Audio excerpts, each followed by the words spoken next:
Other members of the committee that are here are Erica Olson, Brian Pape, Cormac Flynn, Katie Bordenaro.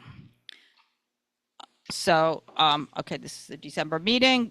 The way we're going to handle this, I am not taking the applications in order, but there are agendas in the back. When I call on the application, the applicant will come up over there. There are 2 microphones. Make sure they are on. Please speak into them. Everyone, you need to use a microphone. The applicant will present their application to the committee and address the committee. And once we've heard from the applicant, the committee will then ask questions. Once we are done with that, we will go to any members from the public that are here to speak on the application.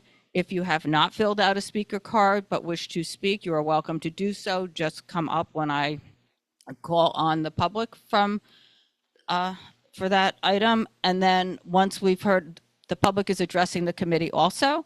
Once we've heard from all the members of the public on an application, we will then go back to the applicant to address anything that was raised. They will address the committee. So everybody is addressing the committee and not each other. We ask everybody to speak respectfully to each other, to us about the application, and not to do a back and forth. And I think that covers it. Just again, remember to use the microphones. Okay, so the first application I'm going to call is Mavik Enterprises doing business as Hudson Plate at 427 Gansevoort Street. This is on the Gansevoort Peninsula. It's food kiosk, tavern wine, previously unlicensed. Oh, yes, item B4. See, I went through the trouble. I boldface it and everything.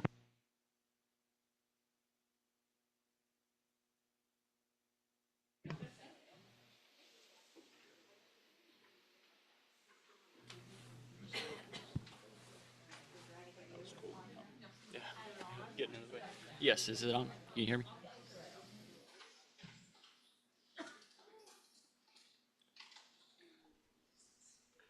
Okay, go right ahead. All right. Good evening, members of the community board and neighbors.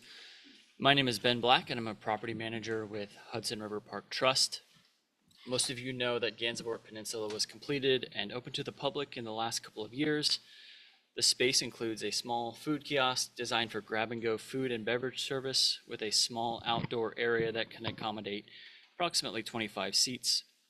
And from what I understand, that was an interest of CB2 and the local community as part of the public Gansevoort design process prior to the construction a couple of years ago. In January, the trust publicly released the RFP for a food and beverage operator to operate the kiosk. As we shared with the Parks Committee at the time, Hudson Plate was selected as the operator this May. As specified in the agreement, the trust retains strict oversight of operations. No music or amplified sound is allowed, and alcohol sales will be limited to beer and wine only, pending approval of this license.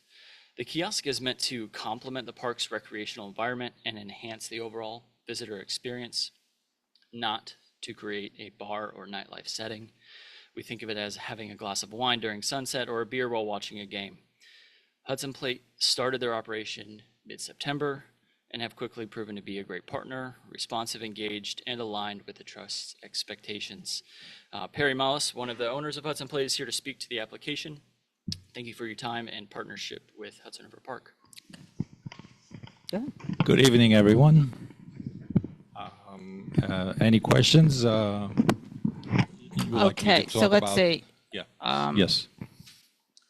You can feel free to take the microphone, like you did, out of the stand, or use the other one that raises and lowers, however you want to do it. The hours are? From 10 to 8. Okay. And so there's no music at all out there? No and it's music, only beer correct. and wine? Yes. And how is the area delineated? Like, is We will rope off the area. There's 8 tables, 24 seats, and we're going to put signs up that no alcohol, no beer and wine beyond this point. Okay, so they can take the food, they can get food And sit down. and sit down in that area. But, can they take the food outside of that area? Yes, the food That they they can, can, but okay. not the beer or wine. Okay, and the beer and wine are you? We're going to put that in Are they- non-degradable plastic. Okay. Yeah. You're pouring them into cups, so they're not Yes, canned yes, no items. glass, no Okay. glass at all. Okay. No glass, yes. And there's no seating inside the kiosk, No. is there? So it's No, all it's just outside seating. all So outside, this yeah. time of year, on a day like today, you're We're- closed. Yes, we're closed now for the winter. So this is just seasonal? It's a full-time because the seasonal is only 6 months. Right. And we want to catch the April, May. Okay, so there's no delineation, and you can open whenever you want to Correct, open, and you correct, can close correct. whenever you want to, and you do that based on. Correct, the yes, web. Okay, yes, got yes. it. Okay, does anybody on the committee have any questions? Katie?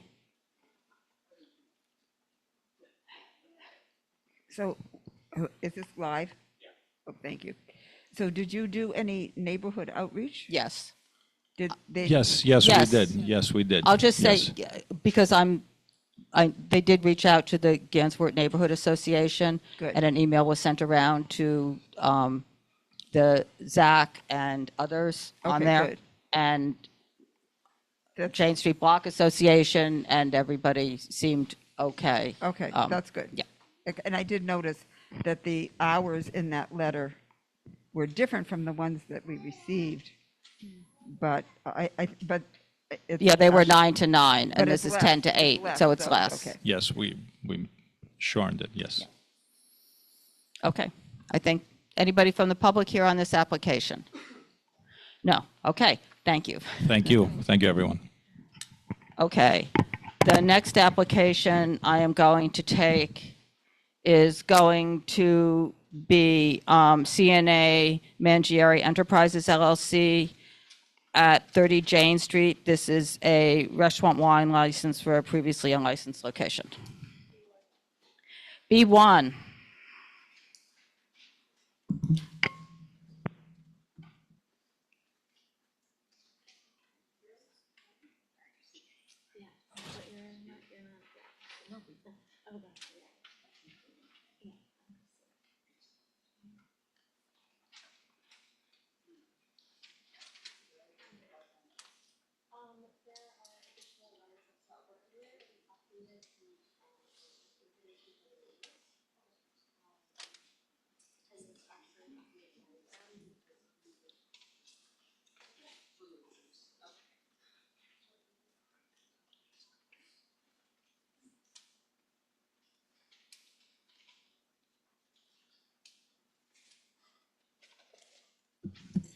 Hi, everyone.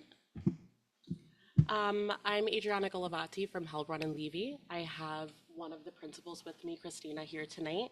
I think you may need to make sure you're closer to the microphone. Is that okay, Mark? Yes. Okay, you're good. We're currently applying for a beer and wine only license that will operate from 5 p.m. to midnight. Last seating, I would like to say, will be roughly around 9:30 p.m., 10 p.m. There's no outdoor dining. There's no live music. It's background only. The premise is a small one, roughly 13,000 square feet. 1,300 square feet. I'm dyslexic, sorry. Roughly 30 seats, including bar seating as well, where there's 6 bar stools at one bar. The premise will act as reservation. The premise will be reservation only. So no wait lines outside. We're not going to have any of that. There will also be an employee that will monitor and make sure that no one lingers once their reservation is over. There is space within the establishment if there happens to be a backup or waiting for a table to be cleared and reset. So no one will ever be outside of the establishment. I'm sure you guys are aware of the applicant's current location at 175 Orchard Street. And one thing that I would really like to highlight is the fact that they are now trying to pivot to be a more fine dining establishment, hence the reason that it's a smaller space.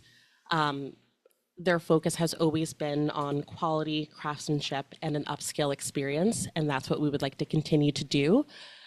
Just a little bit more on the fine dining side, although it being handcrafted pizza.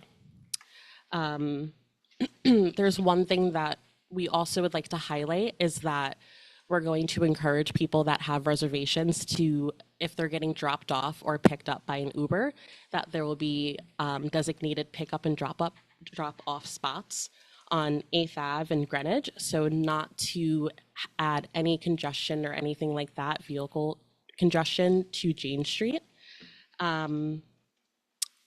This is also a landmarked building, which we are aware of, and we don't want to change the facade in any way. There's not even going to be signage or anything like that. If you guys have walked past the space, or you can even see the photos in the packet there, there's a garage door that comes down, and then behind that, there's going to be a glass facade, essentially. Solid, sorry. You'll be able to see through the door, but that's it. So no neon signage, no nothing in your face. It's very discreet. You likely won't know it's there unless you have a reservation there. And again, it's supposed to be very intimate, and we want that to be seen. And while we understand that this premise has not been previously licensed, we would like to highlight the fact that Anthony, the owner, and Christina have had extensive experience running licensed establishments. Christina, would you like to add your points? Hi. My husband would be here, but he is at the restaurant. We don't open unless he's there. So we always have an operator present. For 29 years, he's made all of the pizza every night that we're open. I would also kind of clarify that I think that what we are doing in our current location is very fine dining, and we kind of have this mismatch of location for what we're offering, and we've been looking and dreaming about opening in a location where a lot of our regulars actually live and closer to where a lot of our regulars are coming from, and also we have a 4-month-old baby and a 14-year-old daughter, and are thinking about our lifestyle and want this to be very more of a community spot that we've built over 29 years. Because Anthony has chosen to, for 29 years, have one location, that's intentional. We have gotten amazing press. We do have lines now, and that's because we take a limited amount of walk-ins. We understand the concerns. We understand that this is a different neighborhood, and we're very willing and open to be partners in figuring out the best way to add what we think is a real asset. We're a mom and pop shop. We're not backed by investors. We're not a chain. And I think it would be a really great asset to the community. And Christina and Anthony took the time to collect support, as you'll see in the packet. They also took the time to speak with the Jane Street Block Association, where concerns were brought to our attention, and we tried our best to address each and every one, and the lines and the noise being the things that we really heard them on. And so pivoting to the reservation only, there won't be walk-ins or lines ahead of opening hoping to get a table, because that just won't be a part of the business model.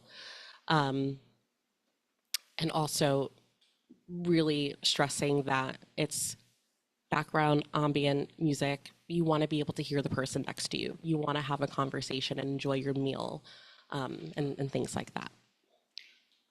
Is the other place closing? It will be closing. Oh, sorry. Okay. Okay. So you're open 7 days a week. No, right? Currently, and our plan is to be open 3 nights a week. That's what we do now. It's a smaller location, and so there's a chance we may have to do a 4th night, but definitely our goal, our model is really not about volume. It's about a small number of guests. We're limited by the amount of pizza we make.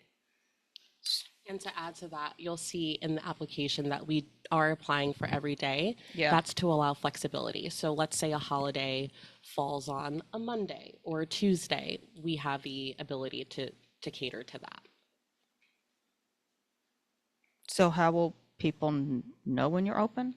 It will be advertised that they're going to be open Thursday, Friday, Saturday. And like Christina said, due to the small space, if they have to open another evening, it will be on their website. Or periodically we'll do a special dinner that is ticketed or something like that. That would be the same as a normal night of service, but it would just, if the depending on how a holiday falls or something like that. But all of that we advertise on our website and social media. And it would be reservation only? Ahead of time, okay. There's no TVs, you're not putting in operable doors? There's no operable, like aside So- from an entry door? So that when the garage door opens, there will be a facade that's solid, and there will be a door In there. In there. Okay, So there will also be that space between, I don't know exactly how big it is, but between the garage door and the facade, because there's a door, like a side door, so there'll be space, kind of like an overhang also, that's, still within the space. so is the entry door going to be where the garage door is, or is the entry door to It's set the back. west of the garage door? It is, the entry door is going to be right behind the garage door, but set back a bit, because there's currently a door To the west, to the west. to the right, if you're looking at the If you're looking at it, premises? no, it's to It's the left. That's a window. On the right is Okay, just a right, window. okay. Yeah, no, I got it. I know the place. Okay, and then private parties? Private parties, we put on the application roughly 10 to 20 a year. It would probably be about 1 or 2 a month at most. And again, those would be buyouts. It would still be a sit-down dinner, and it would still be a very small party catering to the small size of the premise. Okay. Committee? Cormac? Those private parties would be the nights that the nights that you listed, the 3 nights a week you're open, or they could be any night of the week. It'll vary based on when they're booking and who they're booking. So they could be any night of the week. Correct. And that's why we're applying for every day, so that we have the ability to do that. So would you agree to 24? No more than 24? We'd like to put down a number of private parties Yes. per year. We would agree to Okay, that. that's good. And what is the status of the certificate of occupancy? So the ground floor is zoned for commercial.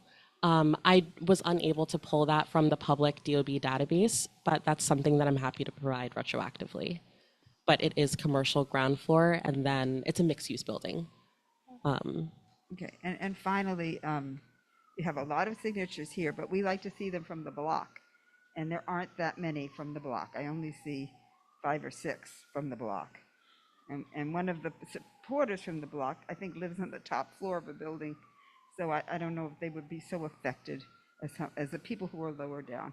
But I'm sure we'll hear from the Block Association about that. So thank you. Thank you. Anybody else from the committee? No? No? Cormac? Yeah, I was just wondering if you really need 24. That strikes me as actually a lot. Like, we were just here 2 days ago and people were stipulating to 12 and things like that. How many events are you, private parties, do you think you're going to be having here? Like 2 a month is a lot, right? So Typically, we do 10 to 20 per application, because 1 or 2 a month for this type of establishment we feel is within reason. Christina, do you disagree? No, I don't. Yeah, and also because their plan is to be open to the public 4 or 3 days a week, so that 1 or 2, it falls within reason within that frame of Yeah, I think- 10 to 20.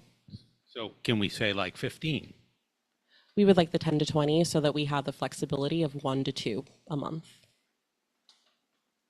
That's what they're saying. All right, thank you. 20 instead of 24. I mean, I think the issue with the parties is you're open the other days, it's normal business. People come and people go. With the parties, everybody comes at the same time and everybody leaves at the same time. That's what the concern is about the parties on the residential street. And Right. So we understand reservations will stagger in and stagger out, while a buyout essentially would be a little bit different, but it would also be a smaller number of people. So it wouldn't be for the 30 or the 24? Not always. That doesn't mean could that be. It could be. Couldn't be, right. And then the other thing is with the drop off on Greenwich, On 8th. No, sorry. you said 8th on and 8th and Greenwich Jane and Avenue is what And the didn't you corner say of also try to have them on Greenwich and Greenwich Jane. Avenue? I think the best spot, we spoke with a contact that we have at Uber, and we can do it on the corner of 8th and Jane. Right, Sorry, and then, 8th but what Jane. about for the people, so that's great for everybody coming north. What about from the people that are coming from the north or the east trying to get over I'm to sure that we can- location? They'll probably all end up going across and then turn on Greenwich to go south and then turn on Jane to go west. So we have a great relationship with the engineering team at Uber, so we would, I'm sure be able to find a solution to have multiple. I think usually when you type in the name of the establishment, it pops up with one. So we would recommend automatically doing that one because it's closest. But they can't get my point is they can't get, if somebody is coming from the north or from the northeast and trying to get there, for them to go over to 8th Avenue means they'd turn on Greenwich and go all the way to 7th Avenue and then take a right and then loop Right. back around. And nobody's we'll going see to if do we that in their can Uber and have take another 15 to 20 minutes to get to an establishment that they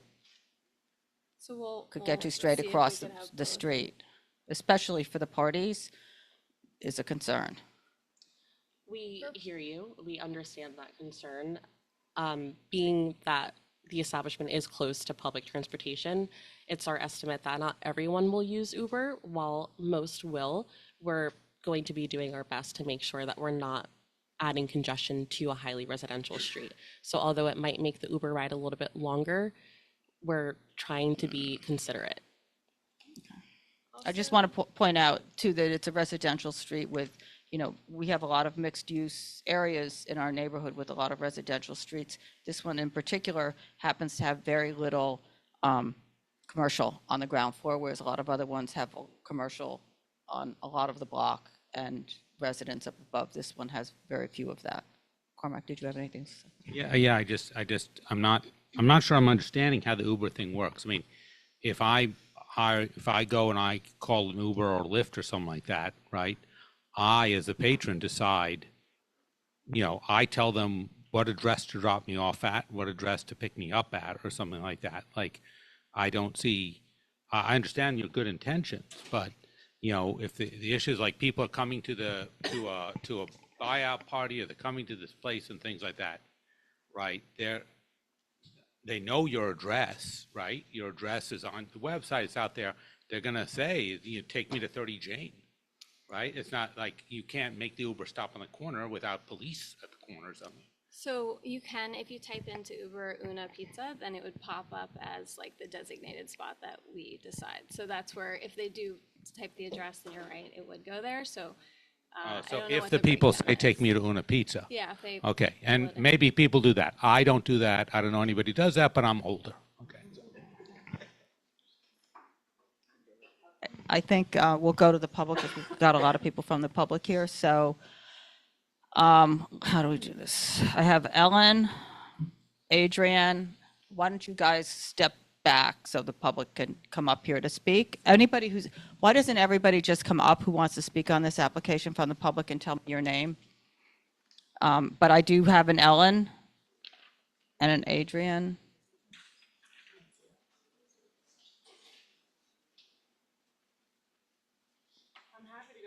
Anybody who wants to go first. Go ahead, Kate. Okay, my name, Go ahead. Go first. delighted.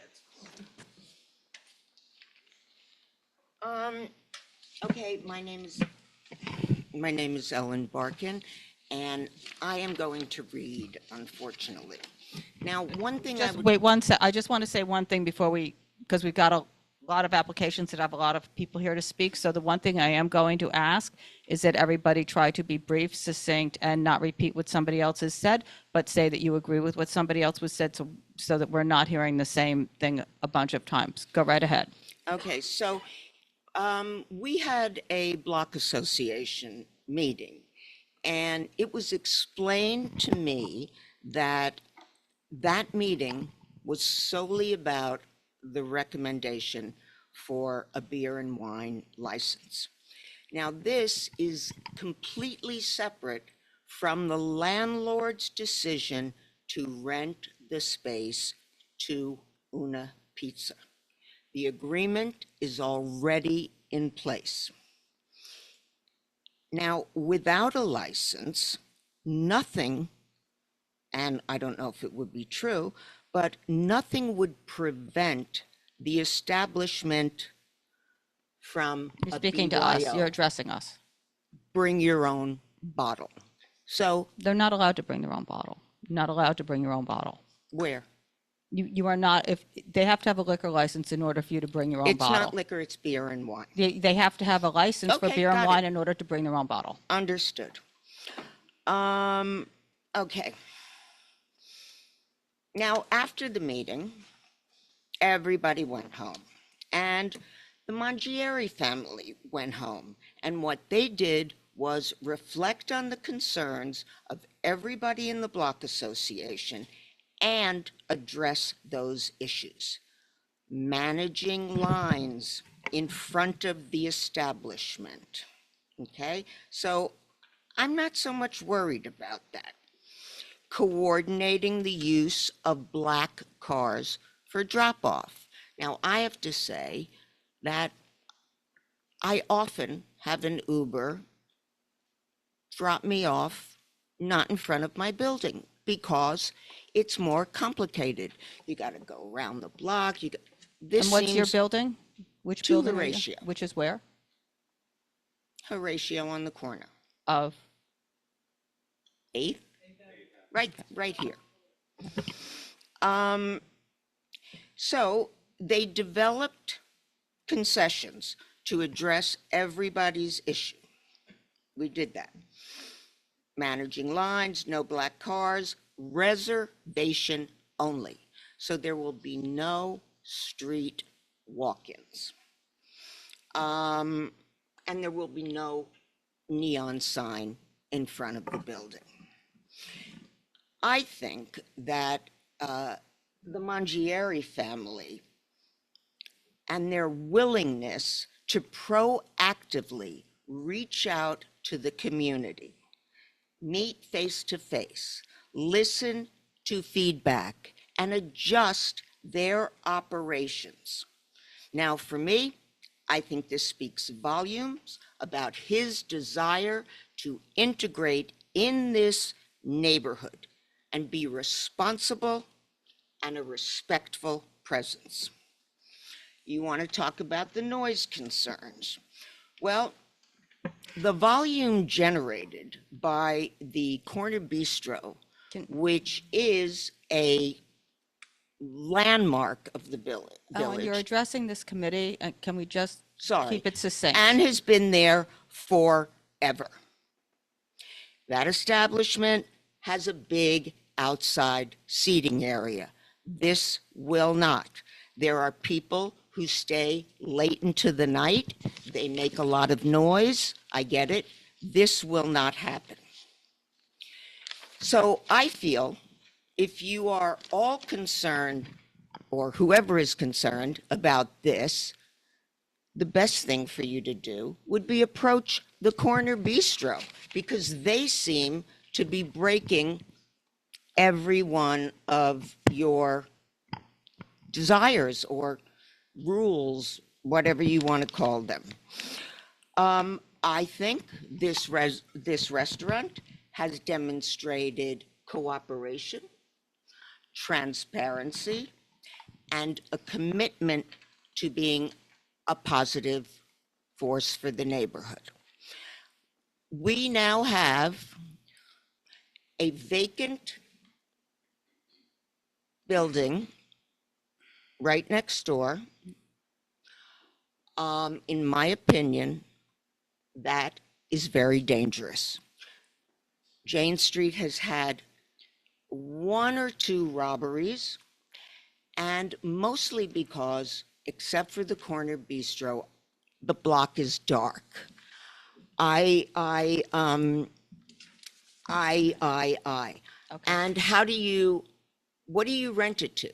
Because online shopping and Amazon Okay. has cut everybody's business. So it's it's going to be hard. I'm just going to I've got a bunch of people here to speak and a bunch of people here to speak on other applications, so just wrap it up, please. Wrap it up? Okay, goodbye. No, I mean, I don't know you think it's a how. reasonable, your bottom line is you think that, I think we heard what you said. I really think the thing of the corner bistro and the Well, this isn't empty, about the corner bistro. and well, it presents a problem for the block. We're n- Way bigger than Not- than Una Pizza will. Okay. And they're not far apart. Okay, we were at the wrap it And Okay. that's what I have to say. up. Okay, thank you. These people demonstrated enormous cooperation. They made concessions. They will listen to you like they did Okay. last time. Thank And you. if something needs to happen, it will. Thank you.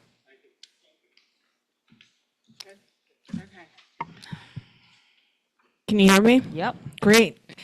Good evening. My name is Kate Bostock, and I'm speaking on behalf of the Jane Street Block Association, which was founded in 1972, and we have a mailing list of 500 plus residents.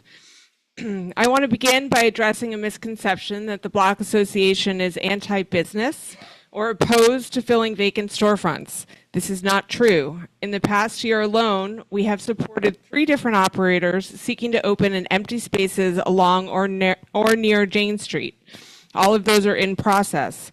However, I must emphasize that all 3 are on commercial streets with other restaurants. All are aligned with community interests. We oppose a restaurant application only when the business model is fundamentally incompatible with the needs and character of Jane Street.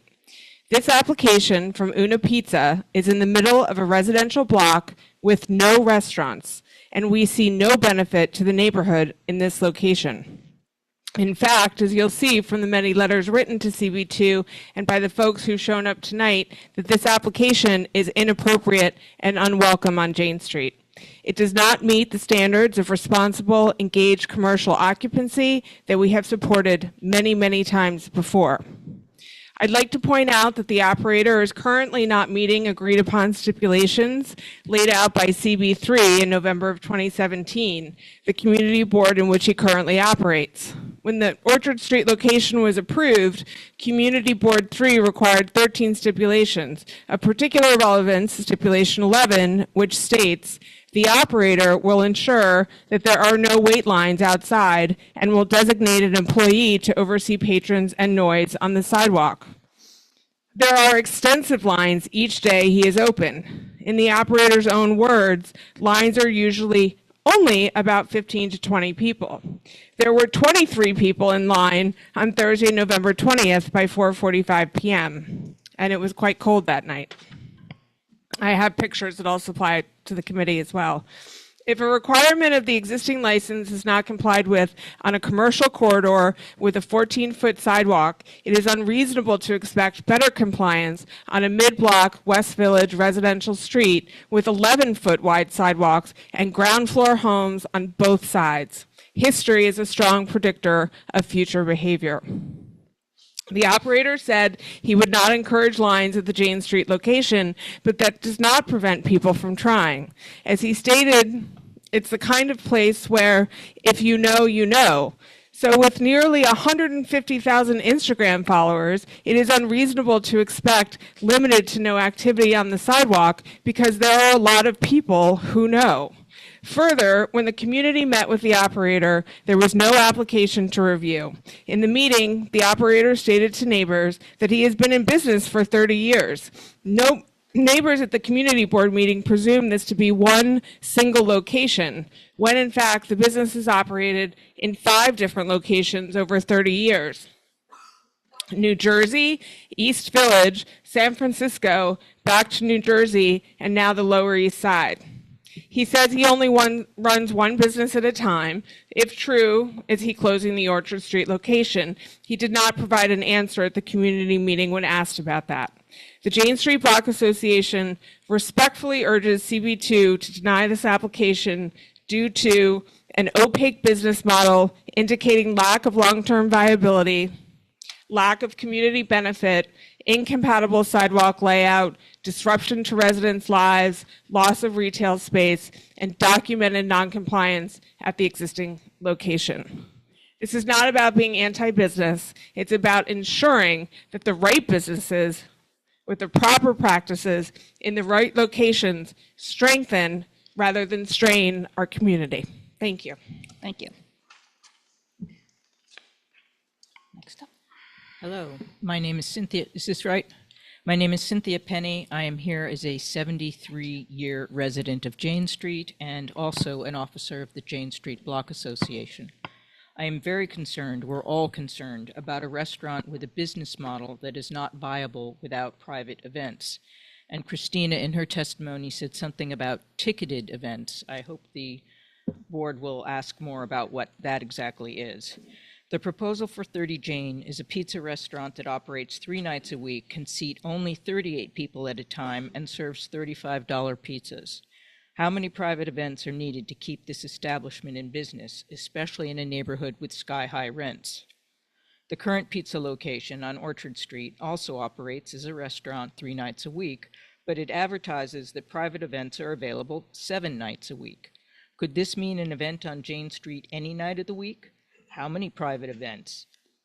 How many patrons would attend a Jane Street private event? The pizza application there in front of you says the space has, and I quote, an intended occupancy of 74 persons.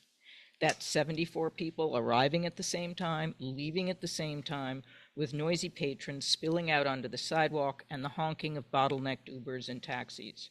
These crowds are totally unacceptable on a quiet residential street and, in fact, illegal, because any crowd will block the entrances of residential buildings. The New York State Liquor Authority explicitly disallows crowds obstructing the doorways of any other buildings. As you'll see, and I have photos as well, the store frontage of 30 Jane is only 15 feet wide.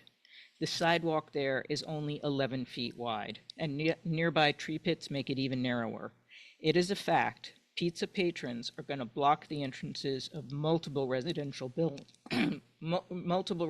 buildings, and this application should be denied.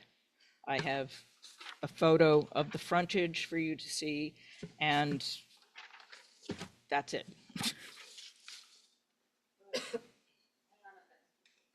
I just want to clarify one thing, ma'am. You said 38-seat restaurant. I believe the application for us is for 30, just FYI. Okay. Because I know this is a controversial thing. I want to make sure we get facts clear. Okay, there are also 8 bar seats, six to 8 bar seats. I think it's a total of 30, Yeah, they including said they bar seats. reduced the seats to 24 seats and they 6 did. seats at the bar, Yeah. so it's now 30 seats. So it's now 30. Okay, thank you for that I'm not correction. chiding you. I just want to make sure we all have right information as we have. Okay, so 30 seats actually makes my point even more stark. That's How do also you- true. Yeah. And their business model. So thank you very much for that. Okay. All set? Yep, Okay. yep. Thank you. Photo. Yeah. Okay. Good evening, and thank you for the opportunity to speak. My name is Lonnie Tarazi, and I live at 31 Jane Street, where my family and I have lived for 30 years on a low floor facing the beautiful and quiet Jane Street. I'm also an elected board officer at our co-op building at 31 Jane, which houses 124 units. Our building is directly across the street from 30 Jane. The pizza restaurant will have a negative impact to the block and neighborhood, especially for those living on lower floors. We're here because an application has been filed for a pizza restaurant with a beer and wine license at 30 Jane Street, a site that has long been a quiet retail space on our residential block, and the impact the pizza restaurant will have on Jane Street would be significantly detrimental. This particular pizza restaurant, which currently exists on Orchard Street, has a business model based on a limited supply of pizza with a large crowd and Instagrammable demand. This business model causes long lines forming as early as 3:30 in the afternoon. At 30 Jane, these lines would form in front of the narrow storefront with very limited waiting space inside. These crowds routinely spill across sidewalks and block doorways and will be noisy to current residents. That kind of congestion simply cannot be absorbed by our narrow, quiet street. In addition, the restaurant markets private evening events which have been addressed, which most likely will produce large groups arriving and leaving at the same time. The Corner Bistro, a few doors down from 30 Jane near 8th Avenue, hosted one evening event this year in September, and the line of SUVs dropping off and picking up partygoers essentially shut down Jane and West 4th Streets, and the police even had to get involved, and I have photos for you. And although this was an inconvenience for many neighbors who have chosen to live on Jane Street for its quiet environment, for those living on a low floor, the noise was especially invasive. We are asking tonight for your partnership in protecting the character and livability of Jane Street. Our concerns are shared by many neighbors, and we hope you will take them seriously. Thank you for listening and for supporting the residents mostly affected by this decision. I just have one question. Are you speaking on behalf of your Board? No. Yeah, no. Okay.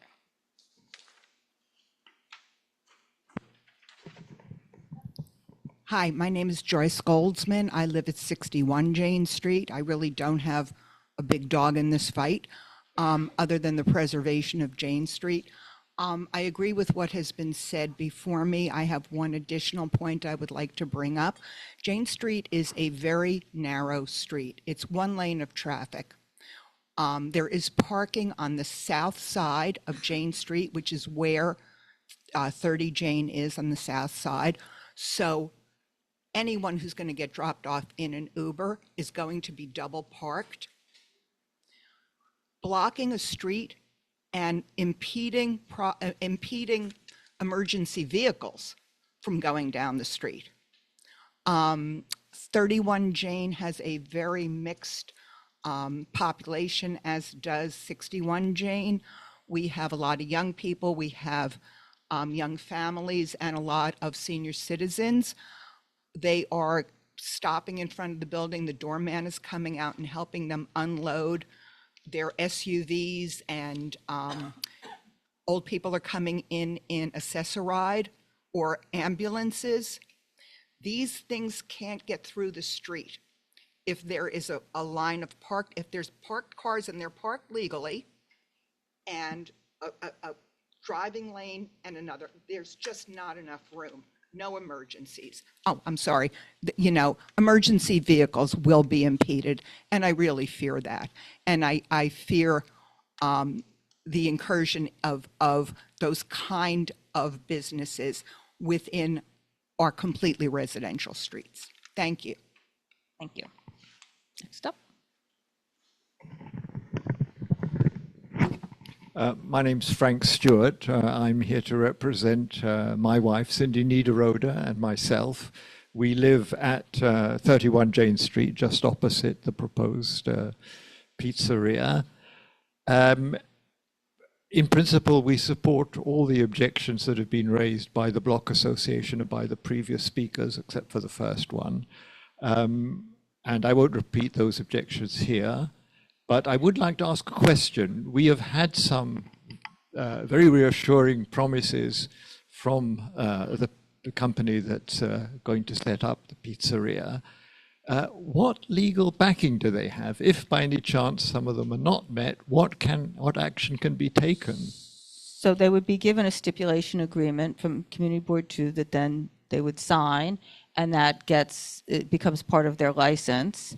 And if they do not abide by those, then they are not abiding by the conditions of their license, and complaints can be made to the Liquor Authority. Okay, and is the Liquor Authority going to write back the next day and say, right, we'll close them down within a week if they don't do what they're supposed to do? No. I don't think that's exactly what's going to happen. I think we understand what that means, which is that we can write until we're blue in the face, and maybe a year later somebody will do something. Go ahead, Cormac. It's not as bad as Maybe that. not that. I mean, but it will take some persistence, and it does take us to bureaucracy. There are many complaints, time to work out. But the Liquor Authority does respond to complaints. It doesn't necessarily respond to every complaint. It doesn't necessarily respond as quickly as we'd all like. It doesn't necessarily, but I mean, I don't think blue in the face. It's a medium between that and they'll be there the next day. Thank you very much. Yeah, no, that's true. I don't know how to put this. Also, I just want to add, though, any promises that are not included in the stipulations are just more general or unenforceable vague things. I mean, the SLA cannot enforce things that are just vague, right? So. And I just wanted to say one more thing to Mr. Stewart. You know, if a licensee is not behaving and people are complaining and they come back to us, come back to the committee for something further, the committee takes that opportunity. Now some time has passed, as you fear, but we are pretty good about following up when someone comes back for something extra and say, you're not even doing your first job right. We're going to demand better from you. So there are a couple backstops for you. Thank you very much. Hi, I'm Joanne Spina. I live at 31 Jane Street as well. I just want to support everything that's been said. And I am dubious really about the fact that Ubers are actually going to go to 8th Avenue as someone stated. It doesn't make any sense to me. And I am one of the elderly people who needs help getting out of a taxi. If the street is blocked, it's going to be impossible. I just think it's just too overwhelming for our little block to have this kind of a restaurant at this point. I also think events are going to be big. If this is a good restaurant, as everybody seems to think it is, there are going to be multiple events, and the restaurant business is not going to turn away events if this means money making. So, as we see on Greenwich Avenue, the two restaurants down there were people lining up at 4 o'clock in the afternoon for their specials, whatever they have, and I suspect that will be the same thing here. Thank you. Thank you. Hi, committee. I'm Andon Espeseth. I'm a 13-year resident of 299 West 12th Street, just north of Abingdon Square Park. I'm apparently an odd duck here. I'm strongly in favor of Una Pizza Napolitana getting their beer and wine license. I'm one of the lucky folks who does call this place a regular home for us. My wife and I were actually married at Una in a private event. We did a buyout and flew family in from around the world. My wife's Korean, her parents live in Seoul. We had friends from South America. We made a thing of it. It was 30 people. It was a very intimate moment, but we hosted at Una because it really does feel like a second home for us. And 14-month-old, almost 15-month-old in the back, we joke, is made of pizza and tacos because one of my wife's pregnancy cravings was going to Una regularly. And we were there for most of Christina's pregnancy as well. And it is really a special family place for us. We go back at least once a month, if not more. We were there last week, and knowing that this meeting was coming up, I actually took a video of what the space is like at peak operating time. It's a very quiet, very intimate space. People are getting one bottle of wine to share, just like my wife and I do. And our son, Ocean, it's pretty much the only solid food he eats at this point is Anthony's crust. We spend a lot of time here, and it's a special place for us. Like I said, we did one personal private event there. My wife hosted a corporate event there for a group of her colleagues to celebrate a successful campaign launch. Very quiet event. It's, these events are about as loud as regular service, and regular service is anything but loud. As far as Uber goes, actually at their current location, my wife and I get dropped off if it's raining. We usually walk there. It's about a 30-minute walk from our apartment. We'll get dropped off on the corner of Houston and Orchard because we don't like circling the block. It adds about 6 or 7 minutes to the drive, and it's about halfway down the block. So it's really easy for us to just hop out and walk under those circumstances. So for us, it's actually normal behavior to be dropped off on the corner of 8th and Jane. We also always search Una Pizza Napolitana instead of writing in the address, although we know it by heart. And yeah, I walk my dog down Jane Street every day. I'm an active participant of Jane Street and all of its glory. And I think Una would be a welcome resident on the block. And I'm happy to speak to any and all questions as I'm there pretty often. But thank you for your time. Thank you.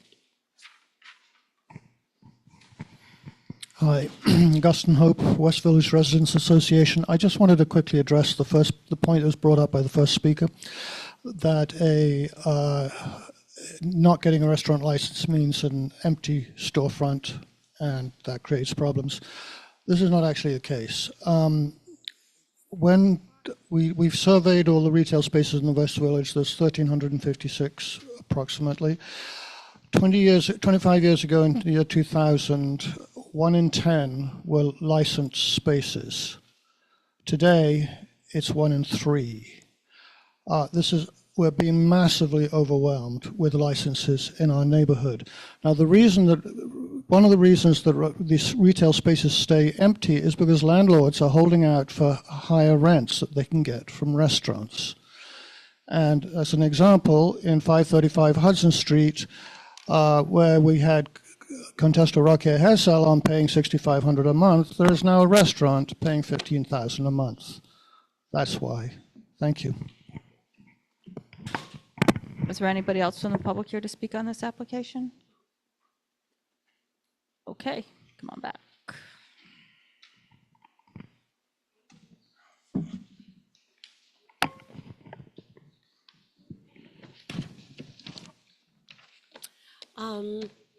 Thank you, everyone, for sharing, whether it was to support or not. We really value everyone's voices here. I mean, at this point, if you guys have any additional questions for us, I'm happy to answer. The only points that I would really like to drive home is that this establishment will be different in the sense that there will not be lines. At the current location, walk-ins are accepted. We're here, that won't be accepted. So we're hoping that that eliminates it completely. That's it. Cormac? In looking at the Instagram account for the Orchard Street establishment, it says reservations 14 days in advance. Do you take reservations at Orchard Street? So what, and how many seats are there? There's 46, including 46. So which percentage do you allot to reservations versus walk-ins at that location? probably 90, 95% reservations. So the majority are reservations. We previously, 29 years ago, there weren't reservation systems, and Anthony was walk-in only. And for many years, he was walk-in only. And our intention with holding some space for walk-ins is there's people traveling around, you know, to come and get, you know, experience Una. And so we save space and dough for walk-ins right at 5 o'clock when we open. Because of the lines, we actually have a person now, or have, this has been going on for the last year, a staff member who goes out at 4:30 and goes through the line and says, we do have room for you, we do. And then when we get to the point where we can't take any more, we let them know that they can join a wait list in case anyone cancels, and we would text them, but it, you know, is likely not going to happen. And then the line dissipates as soon as we get through that, as soon as it's 5 o'clock, because the people we can take are coming in. But it's majority reservations. But that won't be an option. Right. Thank you. Yeah, I actually, my question was, you could tell me why it was that this space was selected, and because here's what I'm hearing, listening to this, there seems to be a lot of fierce controversy, and by the way, part of how I know that is the speakers were getting up and, you know, having basically arguments and throwing elbows about controversies I know nothing about, and I've sat on this committee for 20 years. So it's like there's clearly a lot of controversy in the neighborhood. I do know that Jane Street, 20 or more years, right, there's been a lot of effort expended by the community board, by local electeds and things to keep it residential in character and to keep a creep from the commercial creep and particularly the restaurant bar creep from the street and things like that. This is, as was said, a previously unlicensed space. Now, so I'm hearing one set of people saying they're wonderful operation, great restaurant, decent, good people. Another set of people saying it's not appropriate for here. And so I am wondering, it's like, how does it end up here, right, in a West Village that is filled with previously licensed spaces and things, many of which are available and such, like, how do we end up on this street that we knew would be very controversial, on the side street, trying to turn a previously unlicensed space into this? I'm just wondering, like, what the logic, how we came to there. I don't think we knew that it would be as controversial as it was, or else that would have been, you know, a consideration. It was not as clear. Joe did. During the process. I'm just saying. Due to the quiet sorry. nature of the business model and the limited impact and that we the can economics. have. I mean, we, because of our following, because of our reputation and our strong, you know, group of regulars and loyal customers, we know we don't need the foot traffic on a more traffic street, and we can't afford it. We're mom and pop. We don't have investors. So this was a way of trying to, like I said, move to a neighborhood that we feel is much more appropriate for the hospitality and the craftsmanship that we've been doing, and it's the next step. And so that made sense with the business model and everything that, you know. Anybody else have anything? Okay, we're good. Thank you. Thank you. Yeah, okay. What kind of oven do you use? It is, I don't know if it's brick, but it's a wood-fired oven. It's UL listed. It has, yeah, I don't know how. So, and how does the smoke get? There is a precipitator on that, like, water is sprayed in, and it's all the DEP. I don't know, it's DEP approved. My husband knows a lot more about that, but because he's been doing it for 29 years, every location haven't had issues. You don't have so many residents nearby either. We do. We actually have a letter in the application from our former resident upstairs. But yeah. Okay, thank you. Thank you. Thank you. Thanks. Okay. The next application, is anybody here from Sabre Argentino Corp? You can stay to hear the business discussion if you'd like to. No. We go to the applicant does their application, the public has an opportunity to speak, then we go back to the applicant, we don't do a back and forth. And you're welcome to stay for the. No, I mean, because you didn't reach an agreement with them, so we would. I mean, you can't speak during business session, just so everybody knows, you can't speak during business session. You're perfectly welcome to stay to hear the committee's discussion. Okay, so nobody's here from Sabre Argentino. That is item D1. Okay, so the next one is going to be Wild Sun and Company, Inc., doing business as Urban Backyard, 161 Avenue of the Americas, also known as 233 Spring Street. This is a tavern wine license in a previously unlicensed location. And is it C1 or is it B2? B3? B3. It's B3. Go ahead. Thank you. Has anything different than what you sent into the? I just included our actual current menu. Okay, great. I'm sure they'll want one down there.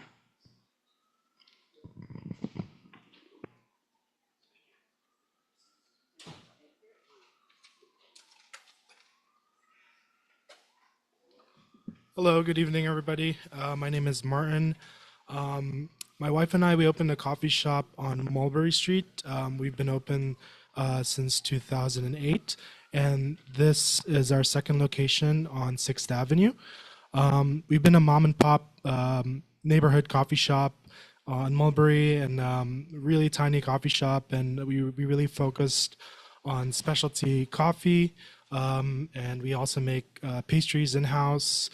And we recently expanded to this location on 6th Avenue to produce more pastries and food items. And then in addition to that, we would like to also offer wine and beer at this location.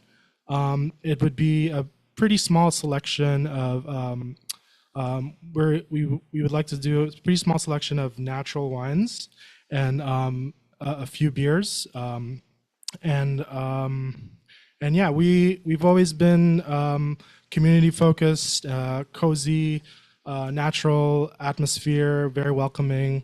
Our staff and myself and my wife, we are always at the coffee shop working, and we are managing the space itself. And yeah, we would like to apply for this license to expand more on those offerings with wine and beer, and also inviting a space for other brands if they would like to use the space to promote their products or or foods in terms of like inviting chefs that can produce different pastries. And I'm originally from the Philippines, and a lot of the stuff that we do within the business, we try to introduce like cultural flavors. And last year we roasted Filipino coffee beans. So that's a little bit about the business and what we are trying to offer with this new space. Where's the other place that you have? Is on? It's on 180 Mulberry Street. Okay. Yeah. So between Broome and Kenmare, and we've Do you have a opened. liquor license there, or We no? do not. You no. do not. That's, Yeah. Okay, and then are you already in this space or no?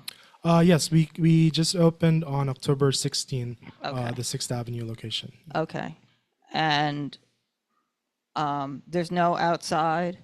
No. It's background music only. Yes. Yeah. And it's what, like 19 seats, 6 tables, 12? Yes. Total occupancy is about no more than 50. Okay. And then yeah, very limited seating for this new location. So okay. So basically, but most of the people are seating, right? Or not? Yes. Yeah. Yes. There's not a standing area there. Okay, and the hours are? So currently our hours is 8 to 6 p.m. Mhm. We are hoping to expand our business hours from 6 to 11 for flexibility for offering the wine and beer. Okay. And then during those hours, we would also offer the sandwiches will be available, but some other small platters since we are not operating a full kitchen. Okay. Yeah. Okay. Go ahead, Cormac. Just so that I'm understanding the space we're talking about, you're like to the north of the cannabis place? Yes, just right at the right north north. end of the building, as Yes. it were. Yeah. Okay. Thank you very much.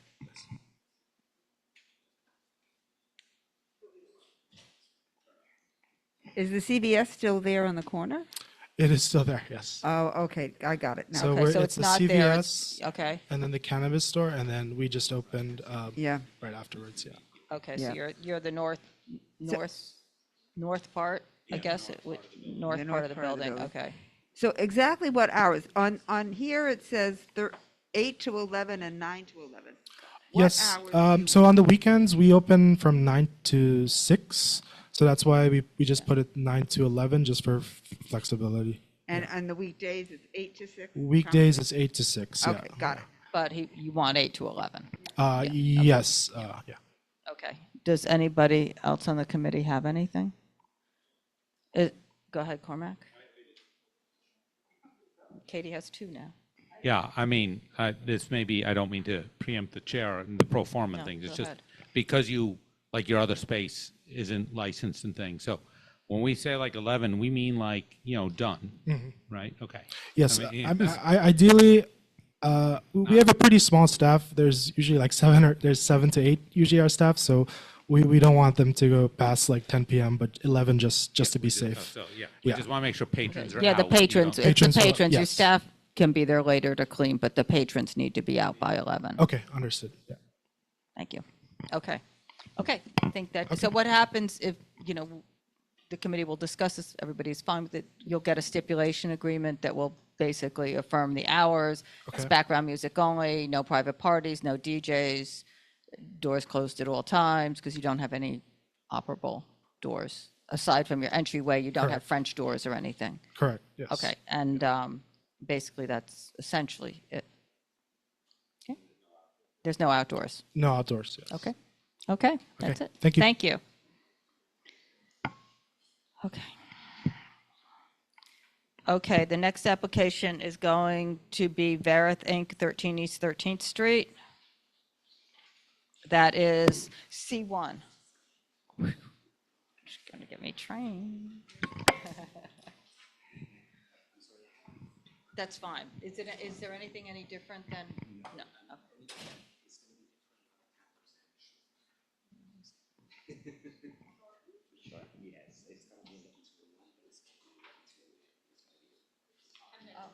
I don't, no.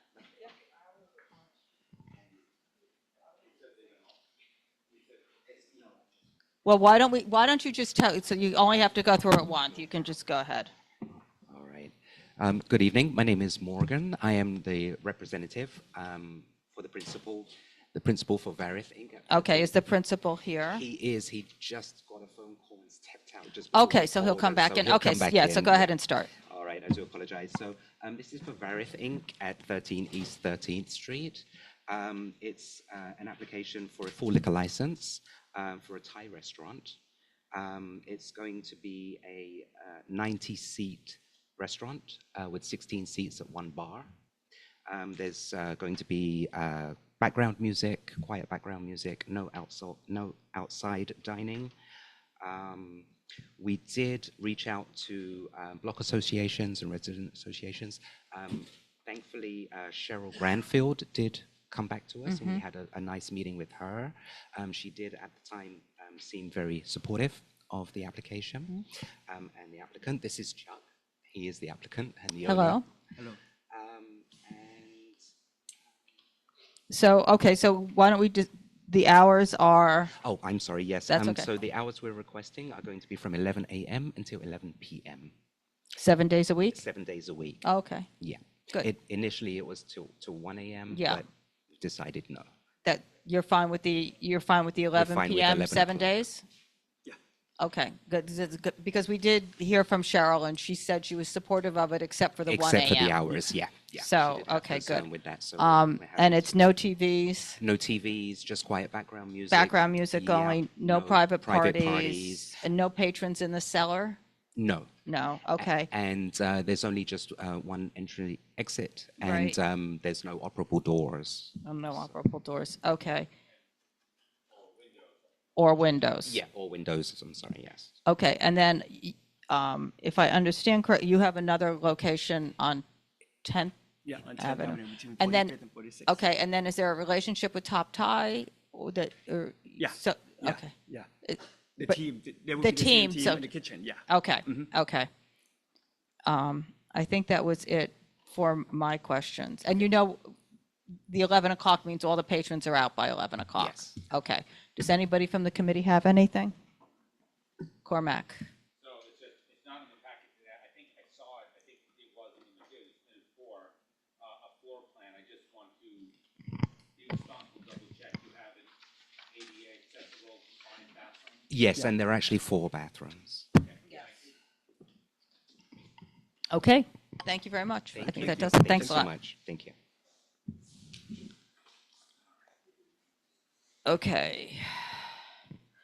The next application, was there anybody here from the public on that? Yeah. Are you okay?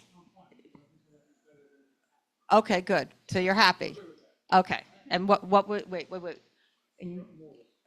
Okay, got you. Thank you.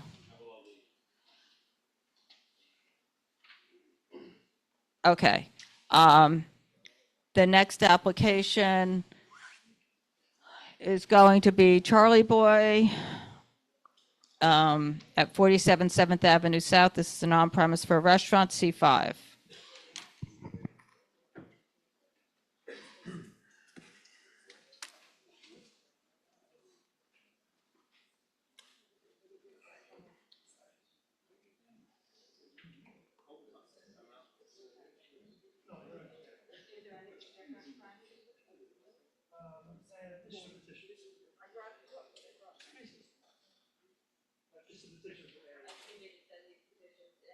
Originally, no.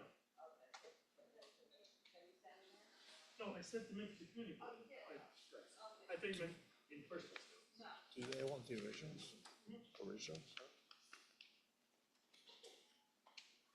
Want to do stuff? Hi, I'm Chris Rita. Hi, go ahead, Chris. Opening a small restaurant at 47 7th Avenue South. The packets in front of you. If you guys have any questions, I'll be happy to answer them. Let's run through some of the hours, the method of operation, et cetera, please. Sure. Hours are Sunday to Wednesday, 9 a.m. to 1 a.m. Thursday, Friday, and Saturday, 9 a.m. to 2 a.m. What kind of food? Italian all-day cafe. What's the hours? Sunday is Sundays 9 a.m. to midnight, sorry. Monday, Tuesday, Wednesday, 9 a.m. to 1, Thursday, Friday, Saturday, 9 a.m. to 2 a.m. Okay. Italian food, all-day cafe. 42 seats plus 2 is 44 seats inside? Correct. Okay. And those, so I think the previous people that we have stipulations with had hours of 11 and 12. Maybe that's why they're not there. I don't know if they were opened. I don't know the story. Okay, but those hours were negotiated with the community because of the history of this and the number of residents that live there and the history of this establishment and the problems that they have. And it was 2 meetings and extensive negotiations to come to something that the community supported. Do you mind enlightening me what the problems were? I think what I'll do is I'll go to the community and let the community tell you about the space. I'll go can we just, you're going to have every opportunity to come up and do, so why don't we let them run through it, and so I don't have to do that. And was there outreach to the community? Be the other. So, okay. So everybody come up, you pick whatever order you want to go in, and I will adjust my speaker cards accordingly.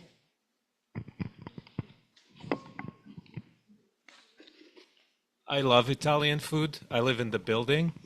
Start with your name. My name is Yaniv Roca. I'm on the 3rd floor of 13 Morton Street. We've been having many issues with that spot. Again, I'll take anything. I'll support any restaurant. Normal opening hours. Why do you have to stay till 2 a.m.? Give me pasta 8 p.m., 9 p.m. tops. I don't need to stay there till 2 a.m. I don't need my son to not sleep at night. He has to go to school the next morning. He's 9 years old. I'll support a restaurant that respects me, my neighbors, our community. It's that establishment had a history of loud music, obnoxious people, crime, drunk people, fill in the blanks. I mean, it's the West Village. It's already pretty noisy and loud, but we're just trying to have simple life.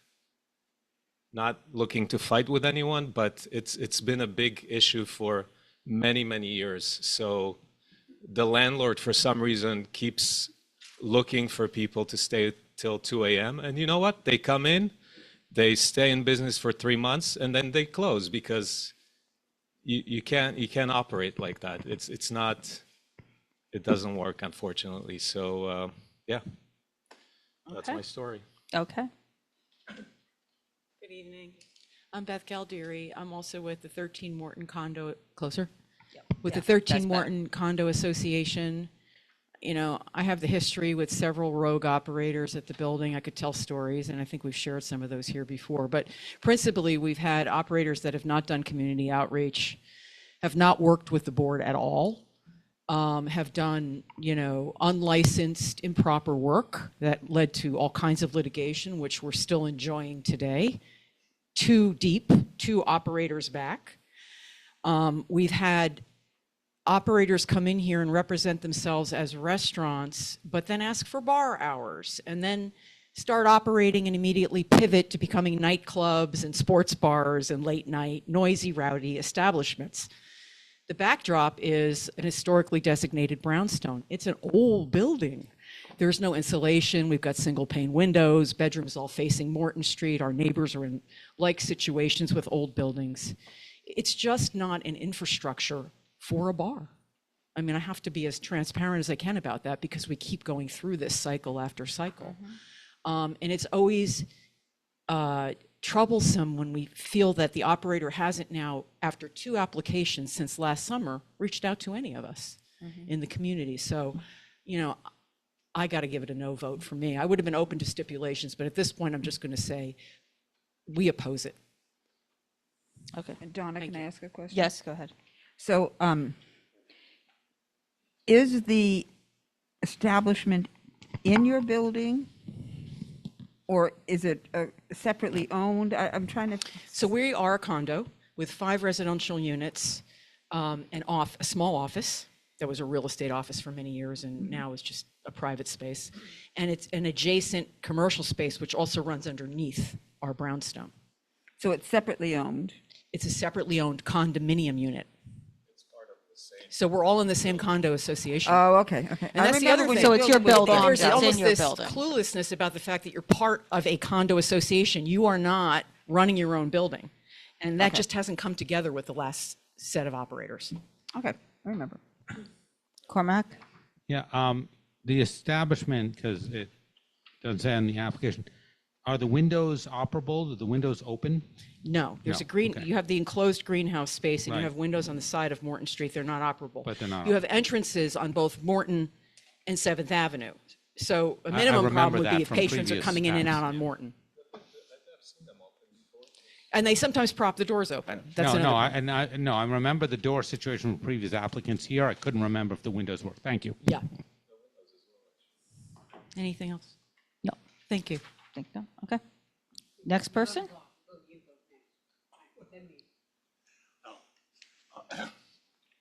Hello, my name is Joel Berger. I'm an attorney. I live at 32 Morton Street. I've lived there for 33 years with my wife, and we raised our son there. One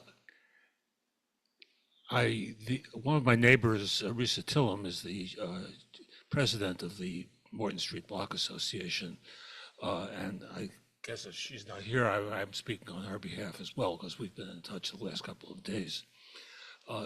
Notices went up on lampposts only, I think it was Tuesday. And Tuesday was pouring rain, so it was really only yesterday that we even began understanding that this application had been resubmitted, because it was submitted like last July and then was withdrawn, and the new one is exactly word for word, verbatim, the same as the old one. And there has been zero community outreach. I mean, absolutely zero. So when this gentleman says, well, maybe the last place closed down because it wasn't open long enough, well, he hasn't talked to us about that or to anybody who lives in the area.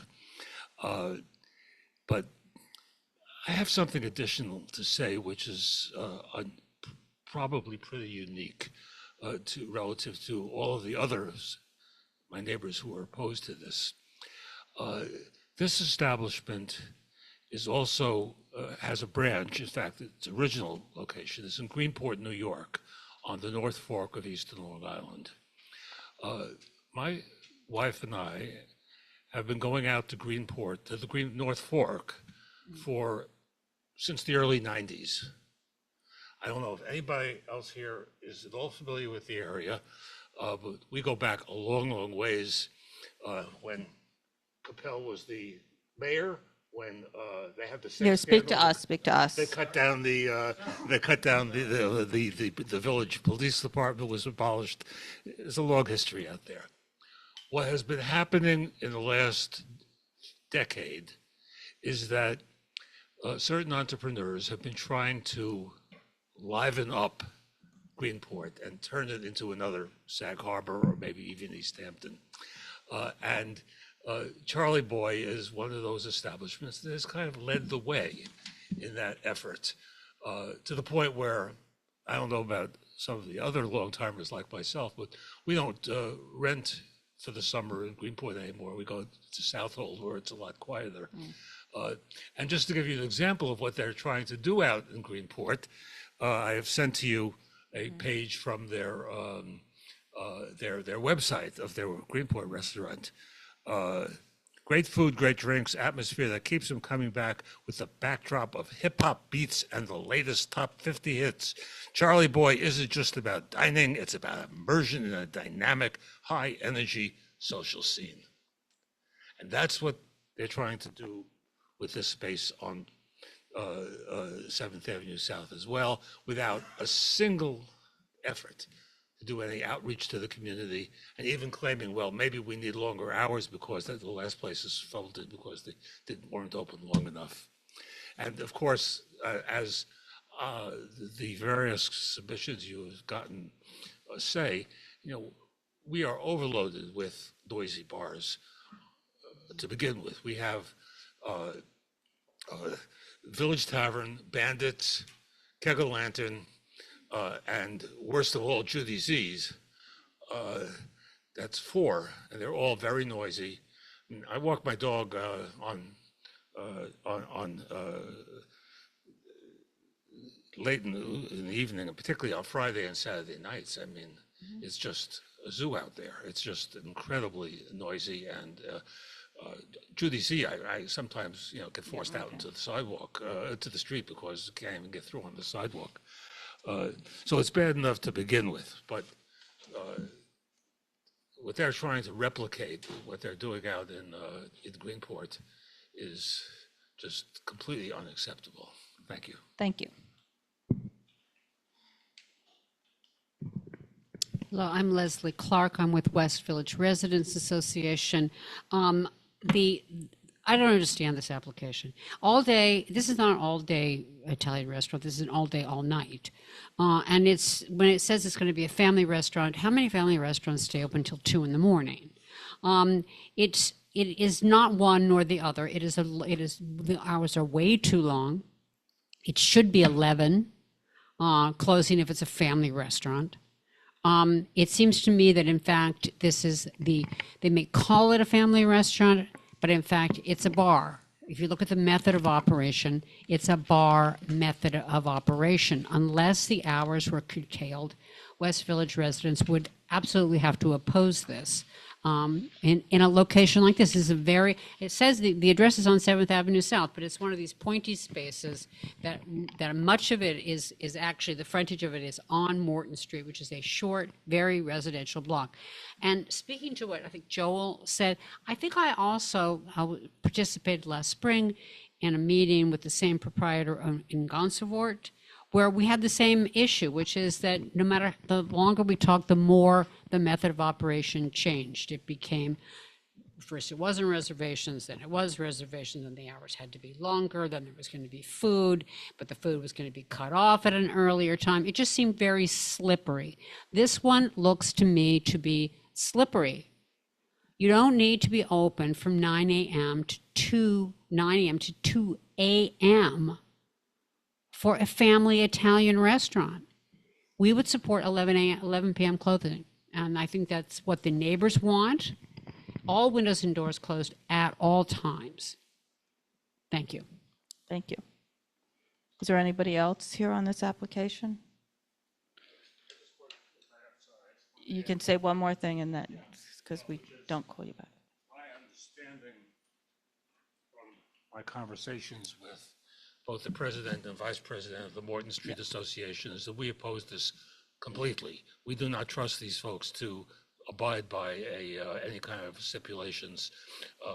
And especially there's been no outreach to the community at all to even discuss any such stipulations. So I would not trust them on 11 o'clock or on sidewalks or anything else.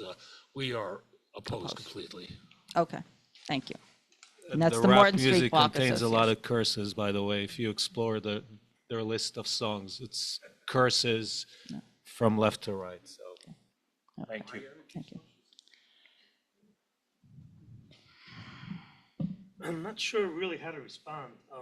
Well, the first response would have been why there was no outreach to anybody. That's the first thing I would say. This application was on the first 30-day notice we got was in June.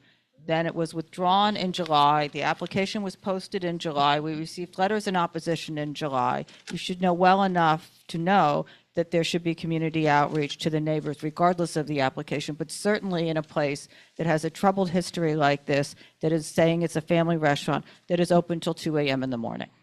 And there is not, there is no outreach to the block associations that are right there. How do we know that this place was a troubled place to begin with? It's really easy to know. All you'd have to do is Google the names of it, quite frankly, or look at our People spoke, not one person look at told our me what the look at our specific past. problem was. Look, your job before you get here is to meet with them and find out what the problems are. But I can go through Thank you the for whole letting me know what my thing. job is. Thank you. Go ahead, Chris.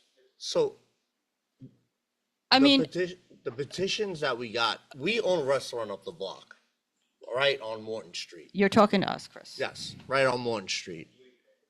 It's all Bleecker and Morton. Not to them. All right, so it's on Bleecker and Moore, and it's called Little Charlie. It's legitimately 300 feet away from this space. It's a All we- completely different all we- space, and it's all- not open till 2 o'clock in the morning, and it's a little space without all the glass enclosure, a glass enclosed sidewalk cafe, and everything else. Yeah, so we wanted to do a bigger restaurant of what we did on Bleecker Street, and that's why we took this space. It's not called Charlie Boy, it's called Bevy's. It's an all-day cafe.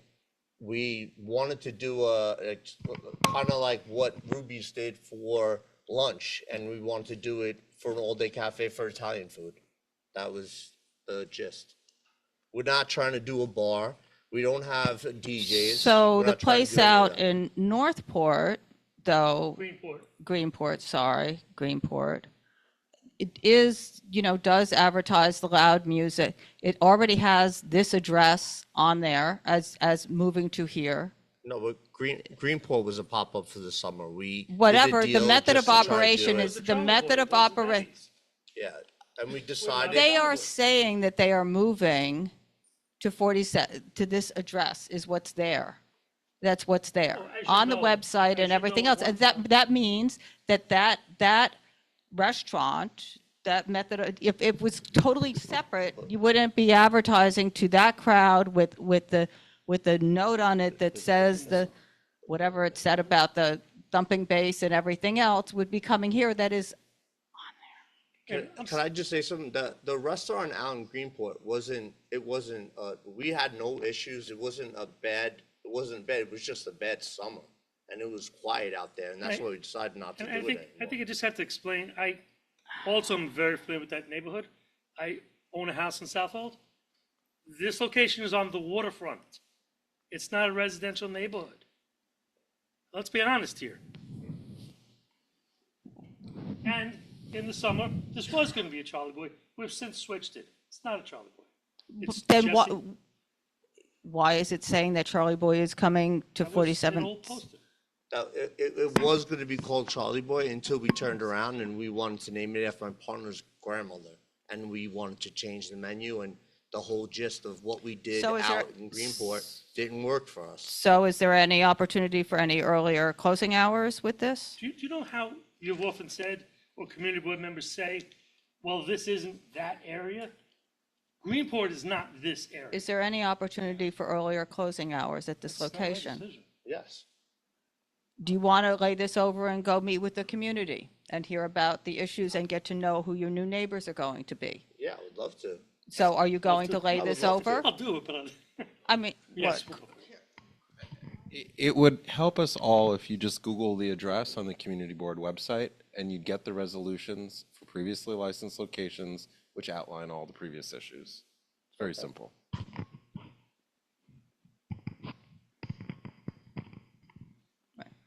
So laid over. So you're not going to go to the liquor authority with it? No. You will lay it I over? say I'll lay it over, we're not going to. Yeah, it's fine. Okay. And it's the Morton Street Well, Block can they exchange emails Association? now? Sure. Yep, out in the hall. Out in the hallway, All right. okay? Thanks. Go out in the hallway. Carmack? And I do just want to validate this location is in Greenport. I hear you. Yeah. Is what? This is not Greenport. Yeah. It's on the water. But it's still live on Instagram. It's not a poster.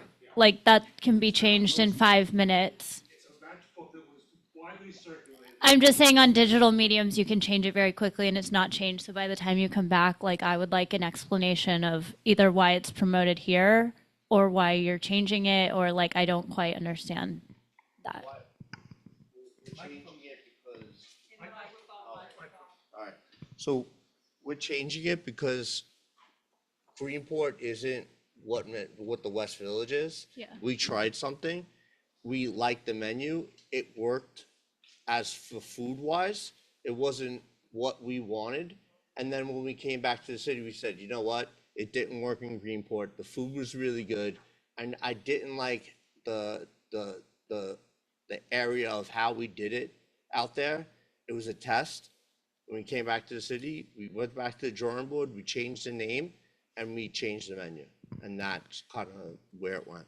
But then why is it on Charlie Boy's Instagram that it's opening here in November now, right now. It's just old. We haven't posted on an Instagram in probably 4 months, and it was just a miss. We didn't find like it should be shut down.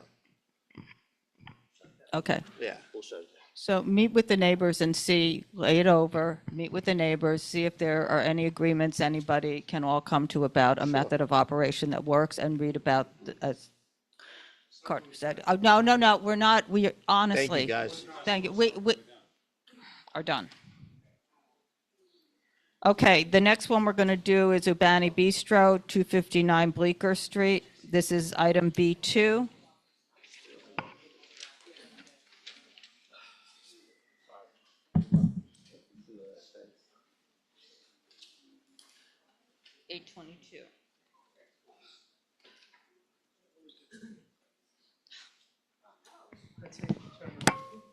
Some community boards want an original to the chair. So. Thank you. Okay.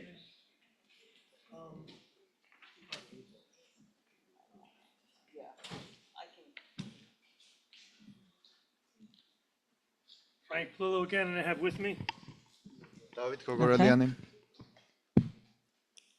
And Terry Salad. As you may remember, we were before you 4 months ago. Yeah.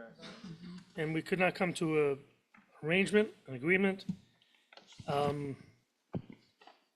We have since obviously been operating for the last 2 months. Is it 2?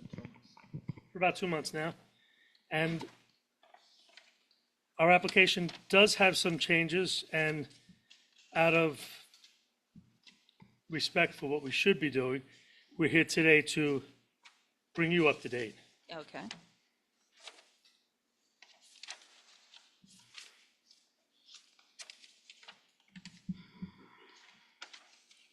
My copy doesn't have hours. Can you give them the hours of operation? They missed that page. Can you give them the? Sure. Yes, hi. So it will be from 11 a.m. to 12 a.m. Monday, Sunday through Wednesday, and Thursday, Friday, Saturday will be 11 a.m. to 1 a.m. Yes, the page is missing. The secretary missed it. I think the online one has it though, hopefully. No? Absolutely. Sunday through Wednesday, it will be 11 a.m. to 12 a.m. And Thursday, Friday, Saturday, 11 a.m. to 1 a.m. I apologize, the secretary missed it. So.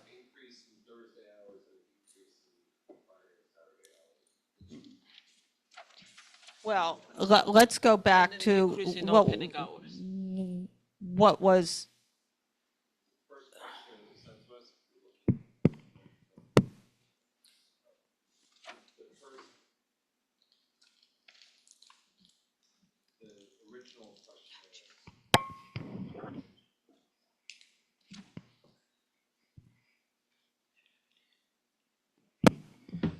The first questionnaire that was sent to us, Katie, has all the information on it, but it says Sunday through Wednesday until 12 a.m., Thursday till 12 a.m., and Friday, Saturday until 2. So that's it.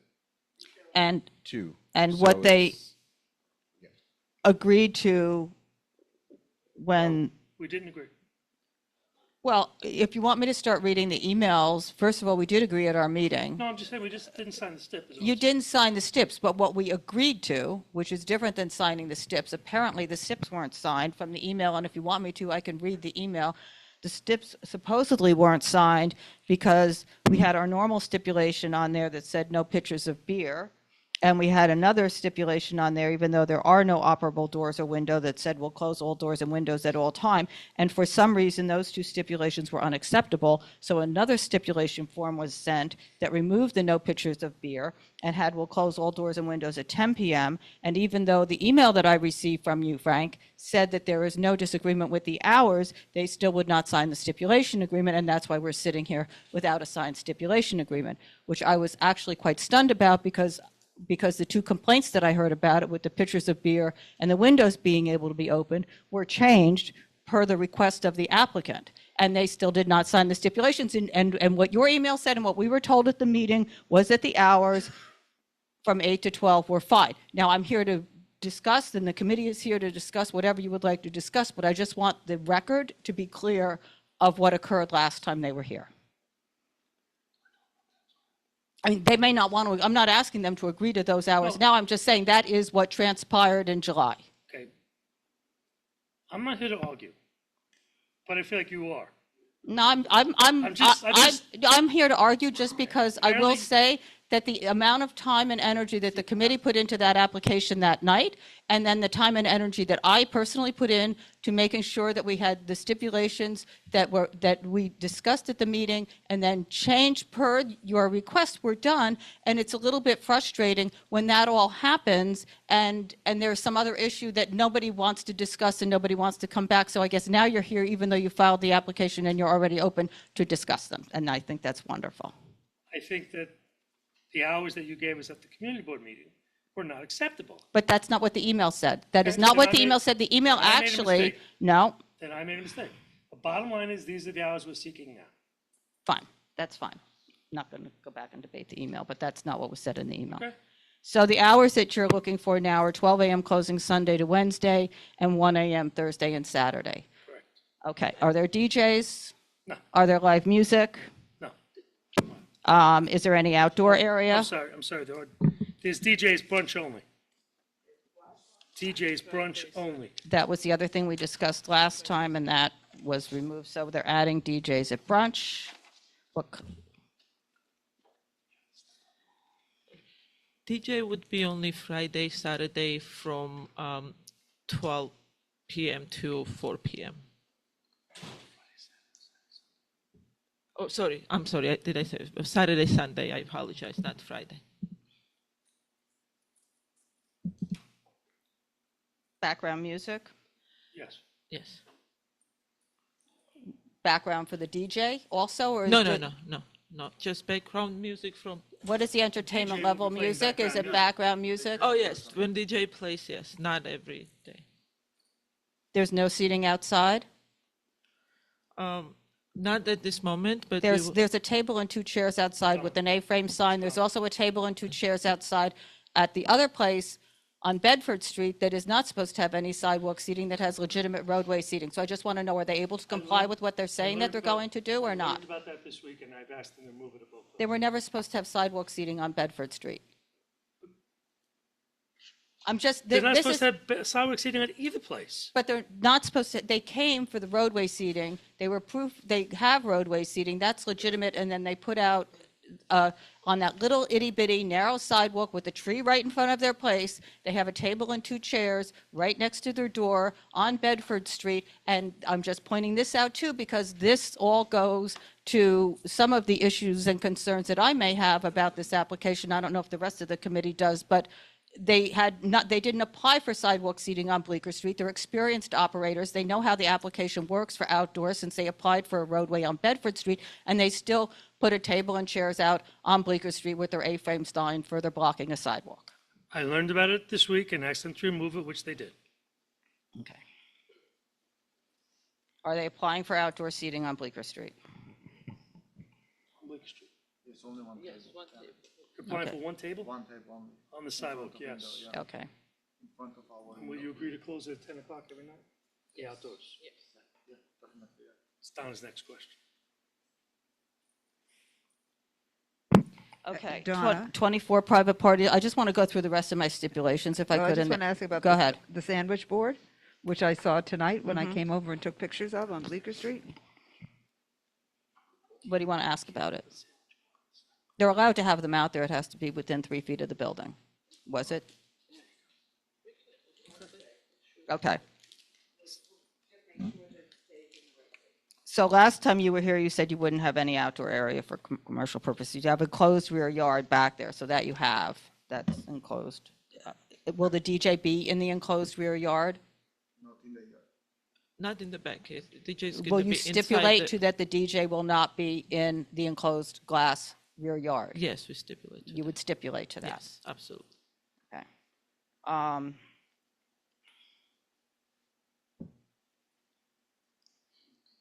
And the DJ is only Saturday and Sunday Correct. Yes, Brunch. from 12 to 4, not during any private parties. that's correct. 24 private parties per year. That's correct. No televisions. You'll use an electronic reservation system capable of online messaging to interact with customers remotely as needed to prevent crowds from queuing, gathering, waiting. That's right. You'll close all the doors at 10. Yes, we will. There's no patron occupancy or service to the basement. No, You're not installing French doors or operable windows. it's already installed. We're not installing them. It has it. Okay. So then that's a mistake. So no, you're not going to have a DJ because I didn't realize they had operable windows. So you're going to close the windows when the DJ is there. Yes. I mean, you have a DJ inside with open windows. Either you can have the DJ and close the No windows, or argument. you can have the open windows. But No argument. you will not have unlimited drink or unlimited food and drink specials. You will Yes. not have boozy brunches. Right. You may have pitchers of beer, even though they're not on any of your menus. Yeah, we. They're not on the Truth is, menus, I'm just we saying. didn't Right, allow it the was, topping it was of it. just, right, it was just a little waste everybody's time. There will be no bottle service or the sale of bottles of alcohol except for the sale of bottles of beer or wine products. That's right. There will be no dancing, no live music, no promoted events, no events where a cover fee is charged, no scheduled performances, no velvet ropes or metal barricades, and no security personnel. Is that correct? That's correct. You will not add more principals as presented to CB2 with greater than 20% share of the business prior to submission of the original application, which has already been submitted, so it's all irrelevant. You'll appear before CB2 prior to submitting any changes to any stipulations herein. Yes. Okay. I think that does it. Does anybody from the committee have anything? Okay. Hours are 12 o'clock, Sunday to Wednesday, 1 o'clock, Thursday to Saturday, they open at 11.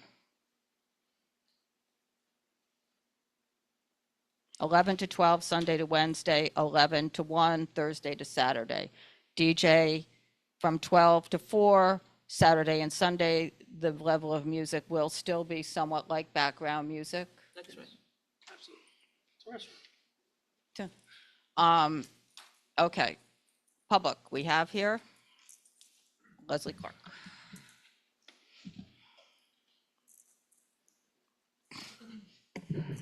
Leslie Clark, West Village Residents Association. I'm here for West Village residents, but also for Catherine Arnson from Central Village Block Association, who sent you an email. They are opposed to anything that is after midnight. And I would like to add from West Village residents that Ubani has two other locations. One in Brooklyn closes at 11:30 every night.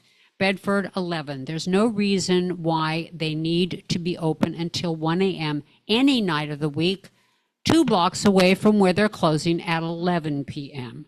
11 p.m. Catherine Arnson in Central Village Block Association, who lives around the corner, is happy with midnight, which is actually being generous, given that it's more than any other Ubani in the city has asked for. So that is also our position. The picture taken, which she sent you, showing the tables outside, was taken this week. It's hard to believe that they were told not to do something that we have pictures of them doing this week. So again, we have a problem with them understanding the meaning of a sidewalk application. If they need to make a sidewalk application, make the application and then put the tables out, not put the tables out and then make the application. Thank you. Thanks. Might be in the drive, too. Does anybody else? Okay. So I think that's what they said last time, which is why we agreed to the 12 o'clock closing last time, which I guess we're not agreeing to this time. I mean, every place else closes earlier, so.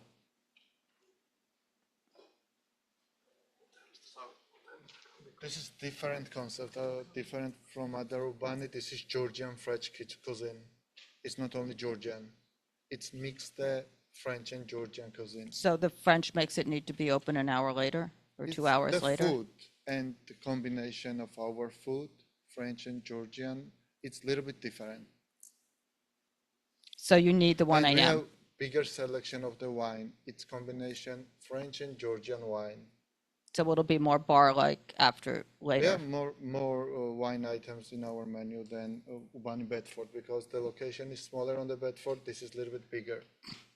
This is the reason why we are trying to survive on this location because rent is higher than Ubani Bedford, and we are trying to get extra income somehow to be survived. Well, this is larger also, so, okay. Thank you. Katie? What about, excuse me, can you come back?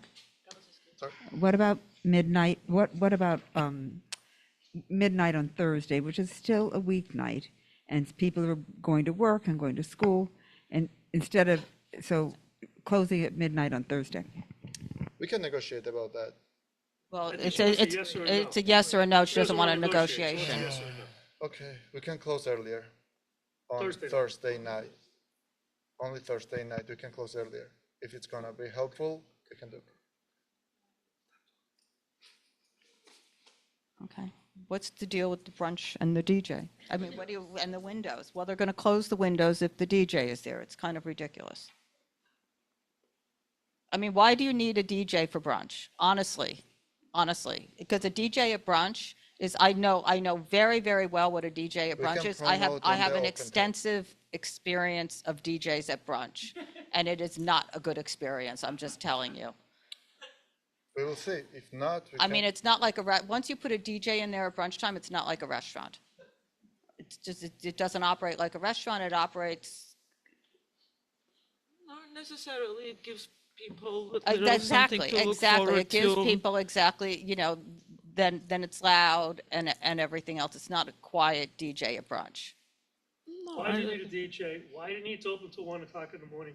Both answers are to survive at this rental. Nobody told them to take this rental at this location with a glass enclosed thing in the rear yard that Which is they've even agreed not to put- speculative which if agreed- that's even allowed, because I don't know about the certificate of occupancy with any of that for that enclosure. I don't think any of the proper permits were gotten for that enclosure or anything else. So, We inherited that, honestly. We inherited that. It's not like. Well, you inherited that, but doesn't mean it's supposed to be there. Carter, do you have anything to say? It just, Nice. Usually during brunch in the nicer weather, that's when the windows are open. They won't be. That's what it generally attracts people. Well, what are we gonna do if you have the windows open and there's a DJ? I mean, because that's the consequence if it's in the. Well, what if we have window open and we have background music too loud? I mean, if we stipulate to something, we agree to something, we're gonna keep our promise. How are we gonna control our noise of music if we have window open? We can have music blasting. Is it gonna be louder than the you're not supposed DJ? to, it's supposed to be, yes, a DJ is louder than, nobody has a DJ at background levels, I'm sorry, but it just doesn't happen. I Doesn't respectfully happen. disagree. Okay. Notwithstanding, I mean, I understand your point, Donna. We've agreed to have the windows closed with the DJs on, no DJs in the back with the glass. And we're having DJs 4 hours on Saturday and Sunday. It's what the DJs do to the whole atmosphere of the place, and it's not background, it changes the whole You atmosphere of the speak place, as though putting, it's every DJ at a place. It's not fair. it's not. It's not fair. Pretty You fair. make that generalization. No, we are not doing that. If you wanted to speak, you can, no. You can't, no. I mean, that's it. It changes the whole thing. It's not small speakers and background music. It is small speakers. We're not changing the speakers. Speakers staying the same. Whatever speakers we're using for the background music, it's gonna be the same speakers for the DJ. We're not adding new equipment or new speakers. I think we got rid of the DJ last time you were here. I really don't understand why the DJ is important to your restaurant brunch experience. Well, again, to offer patrons something a little different, a little more fun. Not every other space has. Again, this is marketing. This is something that. What you're saying is exactly what the problem is with the DJ. That is marketing. Come for our DJ brunch. That's exactly what this is. Well, then that's the problem with the restaurant business and making money and surviving, because this is a competitive business and there's a lot of restaurants around. And if you're not a little different But you're from any different every with your other food. place- You have Georgian French food. That's unique. That's special. That's not what everybody else has. You're a restaurant. That's what you're selling to people. You're marketing that. Well, and then we're doing the French brunch with little music and food.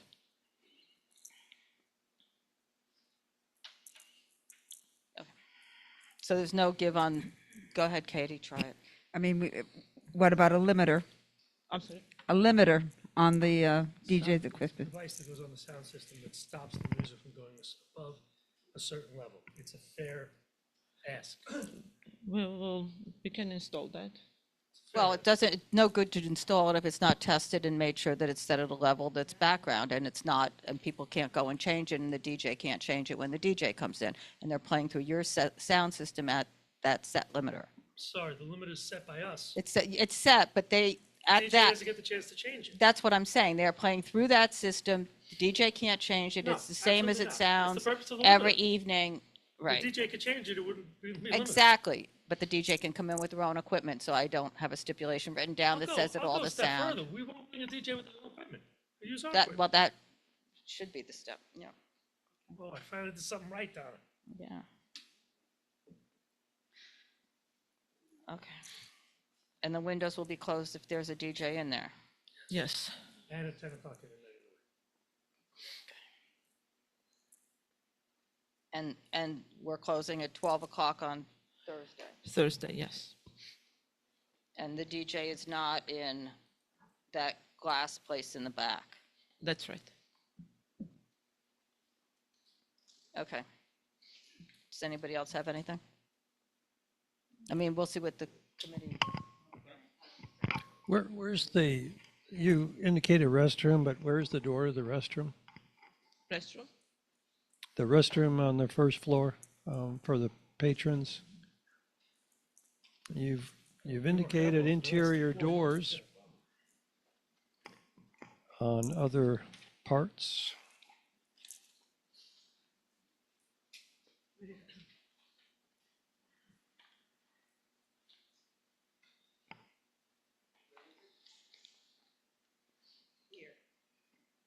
Right above the 510 mark, right there. That's a window. That's a window to maybe to the outside. It's obviously a mistake. It's obviously a mistake. There's no door. Right, but there's, according to this plan, there's no door. The drafts are in the corner of the door. And there is no in the middle, and there is a way and you can get in the restaurant. This little that area.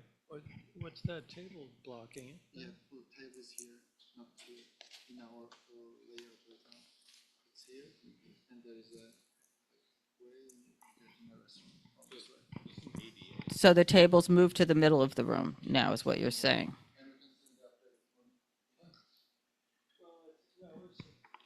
It's not relevant to this application. I was just curious, because.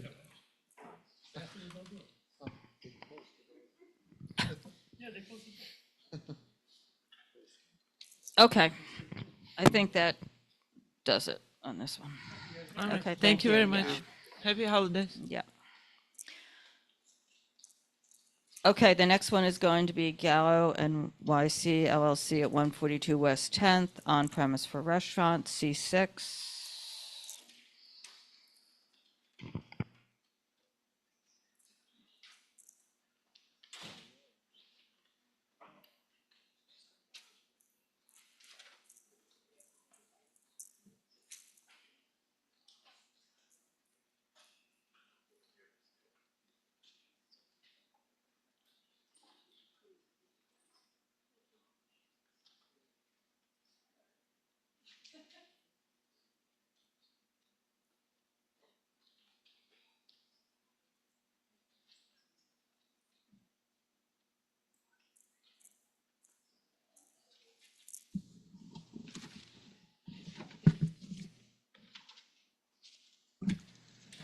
Hello, everybody. Donald Bernstein on behalf of the applicant. With me is Nuno Sousa, who is the principal of this new restaurant. It is going to be a full-service sit-down Portuguese restaurant. This space has been licensed for a long time. The last iteration is the Carriage House. We have history going back to 2006 showing that it's been licensed since then. Information that we have gotten, haven't fully verified, is that it's been licensed since the 1970s. I don't know if there were gaps. I don't know if it's been continually licensed. It may have been. We're still looking into it.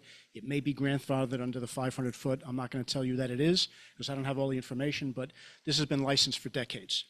The space is 2,800 square feet, a little over, 1,900 square feet on the first floor, which consists of 18 tables and 42 seats. There is one bar with 10 seats. We originally were looking for the hours from 4 p.m. until midnight weekly, which is not daily, which is not late. We had some conversations with Robin Felsher and the Block Association, which is represented here. We exchanged some emails. The only requests that they made was that we close by 11 p.m. every night. And the other request was that we keep all windows and doors closed. Nuno actually wanted to, there's a very decorative front door. He wanted to keep that open, but we've agreed with them we won't keep it open. So there will not be any open doors and windows. We did compromise on the hours. We agreed that we would close at 11 p.m. Sunday through Tuesday. They came back and said, we'd like you to close at 11 p.m. 7 days. That we can't do. This is a full-service restaurant. Nuno is a chef. He'll talk to you in a minute about his background and experience and his vision for this restaurant. With an 11 p.m.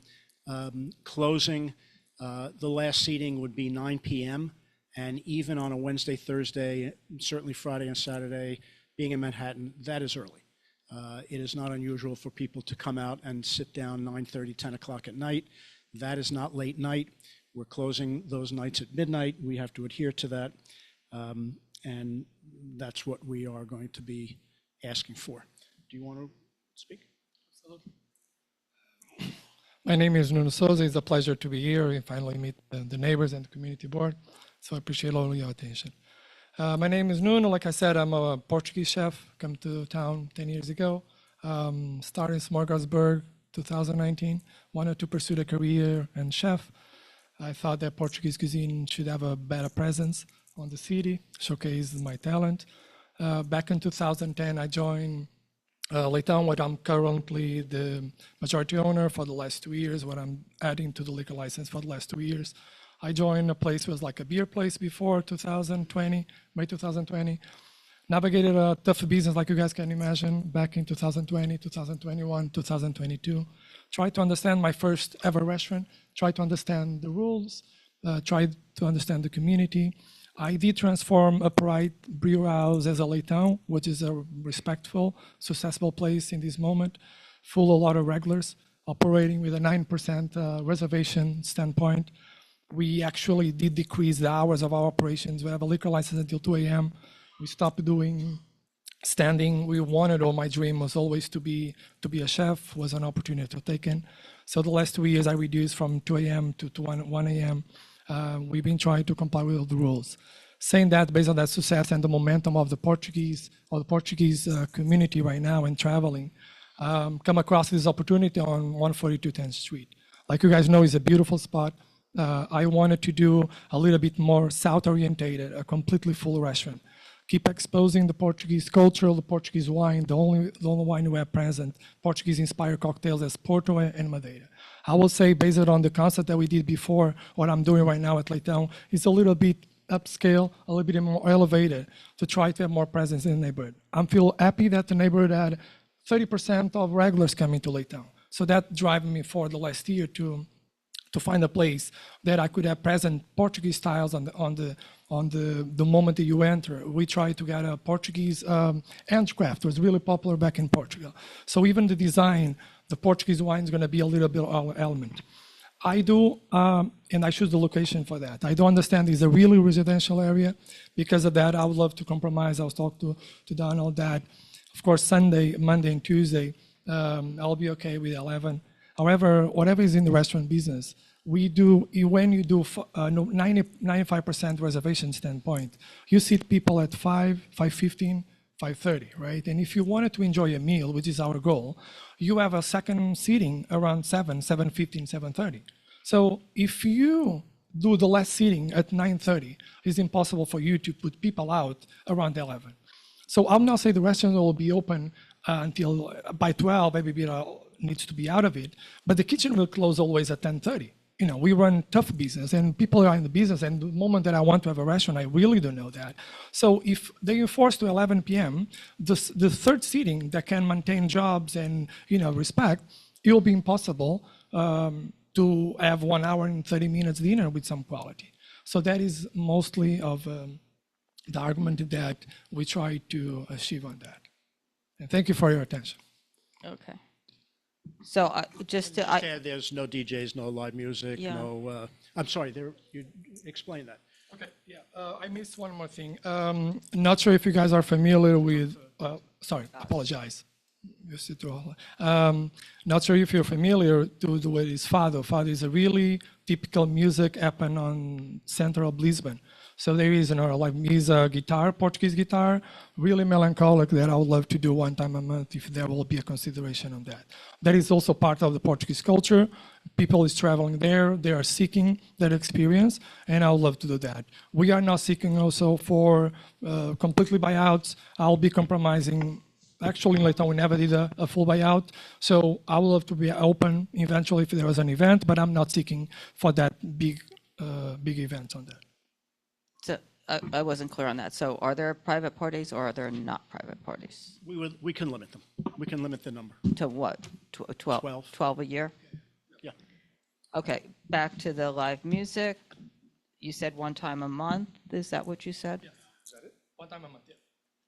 Is it amplified or is it just acoustic? Not amplified, acoustic. So it's acoustic. And then, and what would the hours be for that? Would that go in? That will be normal start around 7 p.m. You'll be closing around like 10, 10:30 maximum. So the music wouldn't go any later than 10 no, p.m.? No, at all. Okay. 10. Okay. 10. And 7 then to 10 is that.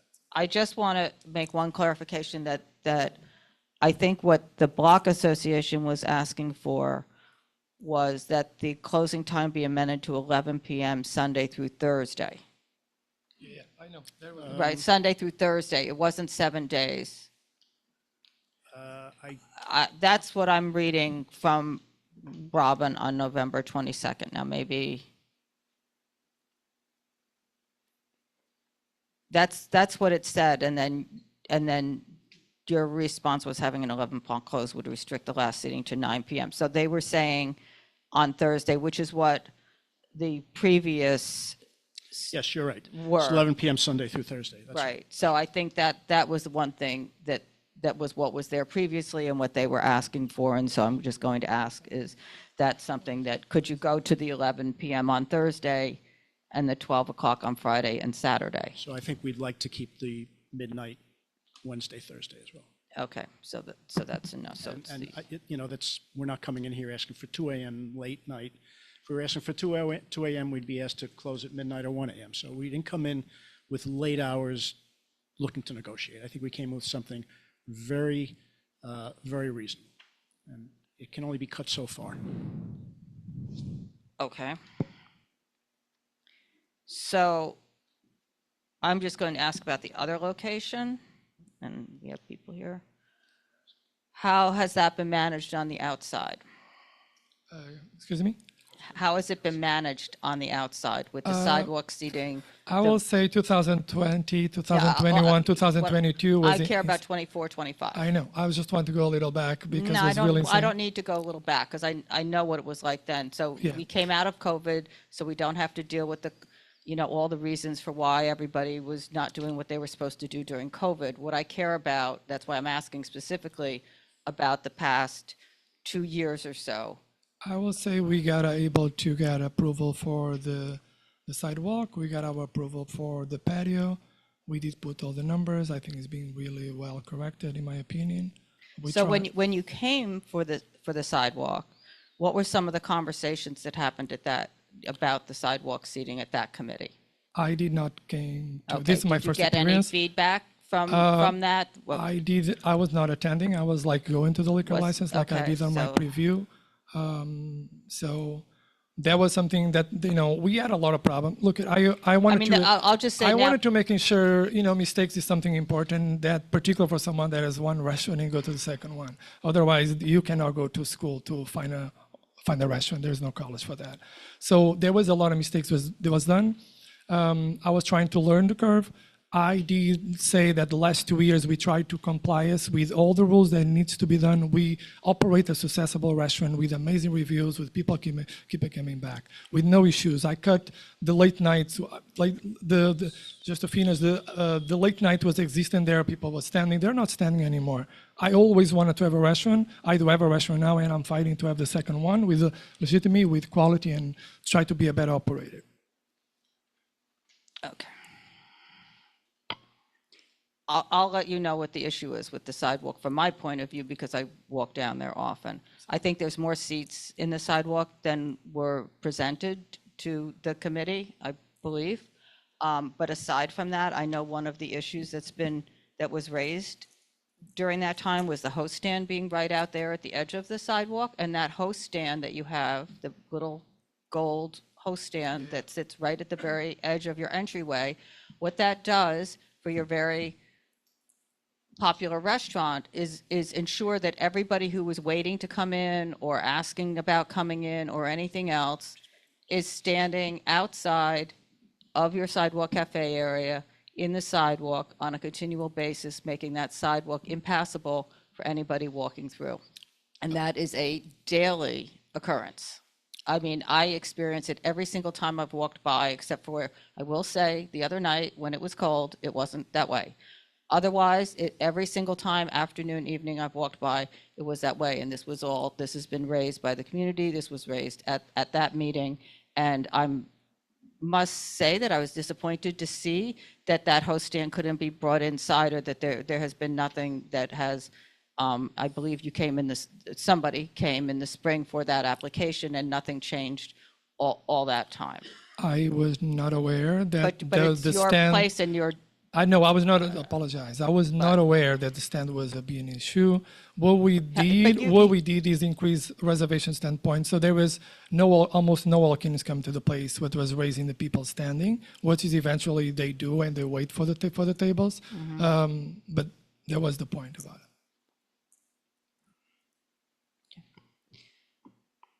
Anybody from the committee have anything? A couple of questions. I want to ask about I see there's an exit to the back alley from the kitchen. So when we talk about closing all doors and windows, we include that one, right? The back alley? It says on the floor kitchen plan. is right in the end. Kitchen is right on the back when you come. It's an Right. open kitchen. By the way, I forgot to mention. So it's not a chef-driven kitchen. So it's an open kitchen. It's an open kitchen, yeah. It's an open kitchen. The moment you go back, the last door will be an ADA compliance bathroom. Is already set up.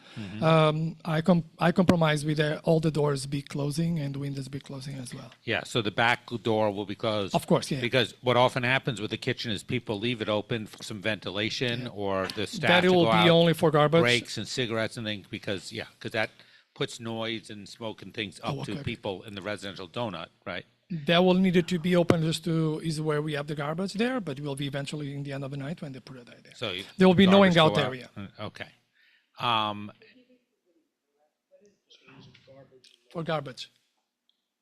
So they're only going to open the door to go out, put out the garbage and come back and close it, right? Yeah. And obviously there's no patron access to it, right? No. No. Okay. And then the other question, I know if it's acoustic, so it's the Fado music is acoustic only. It's not there'll be no microphone or speakers or anything with it. Not at all. Right? Not at all. Okay. It's a silence. So that sound, and I've obviously been to places with Fado. It's low impact, but I am concerned about sound. Is the space currently soundproof? Because it is, I believe the building's residential above, and you do have residential buildings on either side. Yeah. Is the space soundproof? It's a soundproof. Okay, so nobody's ever going to hear any noise out of this place through the walls, upstairs, next door? I will compromise if there is some neighbors. I think there is people on the building that we put manifest. There's a compromise. If they listen, I will stop immediately. If there is any issue about that, look at one of the things that I learned about Lake Town is having problems with neighbors never bring good energy to the restaurants. Restaurants is about energy. It's about people feeling good. So my compromise about that. So your compromise is that if it becomes a problem, you'll stop doing it and fix the problem. Absolutely. Okay. I wouldn't describe it as a compromise, but okay. Thank you for that answer. Thank you. All right. We want to be very clear about that back door, because sometimes staffers go out those doors, they smoke. If they're out there, they might talk to each other. No smoking, no access, no chitter chatter, right? No breaks. There is no almost room for almost I nothing see it's right very here. small. And I am going to underscore what Donna is saying about the hostess stand. I too walk by your restaurant many times a week, and that hostess stand is an issue. I assume that this restaurant, the hostess will be inside, the hostess. Yes, there is no outdoor, and those is right inside. But we do encourage you to change what's happening on Hudson Street. Donna may have firmer words on that. I mean, are you gonna fix that?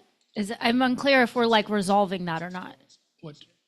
Sorry, you were talking about one or two. Well, I'm talking about the host stand.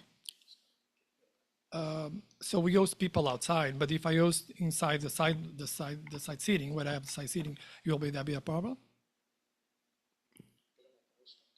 I just don't like the host stand, and I don't like that then you're taking up space on the sidewalk. But that is not for in doing the business. street. That's Even not if it's- yours. my question is, and I could compromise with that.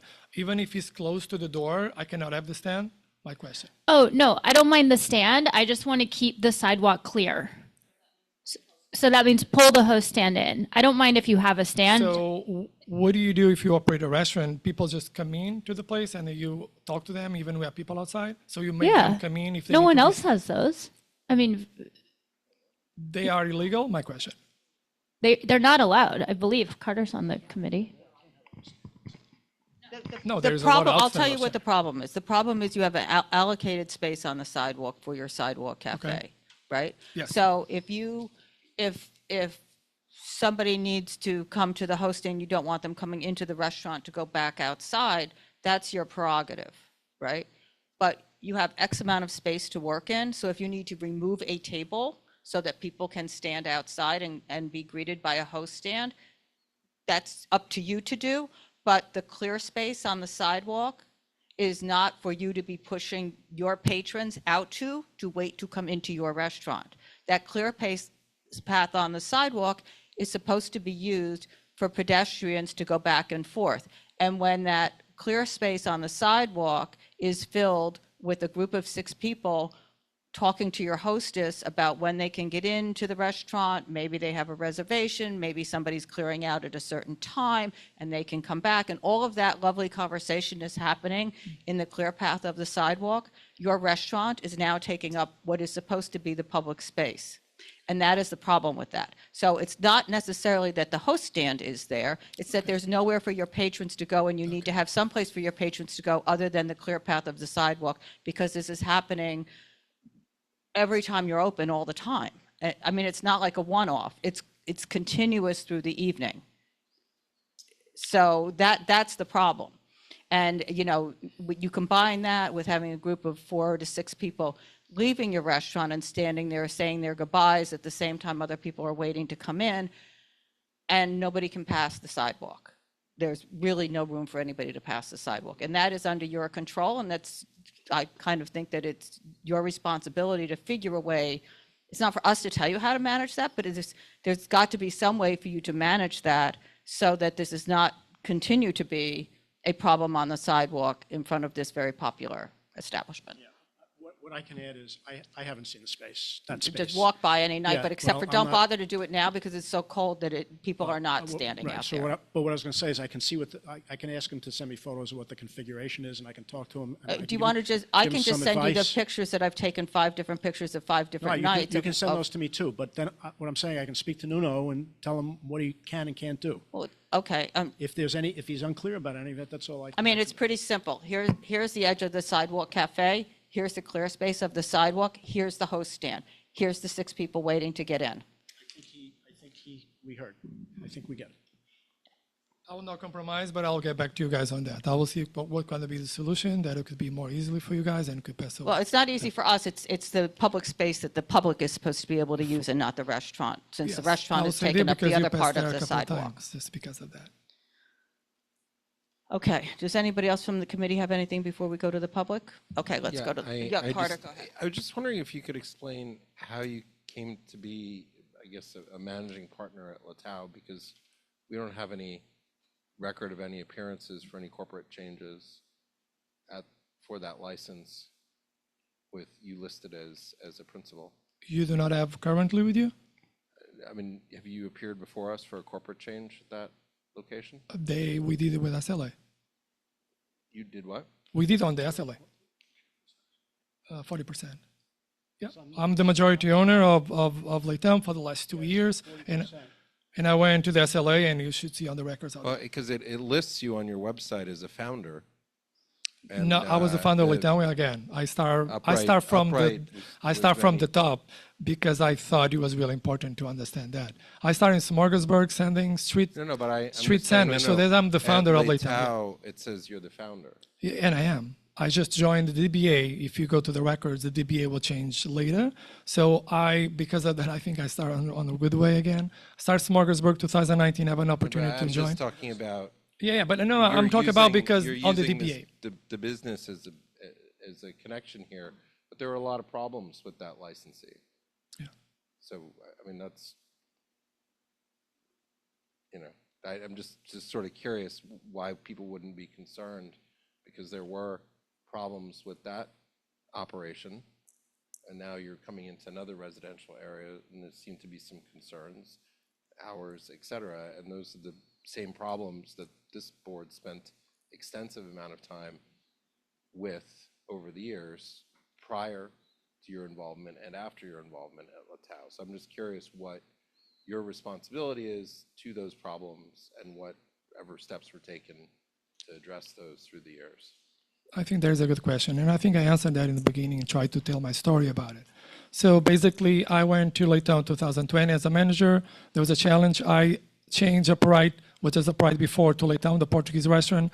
I have a tough years, like everybody has, apparently, from 2021 to 2022. 2023, I become 40% majority owner, joint liquor license, and my question to you guys is, for the last 2 years, did you hear or any problems when I transform a bar? There was a bar before as a solid restaurant. That is my question to you, too. Well, it was never supposed to be a bar. So that's sort of the underlying You guys issue. give, or someone give a license until 2 a.m. I just operated under a bar, tried to pursue my dreams, and then I did change it for the last 2 years. We're operating as a full restaurant right now.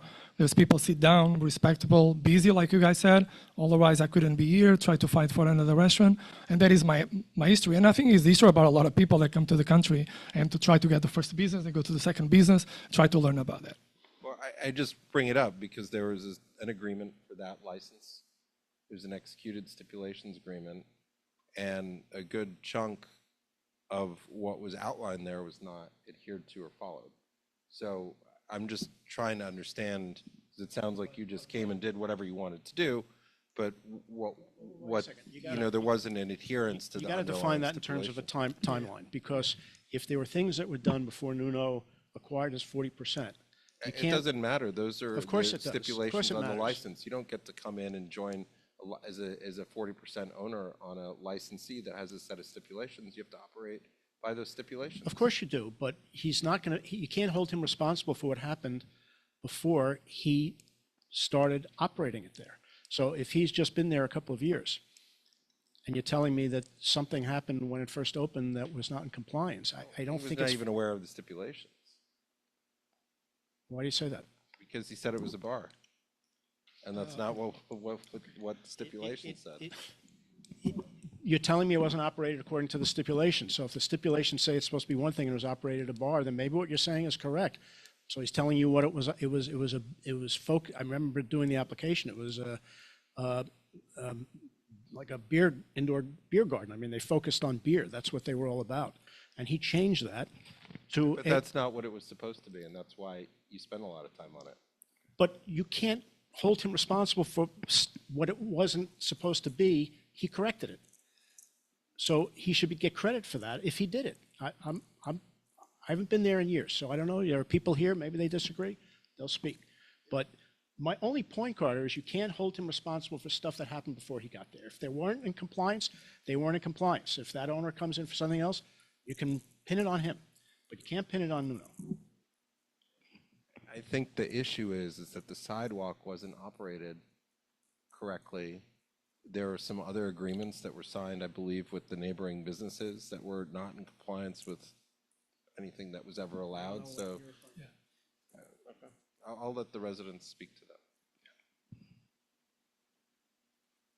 Okay, let's go to the residents. Deanna, Leslie, Augustine. Whatever order you all would like to go in.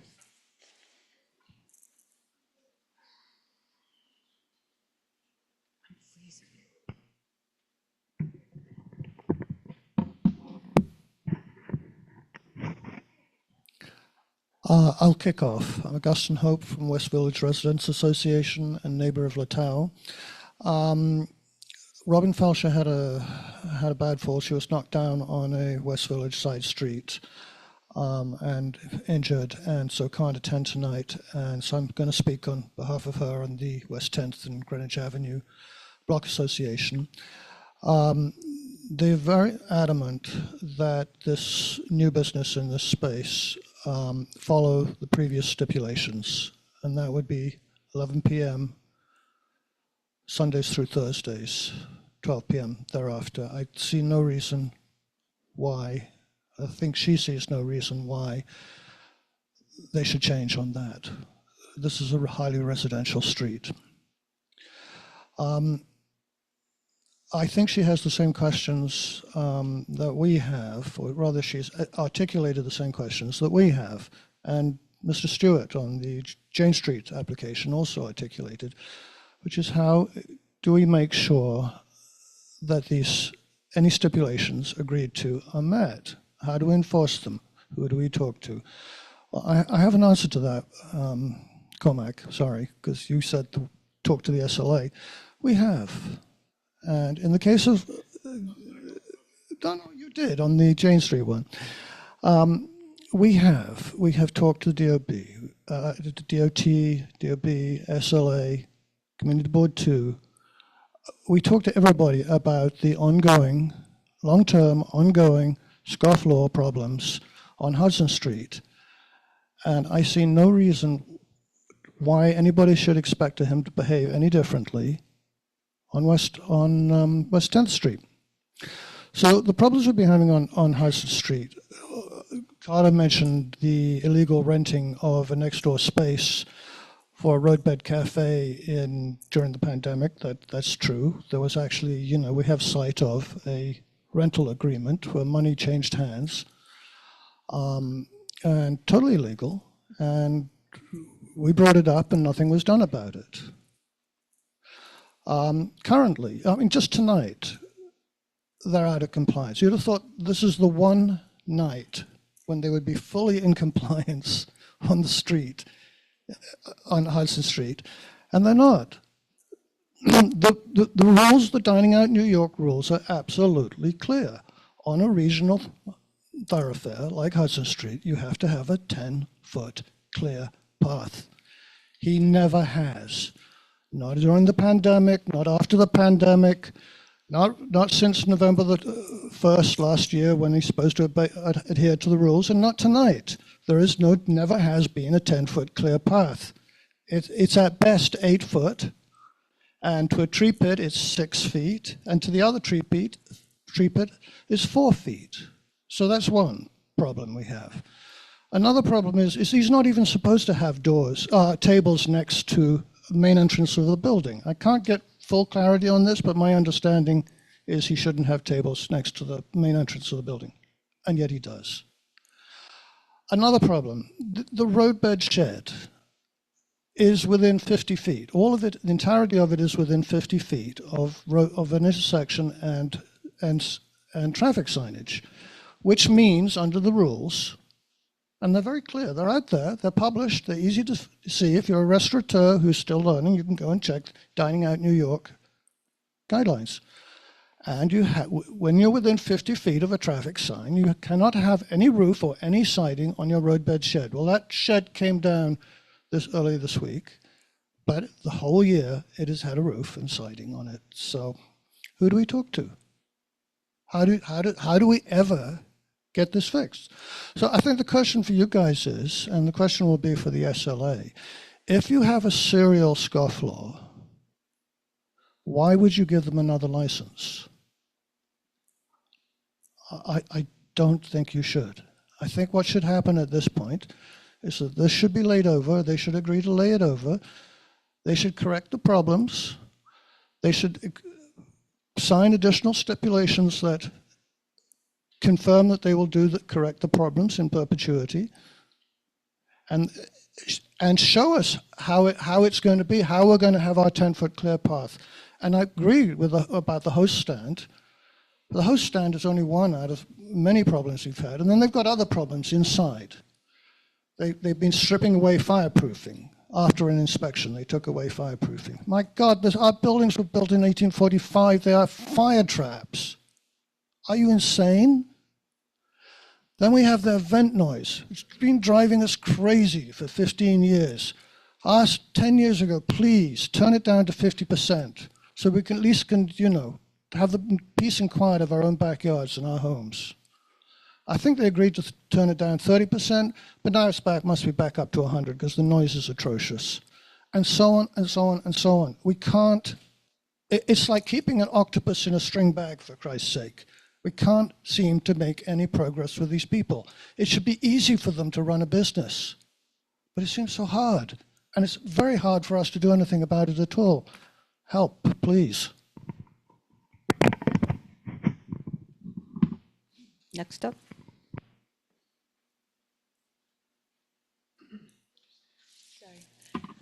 Hi, everyone. I'm Vianna Van Olsen. I am the direct neighbor, and I share walls with Leitao, Nuno, and partners, Metavoys, and Newmans, and the whole choo-choo. As of October 24th, 2025, 547 Hudson Street has received 3 violations. I don't know if they've seen them yet, which is a little bit of a surprise to me, but I want to hand them to you because the one I emailed to you was not very clear. This is Just hand the things and then go back to the microphone, please. One is Leitao's open fire violation. I think a year ago, or February 7th, inspectors did come down to the basement where they realized it wasn't fireproofed. It's dangerous. The basement has live photo music against the stipulations, okay. People running up and down, we could hear through our walls, but the scary part is really the wood beams up above. I think Nuno loves the look of it. He loves, he loves his Portuguese tiles on the wall and whatnot, and he's not taking into consideration that this place can burn down in no time. They're in one building, I'm next door, and Augustin is next door. These buildings are from 1847. This particular violation in February was not fixed, or they fixed it, inspectors came and then they took it down again. And this is recent. The other 2 are the roof, again, fire violations, and that's his partners. So that's very, very scary. It's wonderful that Nuno is actually listening to us now because he refuses to have any kind of conversation with us. And one big issue, and that is there's no room outside to stand. And I'm hoping today, because if he wants to go and open up another restaurant, great. I mean, go ahead. Question number 1 is this one shutting down, which we would celebrate? If it's not, if they can lay over, We would love to sit down with them and talk about certain points, what time the vent gets turned off, the level of the noise of the vent, and also removing 2 of those tables on the sidewalk.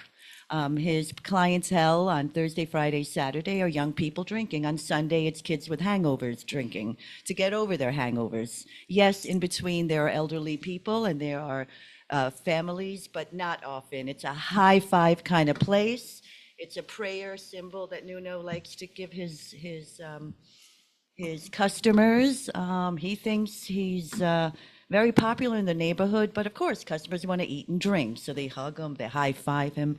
And yeah, so basically, the fireproofing scares me, and it scares all of us, also the building around the corner, the noise level, and I don't agree with this unless, for the first time in 4 years since we had this forced meeting with the police, have we been able to have a conversation with him. So if tonight he can agree to remove 2 tables from the sidewalk permanently. The French door in the basement has been, he was asked to remove that during intervention. That French door is back, and that's also a fire hazard. He just mentioned now, he's now starting to understand the rules. I think I heard him say they now close at 1 a.m. I don't think that's the case, but that would actually be wonderful also to put in writing that he closes at 1 a.m. Yeah, and we would love to go through it with him, with his lawyer. We can also acquaint the lawyer to everything that's going on, and we'd happily have him open up the other place, and we won't be in the way, but we will be in the way if we don't come up with an agreement around these 3 or 4 subjects that we have here in front of us. We've waited 4 years for this. Okay. Thank you. Was he at the intervention talk that you had? Yes. Okay. No, she's telling you to use the microphone, I think, right? Yeah. Just, yeah. Leslie? Okay, I think we're done then, so. Oh, if you would like to speak, come on up and just do me a favor, and when you're done speaking, fill out a card. This one? Okay, cool. I'll be super brief because I didn't sign up. I live at 142 West 10th Street, directly above the restaurant. Yeah. We're not doing a back and forth. Okay. Use the other microphone, please. Yeah, no problem. I just met Nuno today. If I had it my way, I'm pro-business, I'm pro-restaurant, so I'm not here to oppose any license. I don't have any ill will towards Nuno, and I'd love to have a great relationship with whatever tenant comes in. Of course, the hours, if I had it my way, I would have a bakery that closes at 2 p.m., but who wouldn't, right? And that's kind of the case. The one thing that I would like to work with Nuno, and I'm excited to work with Nuno, is there is, from a former operator and what I've learned to be improperly installed food vent that makes a lot of noise on the unit, which is directly next to mine. So just wanted to, I sat here for the last 2.5 hours, so I figured I'd get up and say something. Yeah, you might as well. What was your name again? Nick. Nick. Okay, do me one favor, just fill out the speaker card there. Thank you. Okay.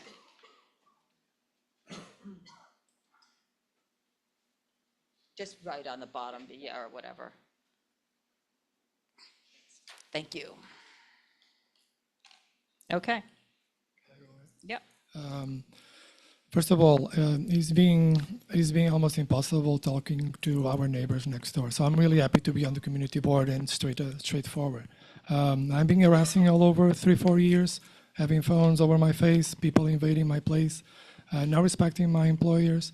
So it's been a little hard to navigate that situation. So I'm really impressed about how you guys can go on Google and see 1 a.m. It's been there. We changed 6 months ago. So really impressed you guys are not able to see that. Really happy to change the hours to 1 a.m. I did every day. We do have a lot of families. We don't have any more standing people going to the bar. So I think people sometimes just see what they want. We did file a new applications for fire department. Everything should be on on the files, on the CD. Everything is in motion. The new application, of course, you will not know about it. But happy to talk with people that know how to dialogue, to not arrest people. I did make a complaint to the Detective Affairs about some neighbors coming the way. People curse on your face when you open a restaurant, kind of the gentleman talk first. So that is really hard for someone that goes and be treated in that way. So I wanted to believe, like people say, that I'm a gentleman. Yes, I do like the style that I'm trying to navigate it. I assume my mistakes. Yes, I do. I did mistakes, particularly on the side, on outside tables when people were standing. I didn't know that was not possible. I come from Europe. In Portugal, you'll be able to do that. I did learn. I tried to improve, and whatever you guys wanted to go to the restaurant, please feel free in navigating. I cannot be talking with the neighbors. They cannot dialogue, and there'll be drama on top of you on the restaurant business. Drama doesn't exist. Yeah. So I stopped talking about it. I cannot talk to people like that. So I'm more than happy to, whatever they approach regarding, we got all the DOT's compliance. The gentleman mentioned that there was an agreement on, when it comes COVID, that the first thing that they did was make a contract with a neighbor. I'm just answering. Make a contract with a neighbor next door with Joe Juice. That was the first law that comes right away when I took the place. So that was legal to do it before, if they change it afterwards. So they fight me over some. I'm just going to say one thing here. Yeah, it was absolutely. not legal to have a contract and pay money to. So how the city comes that was.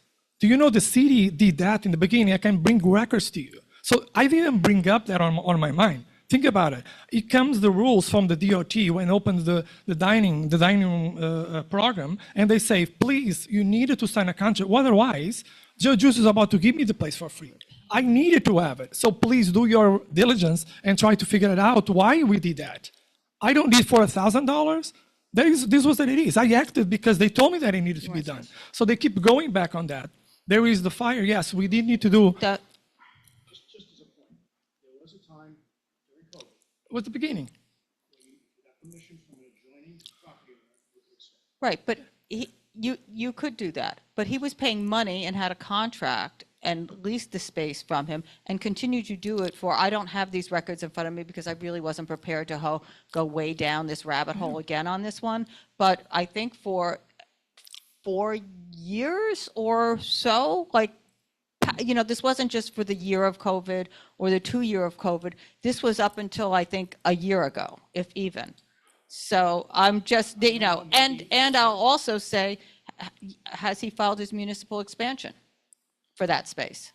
For what? For the sidewalk? Mm-hmm. We don't have the sidewalk anymore. Yes, we did. We have the DOT. No. For your liquor license, the liquor license regulations, for a conditional approval, you were supposed to file. We got our license 2 months ago. Do you know how much delays? I was still talking. Yeah. For your municipal expansion, even under conditional approval, within 60 days. Yeah, we are doing the application. You know, you haven't come to the SLA committee. You haven't. We come don't before because this, we got a month ago. We got the conditional approval. You got your conditional. What? Huh? No, if you get conditional approval. If you get conditional approval from DOT, the liquor authority is giving you 60 days to file your municipal expansion with the liquor authority. That's exactly you what we're gonna got your conditional approval from DOT. One was in July. One second, because I can't scroll. Hang on, I'll tell you exactly when. In March, you got your roadway. And hang on. Okay, the roadway was conditionally approved by DOT on March 3rd, and the sidewalk was conditionally approved by DOT on June 11th, according to DOT's records. I'm not inside, but that's what I'm seeing they have online. And the liquor authority says in their advisory that within 60 days of getting that conditional approval, you were supposed to file for your municipal expansion to extend your licensed premises to the outside with the liquor authority. And we have not gotten any notice. To my knowledge, I asked the office to check of you filing any 30-day notice for your liquor license. We are in the process of doing it. Outside. Okay, well, your 60 days are way past done. Okay. So. So, okay, the one thing I am going to point out is the previous person had the 11 o'clock. I know you've said this, but I'm just going to throw it out there one more time. The previous person at this location had 11 p.m. Sunday to Tuesday, and the one prior to that also followed those hours. So The prior tenant there? I'm just looking at our stipulations. Yep. Yeah. I don't know. Hang on.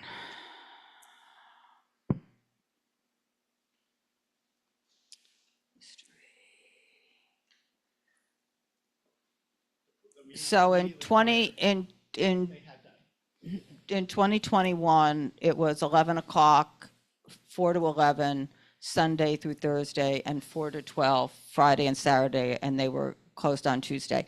And then the previous one was 4 to 11, if I'm looking at the right thing, and it was the same thing. It's been those hours going back with the Thursday at 11 o'clock and the Friday and Saturday at 12 o'clock. I could look and see if I can see.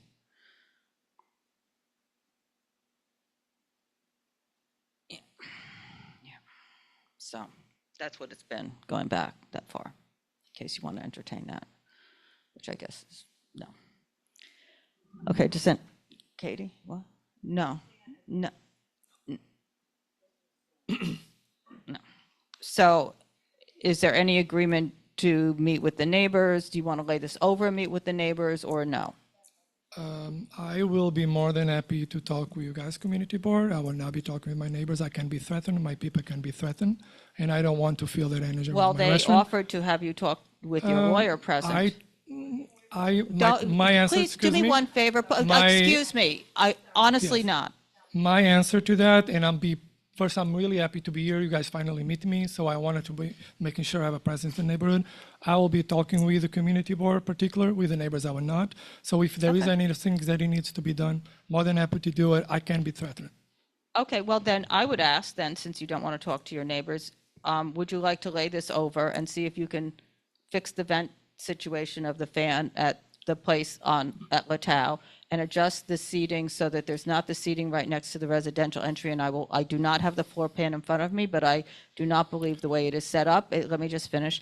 Is the floor plan that was approved by DOT? I'd have to go into our records and look at that, but would you be willing to lay this over and show that your sidewalk situation can be resolved and show the community board that? Absolutely. What I felt about your concern, particular for you and for this lady that's passing all the time, what I'm going to do right away, try to find a way to get the stand a little bit removal, making sure the pathway could be a little more clear. And you guys have my understanding on that. I'm going to do my best to do it. I think it could be a good idea, but I'd like to get some sense that if he does take care of those, that you would entertain improving him, because I don't want to kick it over a month and delay everything and then find out that there was no intention to approve him anyway. I mean, I think I'd have to give you that answer after our business, because we haven't had a chance to discuss this. But I mean, I will say that I. Explain from my point of view, if we do that, we come back and it's going to be done anyway. I wasted a month. Of course. But I think. If you want to speak to me tomorrow or Monday, tomorrow now, then sure, we'll certainly consider that. Okay. If that's a positive step, the answer is yes. I mean, I think a lot of the issues are one of the things that somebody raised, which is giving another license to someone who I think it's a great idea. Okay. But you guys discuss it. Okay. Available on Monday. Okay, and let's see what Katie. One of the things we're going to discuss is these hours. And the Wednesday, Thursday hours are very important to me, and I think many of my fellow committee members, and to the community. And there's so many serious things that have come up tonight that I think that we really want to see movement on those hours on 10th Street. Give me a summary of your discussion.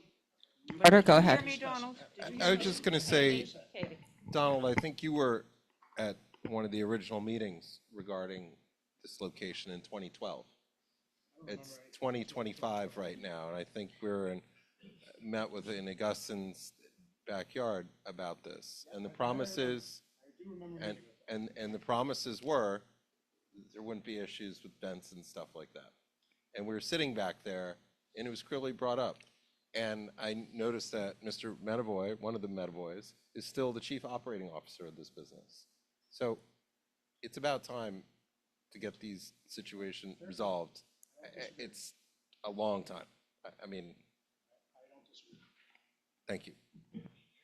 Okay, so we'll finish this now. I will, the committee will have their discussion. Of course, you're welcome to sit here for longer if you would like to do that. I will talk to you on Monday. Okay. Thank you. Okay, no, you're not leaving yet. Okay, you might, okay, so the next one is going to be Lilliput LLC, 45 Renwick, on premise for a bar tavern, previously unlicensed location.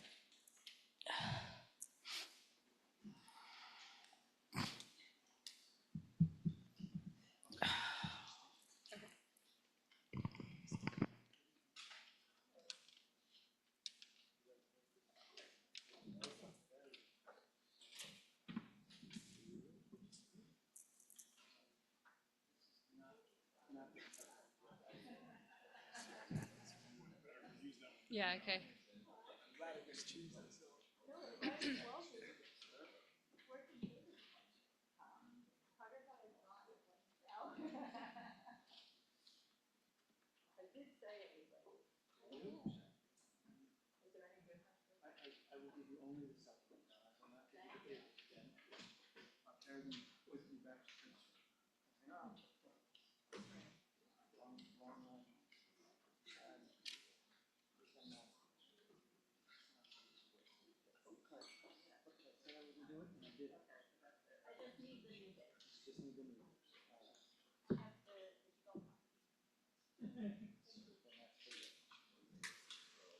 You want the whole thing? All right.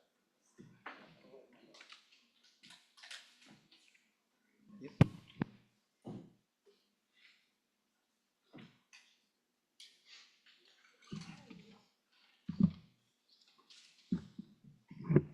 Can I get started, Donna? Okay, good. So thank you. Good evening. Mike Palutis here on behalf of Lilliput LLC. I am joined this evening by Vanessa Evans. She is the sole member of the applicant. Vanessa has been a CB2 resident for the past 7 years, most recently residing not too far from here on Charles Street. Through a separate entity, Vanessa owns the building that's located at 45 Renwick. And she is asking tonight for your approval, your support for an on-premises liquor license at that location. As you will see from the materials I just submitted, the building is currently a garage. It has been vacant for at least the last 2 years. And the most recent use was, I believe, an art gallery. Michael, you might need to step closer to the microphone. Sorry. I'm not sure. So it has been vacant for at least the last 2 years. And its most recent use was an art gallery. As you'll also see from the renderings, what our client's planning to do is add a story above the garage and convert the entire building into what will, from the exterior,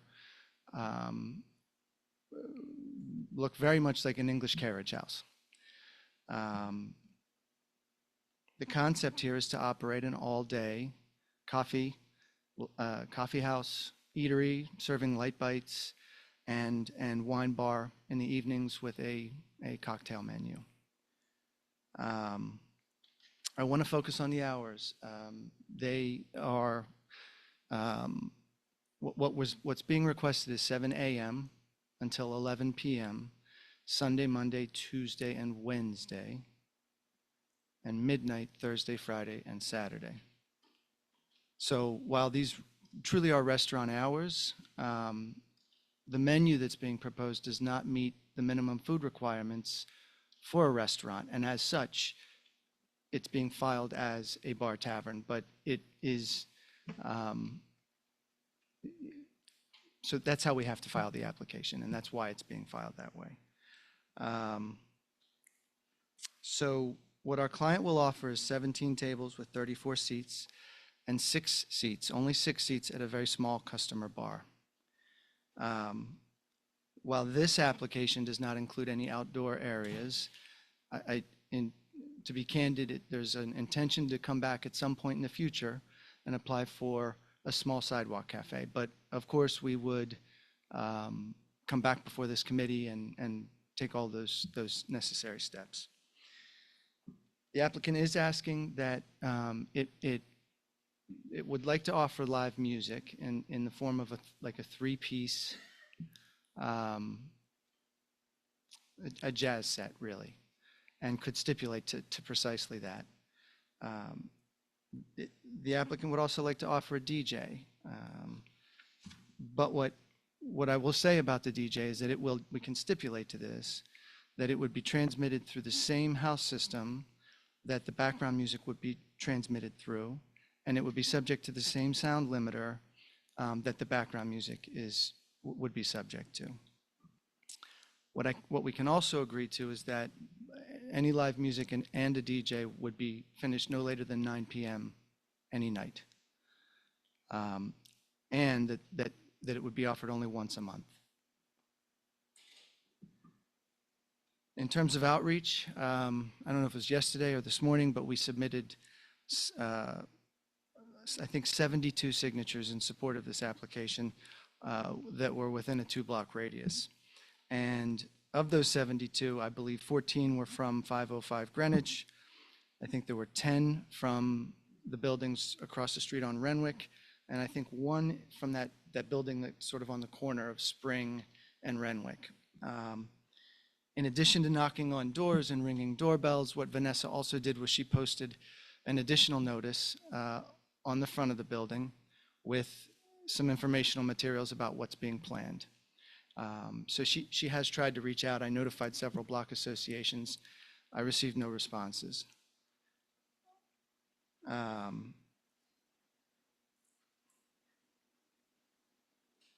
So she would like to have private parties, but is happy to limit those to 12 a year.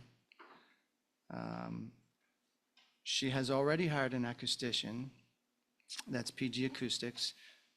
Their report is in the submission that I made initially, and she fully intends and will follow the recommendations of an acoustician. I do think that as construction progresses, there may need to be changes and improvements on the plan that we've submitted. I think that there's obviously still work to be done here in terms of the build out. Vanessa has also hired a hospitality consultant, so she's working with Dayfort Hospitality. She's working with Michael Meets at that organization, and she will hire a full-time professional manager to operate the establishment when it opens, and she intends to work alongside that person for a substantial period of time, as it is her intention to learn the trade and eventually be able to operate the establishment herself. Okay. What I can say is that as a CB2 resident and as someone who's taking this project very seriously, it's been in the planning for some time. And actually the renderings that I've given you are what will be built. There'll be maybe some very minor changes, but for the most part, what you see there is what's going to be built. They've really gone through the design phase of this project. She'll be respectful and responsible, and she will work with the community. If there's anyone here that, we reached out, and we'd be happy to talk to anyone that wanted to talk to us. I'm gonna mention this, although I think Vanessa will expand on it a little bit. 1% of the establishment's profits are going to be donated to charities focusing on girls and women's empowerment and reproductive rights. It's a commitment she's making, and I think that it stems largely from the work that she does outside of this business that she's proposing. And with that, we're happy to sort of answer any. Unless, would you like to say something? I think she would. I can say something. Yes, please. Hello, I'm Vanessa Evans. Lilliput is named after a family home that means a lot to me. And my goal is for Lilliput to feel like a home, not just in its concept, but in its design. Think couches, armchairs, and cozy corners. I want people to walk in and instantly relax, like they've stepped into a friend's living room. Lilliput is an ode to the relationships that have shaped my life. I still serve on the board of my family's foundation, where I've built meaningful connections. As part of honoring that, Lilliput will run a small give-back program year-round. We'll work with 3 to 4 partner organizations throughout the year, each supporting women and girls' reproductive rights or LGBTQ+ communities locally and internationally. Once a year, one partner will be a New York-based organization, so happy to give back to this city that I love so much. An example that immediately comes to mind is the Bridge Project, which is operated out of Hudson Square as well, which provides low-income mothers with cash on a bi-weekly basis during pregnancy, birth, and the earliest days of their babies' lives.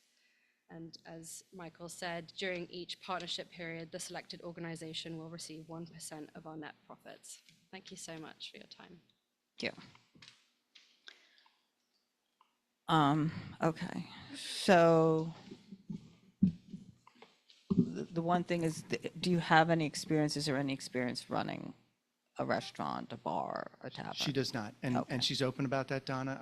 Which is why I meant to highlight the fact that she is working with a consultant, that she will hire a professional manager. This is something that she has not done before, but that she is not going to do alone, and that she will learn over time how to do. Okay, and then are the windows being installed? Are they operable? They are. We're happy to have them closed at all times. If we get to a set and a DJ, we'll have them closed during all those periods, and at whatever hour it is that you folks would like to see them closed. Okay, and then I guess I'm going to ask, most of the literature defines this as a coffee, wine lounge, all of that. So why the need for the on-premise license? So especially for an inexperienced operator in a previously unlicensed location, surrounded by residents. It's all residential buildings around there, I think. Understood. The hours are... I just want to say, because I did a rough count quickly, about 420 units. That's not people, that's units, all right in that immediate area. Right.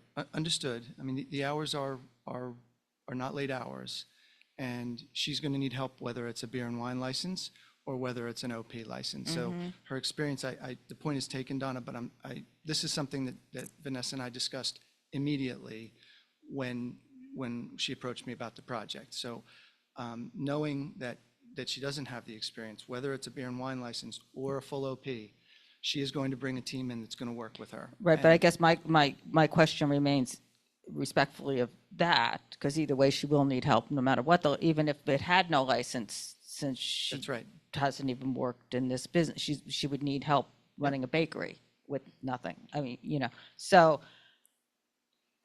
but everything is describing this as like a wine lounge and everything else. So why do we need a full liquor license? And then with DJs and then with live music in a residential area in a 2-story building, that this is what it is. And it just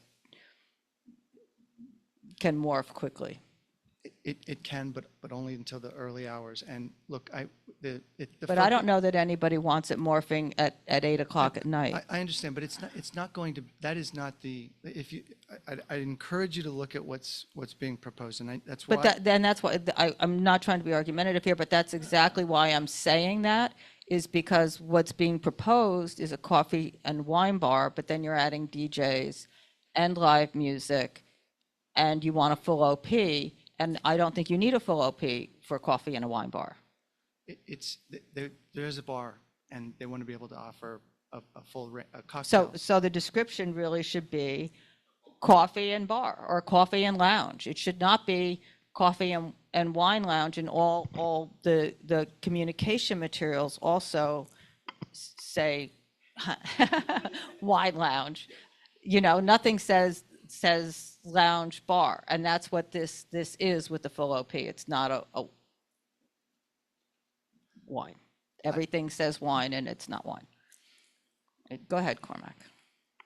Yeah, I mean, my thing is this, all of the sort of the atmospherics and pieces around it and the intention and all sounds lovely, right?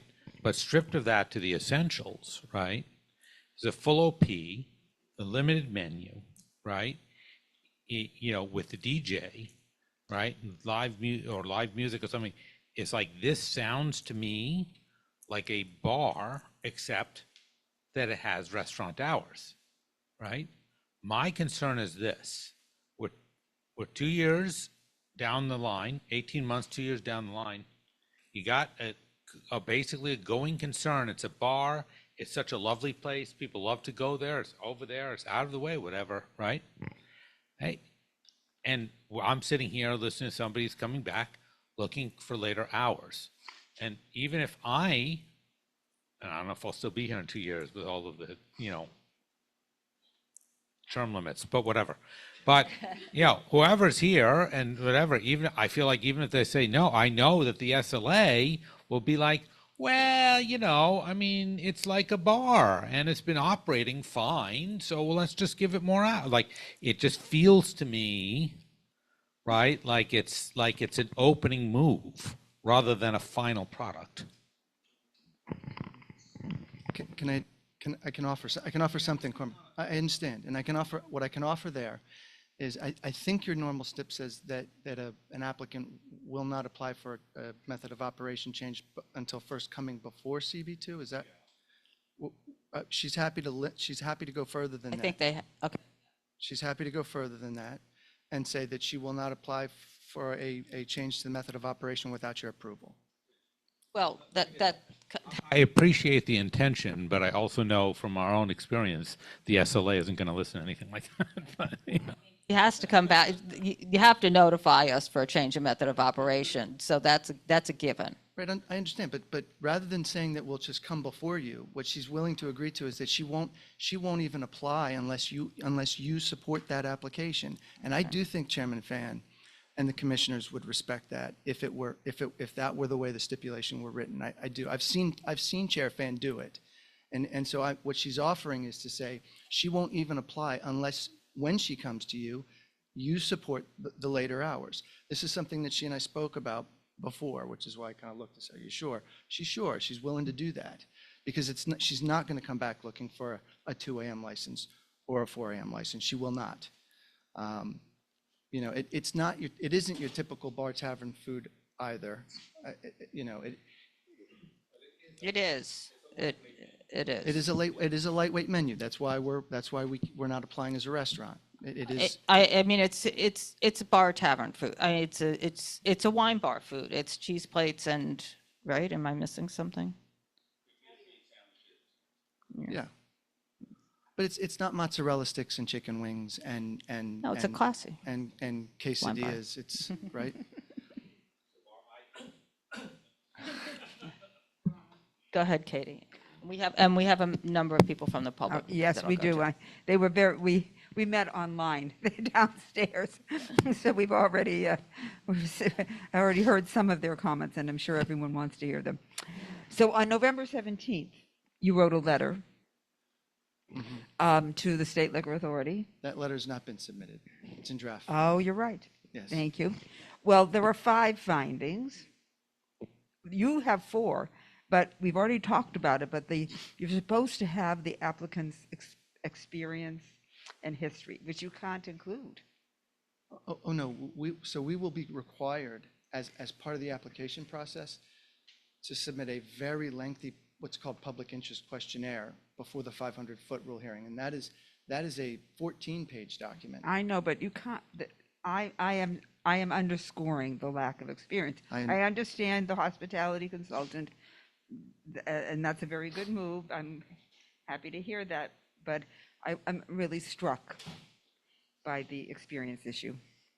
For you know, sort of leaping over the introductory step, which might be beer and wine, and going right to the tougher thing. And also, we are not we're not just licensing an individual, we're licensing a premise. And so if she leaves with, you know, all the good intentions and promises, everyone is, you know, we still have a licensed premise that we have to be responsible for. So There's no, you don't have to respond, but I'm just pointing that out. I would say that the likelihood of that happening is lower in a situation where the operator also owns the building that she's operating in. I understand, and your point's taken, but she's not leasing the space. She owns the building, and she's making a significant investment into its improvement, which she probably wouldn't recover if she sold it to another operator, truthfully. She could partner with some, I mean, just, you There are never ways, know. I you know. understand. And I I don't understand. think we had a public interest statement in here either, did we? I didn't give you the don't. 14 page. I never do.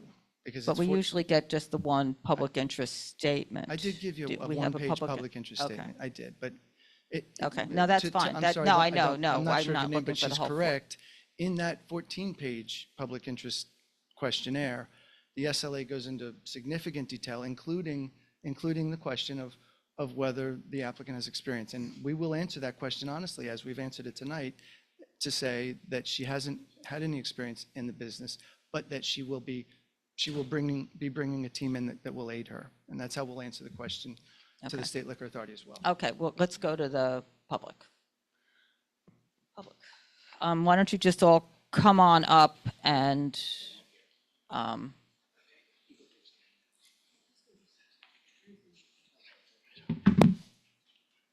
Hi, Brian Flores, 505 Greenwich Street. Our apartment faces Renwick Street, and we're exactly next door to what would be Lilliput. We share a wall with her. So I've lived in the neighborhood, in the CB2 neighborhood, for 24 and a half years. I've been at 505 Greenwich for the last 6.5 years. I want to preface this by saying I am 100% pro-business. I love coffee shops. I very much frequent bars, clubs, live music, DJ events, etc. I could not be more against this on every level. Renwick Street, which is the reason why we moved here, is to raise our young family. We have a 3-year-old and a 6-year-old. Our windows facing, we're on the 3rd floor, so right next to this and whatever they're going to build. Renwick Street is a beautiful 1-block street, one-way traffic, one lane, going south between Spring and Canal, going south. There's zero retail. There's nothing on there. There's a physical therapy shop on the southeast side, and that's it. There's nothing. It's quiet. There's rarely any traffic, so a lot of people mentioned if there weren't an ambulance or a fire truck to come through, it'd be very difficult to get around. Having said that, it's extremely quiet and it's all residential.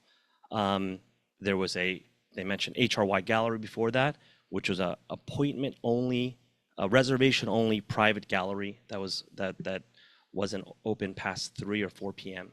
Unfortunately that closed during COVID or slightly after COVID.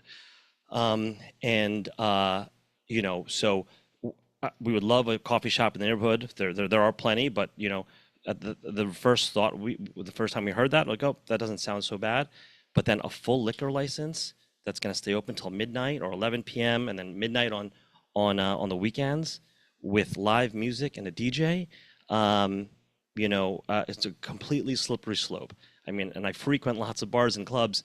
This looks and reads to me like somewhere between The Box or Spotted Pig, which was what the Black Rabbit was about. Like, I think it's ridiculous. There's no place for it. There's 15 liquor licenses within 500 feet. Thankfully, they're on Spring Street or on Hudson or even on Greenwich, but a little bit closer to main roads. Nothing on this little oasis of a residential enclave we have, and the ones that are even on Spring Street, we can hear that sound. So Lazy Point on Spring between Renwick and Greenwich is only open like 1.5 to 2.5 days a week, and we can hear the vibrations from that, and that's on Spring. And there are going to be other people that could speak to that in more detail. Paul's Casablanca, which again is on Spring, that's open maybe 4 nights a week, and there's lines of limos and young children, young adults vomiting on the street, and teenagers, and that's mayhem.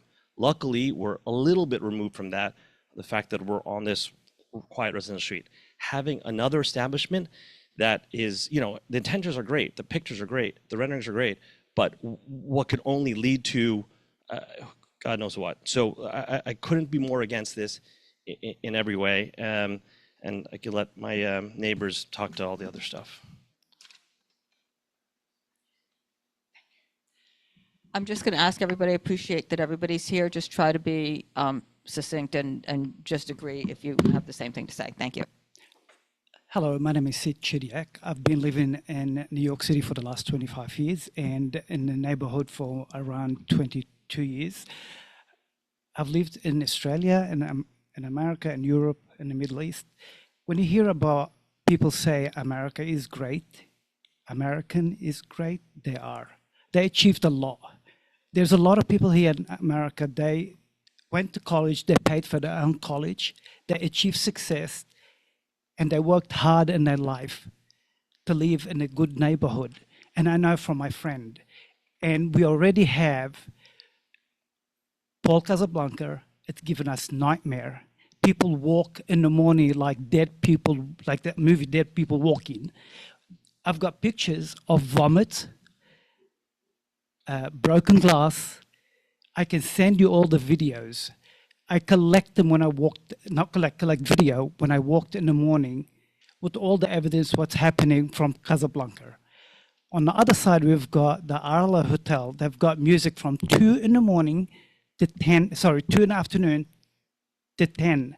And sometimes they play after 10. It's so loud, our building not built to hold that sound system today we have. It's our building not built for that.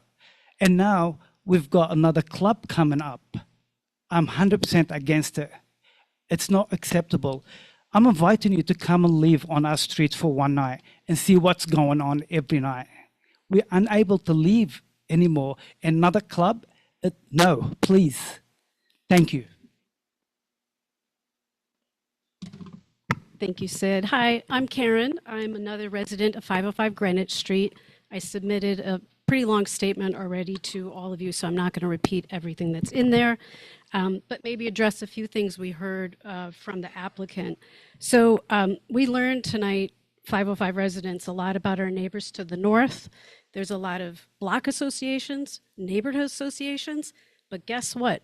We're the new kids on the block. The south part of Hudson Square, we're new. We've only been there 20 years. So the first thing I'm doing when I leave here is starting a block association. Yes. I didn't know. So I've also heard, we know that this is an inexperienced applicant going for a full liquor license, asking for DJ and live music. It makes no sense for a wine bar. That is how this applicant told residents that signed her form that she was going to be establishing a little coffee house and a wine bar. We have one of those around the block. We don't need another one. But the neighbors didn't know about live DJ, music, and now we hear for the first time tonight, future application for a sidewalk cafe. I live above this space. My bedroom wall of my family is against the wall of the space that has been quiet for 20 years since we've lived in the neighborhood as really pioneers to Hudson Square South. Everything that's changed in this neighborhood since we moved in as pioneers has been a move towards residential. We have 6 new residential buildings along Renwick, this little adorable 1-block street of New York City, the oasis that's been described.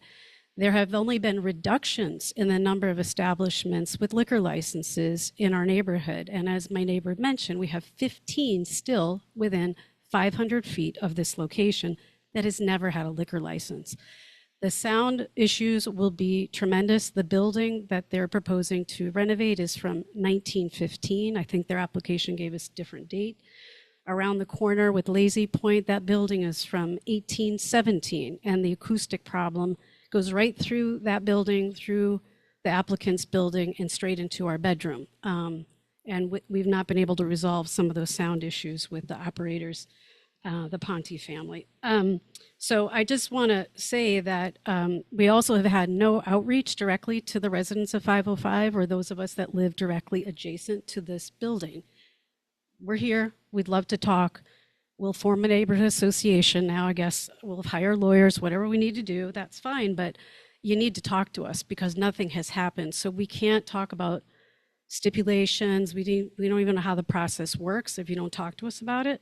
But net, we are against having any type of liquor establishment, wine bar, what have you, next door. Sidewalk cafe, no go. Everything that happens on that sidewalk permeates the residents of 505 Greenwich, and there's ground floor apartments as well that haven't been mentioned so far. Children live in our building. You know, it's been going the right direction for the 20 years we've lived there, but we would deeply regret if you issue a first-time liquor license on Renwick Street. Thank you for your time.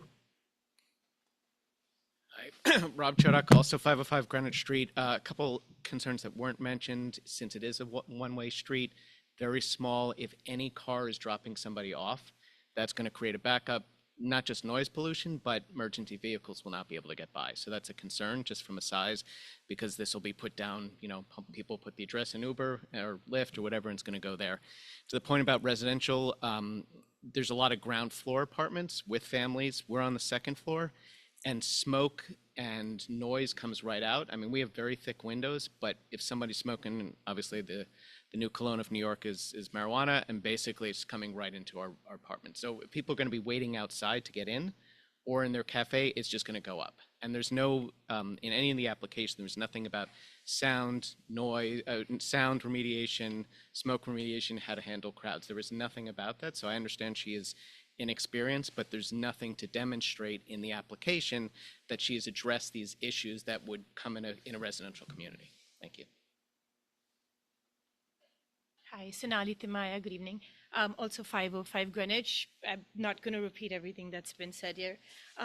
Just one quick thing, the gentleman did mention outreach. I'm on the board, as is Kristen of 505 Greenwich, haven't heard anything. So we have a bunch of questions, we just haven't had a chance. So I'm not sure who the outreach was to, but it was not to the board. And so we have really no idea. We have a lot of questions. Kristen? Hi, I'm Kristen Salmon. I'm an elected board member from 505 Greenwich. I live there with my family, including 3 small children. On paper, I love this idea. I love wine, I love coffee, but I'm not sure that this is the right location for it. Echoing what Sonali mentioned, 14 signatures for a 100-unit building, that comes to probably about 5%. We actually had our annual unit our unit owner building last week. To my knowledge, no one in that meeting had heard anything about it other than the poster that was located on the outside of the proposed building. So no direct outreach to our building, not to Brown Harris Stevens, to my knowledge. And so I think that our primary concern, obviously, you've heard about the liquor license, but I think also just the idea of being good neighbors and wanting to ensure that we're really being communicated to effectively. The other thing that I would say, and I actually don't know if this is true or not, I heard a rumor that there was asbestos remediation at that building this summer. I heard it actually from one of the porters in our building that just said, I think that they're doing some work on the roof of that building. I would suggest you keep your windows shut. Again, as a mother with 3 small children, I was very concerned about that, and especially the lack of communication. And I wonder if that's going to be addressed if they're proposing additional construction. My background is in construction, so it's very, very concerning to me. My windows actually look at the back of their building and on top of their roof, so I can attest personally that I saw workers on the building. Thank you. Hi, my name is Marissa Accardi Flores, and I'm a resident of 505 Greenwich. I've been a resident of CB2 for 11 years, and I'm raising my 2 small children at 505 Greenwich. And this is a family building. There's residents that have been here since the building was built that have really strong roots to this building. There's small children, seniors. We've become very close with most of the neighbors in the building and also our neighbors on Renwick Street as well. And it's a very strong community. And yes, we live close to Soho and Spring Street where Paul's Casablanca is, but on Renwick is a very residential street. And I am completely against changing that. There's no reason for more bars. I really appreciate what you said earlier, that the Lilliput application sounds like an opening move. I don't want to repeat what my neighbor said, but the application sounds like a coffee bar and wine, and all of like the pamphlets and everything create this beautiful imagery, but the application asking for a full liquor license and live music and a DJ, it doesn't make sense. It's not adding up. I feel the same way as everyone who spoke before, and thank you for listening to us and the residents of Renwick Street and Hudson Square. Thank you. Thank you.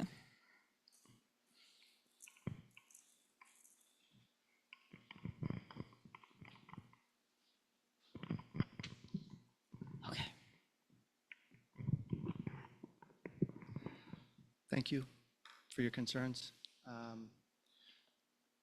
Can I respond to? Yeah. Sure. Please. So the easy one, I guess, is the permitting and the asbestos work someone raised. It was permitted. It ended up with an ACP 5 that was all done as per city code. So yes, there was some work done, but it was done correctly. She's happy to remove the DJ from the application altogether, and that's something that she's happy to do. She really would like to be able to offer some tasteful music, a three-piece set. She thinks it fits with the milieu of what she's trying to build here, and she'd like to be able to do that. The other concession that I don't know, I think we could draft a stipulation to this, but the other thing that we'd like to propose is a limited cocktail menu, not a full stocked bar, so that what she would offer would be a rotating menu of 6 cocktails, and that was it. That you couldn't come in and ask for a tequila sunrise, you couldn't come in and ask for a Malibu Bay Breeze. There would be a menu, and those 6 items that were on the menu that were spirits based would be the only spirit based drinks that could be ordered. And it's really just for those guests that don't want to have a glass of wine or a beer. I know myself personally, if there's no scotch on the menu, I am not sitting down, right? But if I'm out with my wife and she would like to have a glass of wine, if I can have so she's willing to limit it in that way, if that would get us, closer. Yeah. About the live music and things. So are we talking acoustical, or is it going to be amplification? It will not be amplified. So there'll be no microphone or speakers or anything for it? There will not be. And so what kind of instruments are you imagining in your 3-piece? Or no horns, no percussion. That's what I'm saying. Is No are horns, they no going to kit. be No horns, no no horns, percussion. no percussion, No percussion, no horns, no kit. I mean, she's It was one time a month, is that? one time a month would be great if we could get there. I mean, it's really not a club, and I want to emphasize. I know that word was used. It's not the intention here. Go ahead, Cormac. In any way. Switching topics really quickly, I have also just have these concerns about this, the lack of successful engagement. I'm not going to be like who did what, right, kind of thing. So far with the boards of the, these are substantial residential buildings and things here, because there are issues. For instance, one issue that has been raised here tonight that I would like to hear about, if you have something to say about right now, is about garbage. So as you know, I mean, I think there's no or virtually no commercial in this block, and there's no restaurant, as you well know, a food provider and things will there's daily garbage pickup, right? Collection and things like that. When that happens, you know, in the after close at midnight. So is it going to midnight, after midnight? Is it early in the morning? When that happens, where's the garbage going to be stored in the meantime, obviously? But, you know, when that happens in things, particularly on this block where I'm hearing there are street level residences and things like that. I mean, this is a major impact on community. And so, like, I'm a little concerned that there hasn't been a robust discussion with people and working that out, like how that's going to work. But I would like to know if you've given any thought to it, if you have any plans. Sure. So I believe with the garbage will be kept inside until it's put out for collection, and it will be collected. I believe it's between, do you know what hours? She doesn't know yet.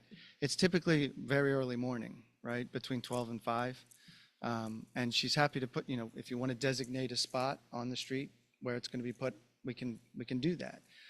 There was no intention of avoiding any discussions with anyone. We did collect some, I mean, there are 14 signatures from people in the building. We did try, but so we're happy to make those come to I understand, but I'm just saying it hasn't happened yet. And if somebody lives on a mixed-use block where we have a lot of commercial and things like that, you know, it's a major impact on the block when you're being woken up at 3:30 in the morning by garbage trucks and things like that, right? And so it is something I feel like there needs to be a real dialogue in the community about, which unfortunately has not been able to happen here, and I'm not placing blame for it. So what I'll say is that is something similar to what was said in the last application. If you feel after your closed session that there's value in that and there's a possibility of a path forward, we're very happy to meet with all of these folks and anyone else in the building that would like to. Let me ask one question.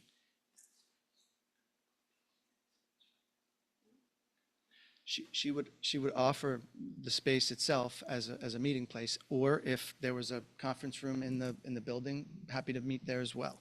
But you know, like the last applicant, we don't want to do that and then only to be, you know, told this is a non-starter next month when we come back.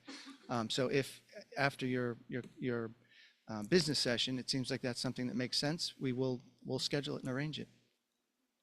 But I was just going to say that I don't think we can make that particular promise to you. We did it a little differently with the other people because we don't know what the outcome of any discussion might be so far. Do you think we had a little better idea with the other people because they were more together? But we can't, I don't think that we as a committee, or I couldn't guarantee an answer now because we don't have anything. I'm not asking for a guarantee. I understand. But we are open to that conversation and meeting if that's a positive step. I mean, I'm not. Yeah, that's great, and we'll discuss that. That's what I'll say about that. I mean, it's a very different situation because the outreach, like Katie said, we had feedback on the application of that other application, and the issues had to do with their other location. And so, you know, I feel like there's possibility that it's just different. Here, since you did not speak with them, and the other, I mean, we have a lot of representatives from one building here, but there are other buildings there too with probably condo boards and everything else. So we know they are against this now. I think pretty much what we've heard is they're all against this now. Right. I don't know if you had a conversation with them, if that would change. And so, but since that conversation has not happened, they don't know if that would possibly change, or if from hearing from all of them, if you would make further adjustments in your application, because you have a handful of people here and we're missing the 5 other handfuls of people. So I think we really can't address that, and then the committee can talk about this, I think, in our business session. But can we do this? You talk. Perhaps we'll invite these folks who are here tonight to speak with us outside, and we can try to get a sense of whether there might be any movement on their end tonight. You folks can talk, and we will. I'll communicate with the board office through Eva tomorrow or on Monday before a letter goes out, and before decisions have to be made. Yeah. Is that? I just want to say, I mean, there's a lot of other things going on here, and I think that's why the residents are concerned, because this doesn't make a lot of sense. You have 59 seats, an incredible amount of development that's going on. It's a coffee and wine bar is how it's marketed. The numbers don't add up. And I think that the concern the residents have looking at this is very real, that something else has to go here for it to be viable over the long term. And I think that you need to convince them that this will stay the same, which is what you're telling us as it is, because that's the disconnect. It's pretty straightforward. You just look at these renderings and look at the few number of seats that are in this space for this to all add up. And that's not a reason to evaluate the license, but it is a real reason for the neighbors to not connect with this concept. And it's clear this is a passion project as well. So you got to bring that all together. And I think that's what's causing all the concern here. I understand. And that's, I mean, it's just looking at this, I don't know how it makes sense without the food, without a restaurant, without the higher check amounts coming at each seat. You know, this doesn't add up. And I think that the concern to the residents is they've got a model right there, 200 feet away, that if you put it in here would be exactly their worst nightmare. So that's what's there. I mean, and that's not, you're asking us to have some sort of a conclusion I'm not with all those open issues. We'll have a and it's conversation. hard We'll have a to conversation do with that. with So- with these and folks. they see it every, 4 days a week or however many days a week it is, with the gentleman who works the door at Paul's Casablanca, who's well known, and personalities and all the ownership and the people who work there and the people going in and out. And so there's, that's just something that on a personal level has to be worked out, I think, first before, so that there's some trust. Because you're asking for trust. And that's what they have to, Understood. Understood. We will. We will work to build that. We'll have a conversation and see if we can make any progress in that area. Yeah, I mean, because that's the issue here. It's not all the little things. It's either it is or it isn't. If it's a coffee shop that is what, with some wine and some cocktails, it's not going to bother anybody. That's one thing, but that's, it's hard. I think it's hard for people to digest when they look at this. We'll try to explain that to them and then perhaps come back and talk to you about it again. Okay? You're not coming back now, though, to talk. You're going to talk to them, but We may come back next month. We'll see. fine. All right? But Is I that- just want, yeah. Okay.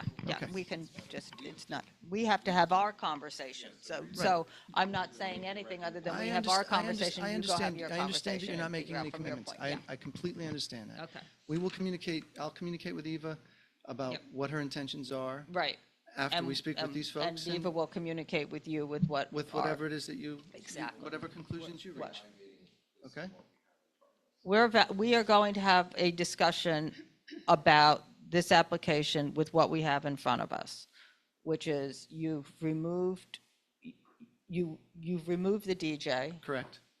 You are amenable to removing the live music if You said but you for need, once, if you you need said to. but No. for once a month. No, I didn't say that. I said that's what she was asking for originally Oh, with I the see. music was once a month.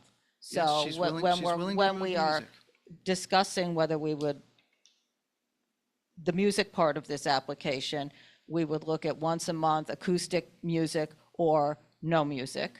Okay. The hours that were, I think those are the only changes, and then the drinks that you have, That's right. that A you limited have changed cocktail menu. the drinks to a limited cocktail menu, but it's still an OP. And those are the things that are the change in the application from what we started with that the committee will be discussing. Correct. With a Katie? limit of 12 And- 12 and- private parties per year. Right. And could we get Do you the wanna earlier just lay it close on over? Thursday? Do you want to just lay the application over and meet with everybody and We'll just lay it do over, the- we'll have the conversation. Okay. And And I would suggest 11 o'clock on Thursday. Was that what we'll do? We'll just lay this over and See you in January. Have a happy holidays. see us in January. All right. To all of you, if you know the people in the other buildings, because it's great all of you showed up, but I did do my little thing and see how many residents are there. Our new block association starter here. If you can, if you just please, whatever you're doing, try to coordinate, reach out to those boards or whoever you need to reach out to, so that the community is involved, and see if you can have a meeting with all of those members there, or so that it's not 4 different meetings and you're all, or at least are sharing the same information. Yes.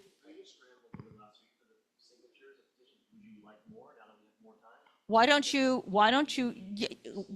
all meet and see if they're back on our agenda in January, see how you're all feeling, what you need to do, and yes, I mean, we'll be evaluating the application again in January or February, whenever they're coming back, and so we will need the input from whatever's transpired between now and that time. And we would like to have that. And Donna, I would go ahead. And I would Carter. just have the opportunity to have the conversations to see what this is. Because just jumping ahead to sign petitions kind of becomes meaningless if you haven't had the conversations. Right. And that's important. Just for what And it is. Donna? But also, can you please, if there's going to be a point of contact, share your contact information with Mark, so that we can put it on our website as one of the neighborhood areas to reach out to. Definitely. Because this is an area that we've struggled over the years to have residents, and it's always this type of Are you thing sure you're at the signing last minute of whatever comes up. So. And can I give them, Donna? Yes. And we'll give them one more piece of advice? Yes. I'll wait to the lady in the blue coat. Karen. Lady in the blue coat, sorry, I forgot your name. You can go on the CB2 website, and there's a list of all the block associations. Kate Bostock was here. She's left, but there's some very established ones up north that you might, ask what their structure is. Get a little advice, and I'm sure that they would reach out. Thank you all. Okay, thank you. Have a nice evening. Thank you. Okay. So the next was, it's freezing. The next one is going to be Penguin Flagship, New York City LLC, doing business as Penguin, 64 West 10th.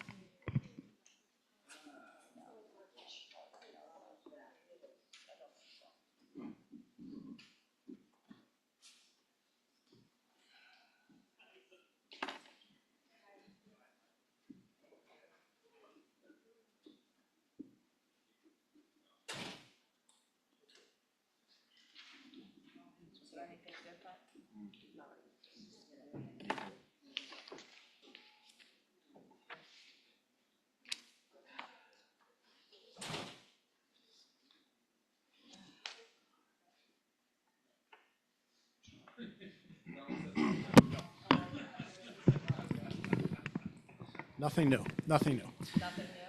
Nothing new, no. This is a new application for the space at 64 West 10th Street. With me is Emmett McDermott and Margot Howard King, who are the 2 principal owners of this new restaurant business. This building, which I'm sure you know better than I do, because this is your neighborhood, I think in all the years I've been doing this, I finally found the space that's been licensed earlier than any other space.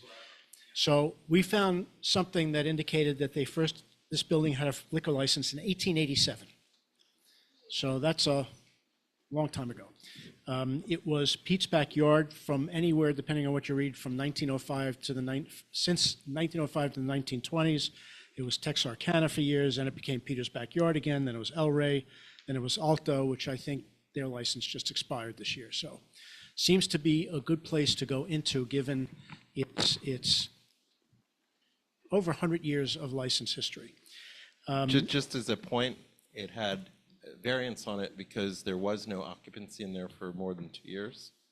It's the same Okay. case as the other location. They had to get a variance in the late 90s. Okay, good piece of trivia, thanks. It's going to be a full-service restaurant. We are leasing the entire four-story building. It's currently vacant. The two upper floors are, I think, zone residential, and Margot or Emmett will actually be using those apartments above them, so may not be other tenants living in the building. The menu is attached. There are 38 tables with 114 seats. There's one bar with 19 stools. The hours that we would like are from 5 p.m. to 2 a.m. We did offer in the questionnaire to close on Sunday at midnight. Not sure how that got in there, but it did, so we'll stick with that. The rest of the week it would be 2 a.m. There is background recorded music only, no DJs, no live music, no open windows, no open doors, no outdoor space, no promoted events. We did do some outreach. Donna, you should have the letters. If not, I have them here. We have 6 letters in support, including some on 10th Street. I would note in particular, I'm not going to read it because it's a whole page. The letter from Justine Karp on West 10th Street is really quite telling and strongly supportive, and very happy that we received that support. They spoke to residents on the block. So we did do outreach on the block.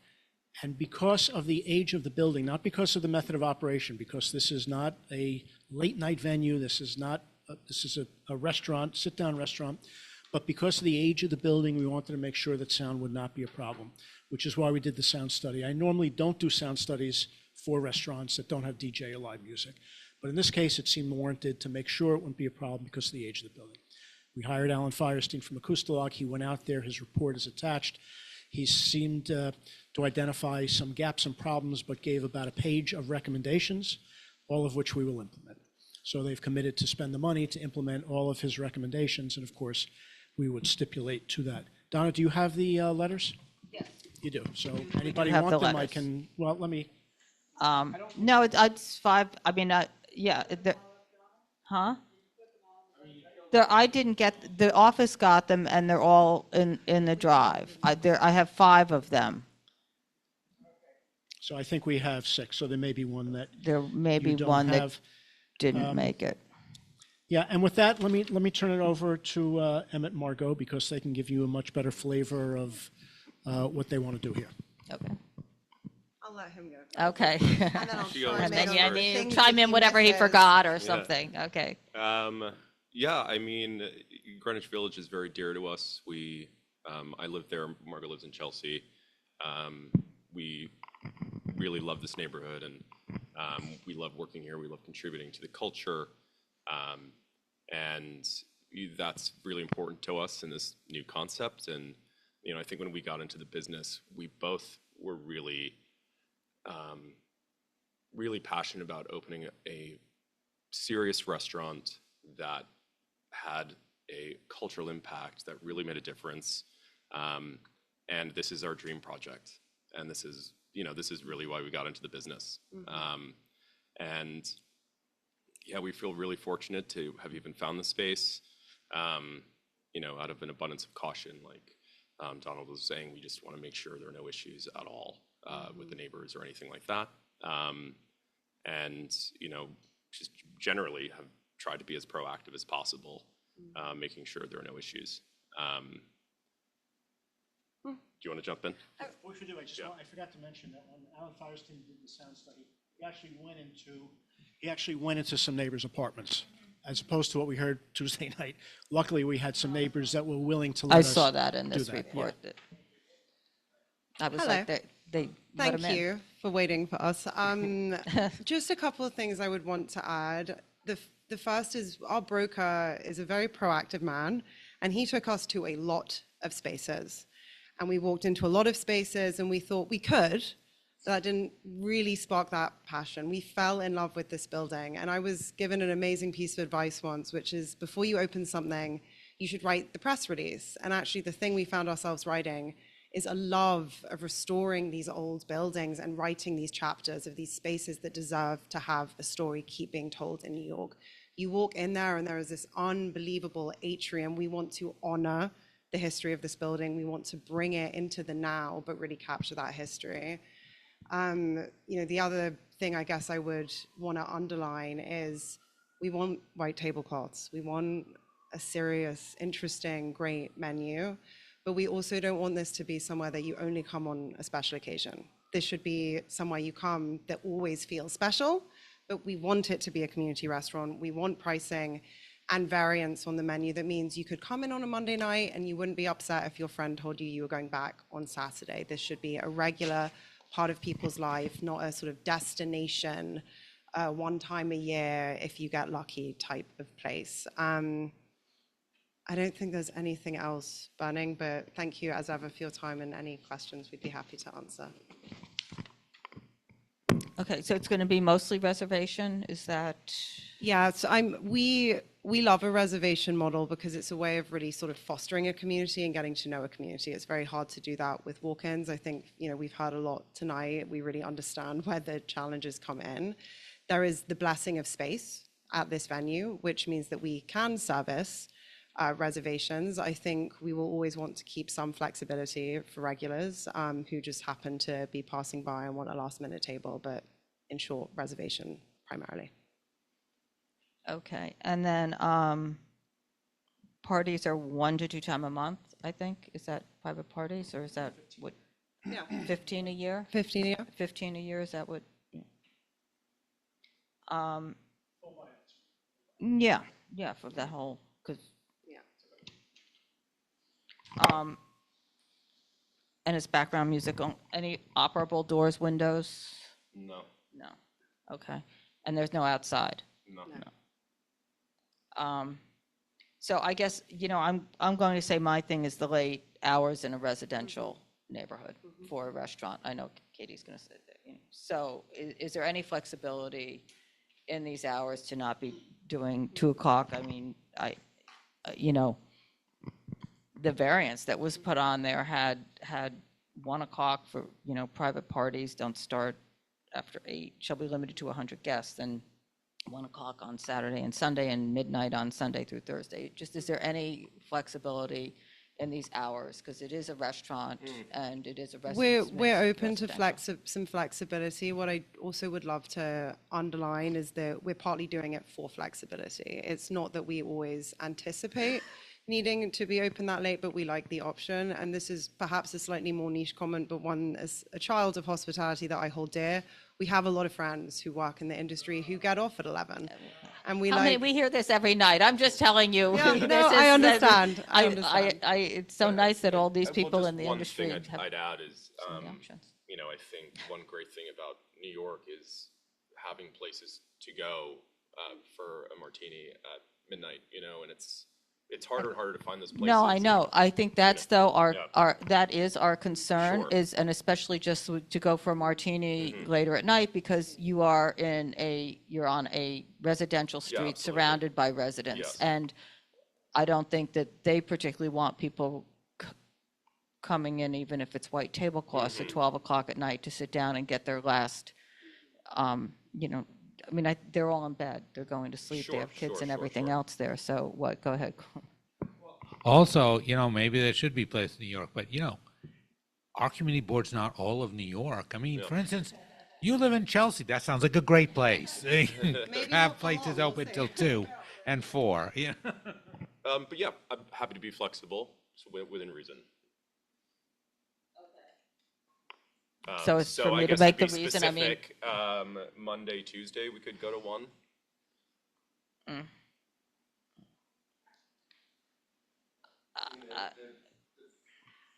Previous license was stipulated to what's on the BSA variance. It was midnight and 1. So, Right. Nobody's saying no to it, but that's what it is in the residential area. That allows plenty of seating for dining up through, dinner. 10 o'clock at night. Yeah.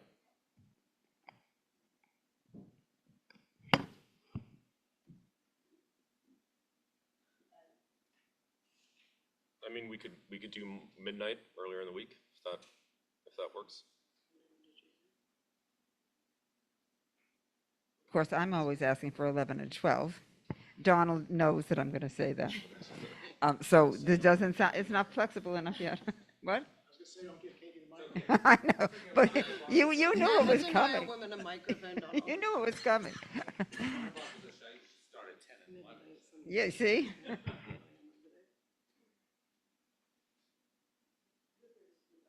Are you here to speak on this? I would. Yeah, no, I thought I had, not yet, but I thought I had a speaker card and I think I've misplaced it, so I just wanted to make, you didn't fill it, okay. Okay, go ahead. No, I mean, we could do midnight, Sunday, Monday, Tuesday, and then 1 a.m. Wednesday, Thursday. Yeah. Friday, Saturday, too. 2. Yeah. So if we did midnight, Sunday, Monday, Tuesday, 1 a.m. Wednesday, Thursday, to Friday, Saturday.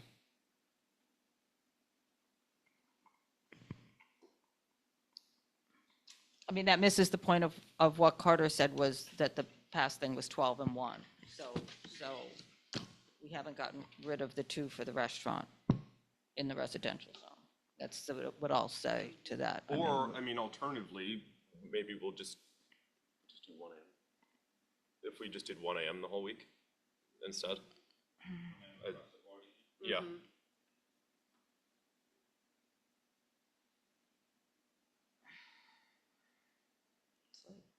I mean, it's late for a restaurant in a residential neighborhood. That's what I'm going to say. Okay. Go ahead.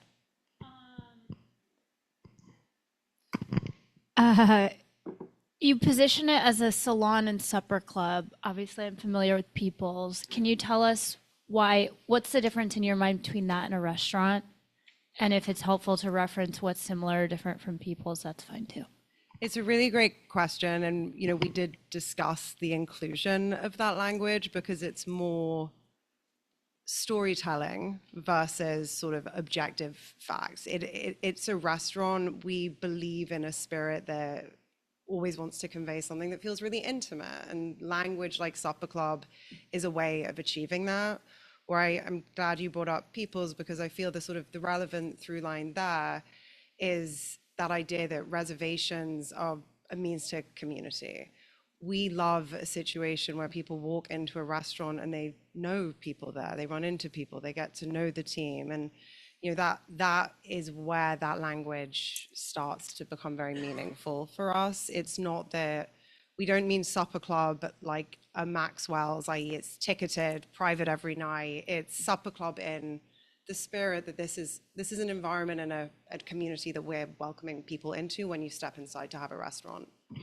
So there's no membership, there's absolutely no membership. Okay, great. And when you talk about taking reservations, is that like a secret if you know reservation system, or is that like Resi?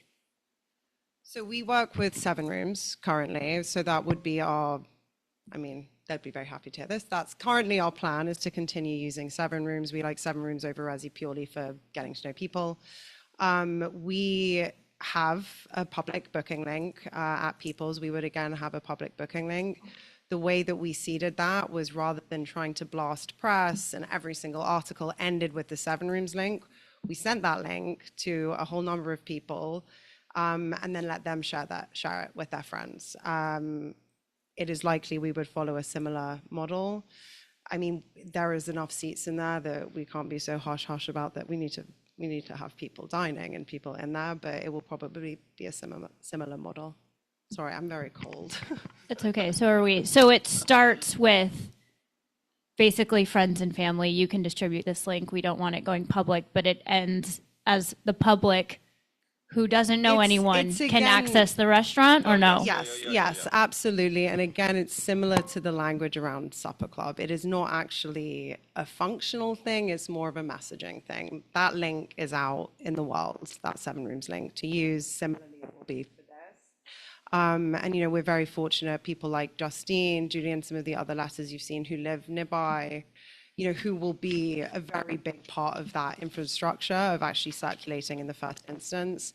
The point for us is that we've seen so many venues that go out so hard on press and, you know, want to get everyone in, and there's big influencer pushes and they just blast and blast and blast a link, and then 6 months later, no one's interested. We like a bit more of a slow burn. We had that with People's. We took our time and didn't try and rush the doors too quickly, and it's sort of come back to us in kind.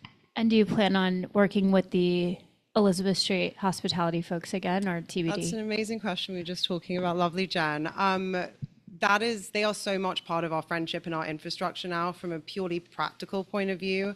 The revenue structure that we have, and this is maybe oversharing, the revenue structure that we currently have, when we're doing this size of venue, it will make more sense for us to bring someone in-house, but they are, I mean, Jen's a bridesmaid at my wedding. They're as good as part of this family as you can be. On the committee? Okay. Go ahead, Katie. Okay, so what is the average check going to be? There are no prices on your menu. Good question. I love that. Sorry, do you want to take it? No, I go for it. I love this question. I was brought up on a belief that the most interesting people in a restaurant are not always the ones with the biggest wallets. We would love to have a situation where the average check size varies immensely. You can come in, you can have a wonderful meal for two for $100. You could also come in and spend $1,000. We want to have a wine list that is not cynical, doesn't have 4x, 5x markups, but also have things that are interesting enough on there that, again, the numbers work for us, but we're not dictating who the clientele is. We love environments where you run into someone you know and you meet someone unexpected. The reason that we are very adamantly not a members club is that those sorts of financial restrictions in an environment immediately dictate how much variety and interest and community you'll actually have in the space. So a little bit of a roundabout answer, but hopefully a lot of variety. We want this to be considered upmarket, but I wouldn't want reviews to have the $4 signs next to us by any means. Okay. And I did have a question about the connection to the rest of the building, but since you may be living there, it's not going to be. It's going to be one of us. Yeah, they're not going to be other residents. Okay. Did you want to say anything or no? I mean, you don't have to, but you're here. You've been sitting here all night. Offer you the opportunity. First, welcome. Oh, thank you. I live across the street. My name is Scott Oglesby, and I just came because I was curious I heard about the restaurant coming in, and the only thing that scared me was the 2 a.m. and that was one of the things that y'all talked about, which is good. You people probably know the history of that particular space. There have been problems with late night. I think it was Peter's Backyard, and there was one after that, and then Alta. Alta wasn't so bad. The main problem with the late night is it was at late night when people coming out at 1 or 2 a.m. There are limos picking them up, and people are boisterous, a little drunk possibly, and it was like a scene for 10 or 15 minutes or so. So basically, that's something you probably are aware of. So, but that's all I was going to say. Okay, great. I'm thrilled to have a new restaurant in the neighborhood. Great, So, thank you. welcome. Go ahead, Sir, Cormac. I'm just wondering You have to go. what closing hour would you be comfortable with? Oh gosh, which ones? Well, yeah. Well, of course, across the street, I would say a little 11, but I realize you're trying to make a living, so I would say midnight possibly. But that's kind of what y'all were banding about too. What we want. Is there a particular time for residential? No, I mean everything, but as Katie said, 11 and 12 is good. Right. That's what I was thinking too. Yeah, but.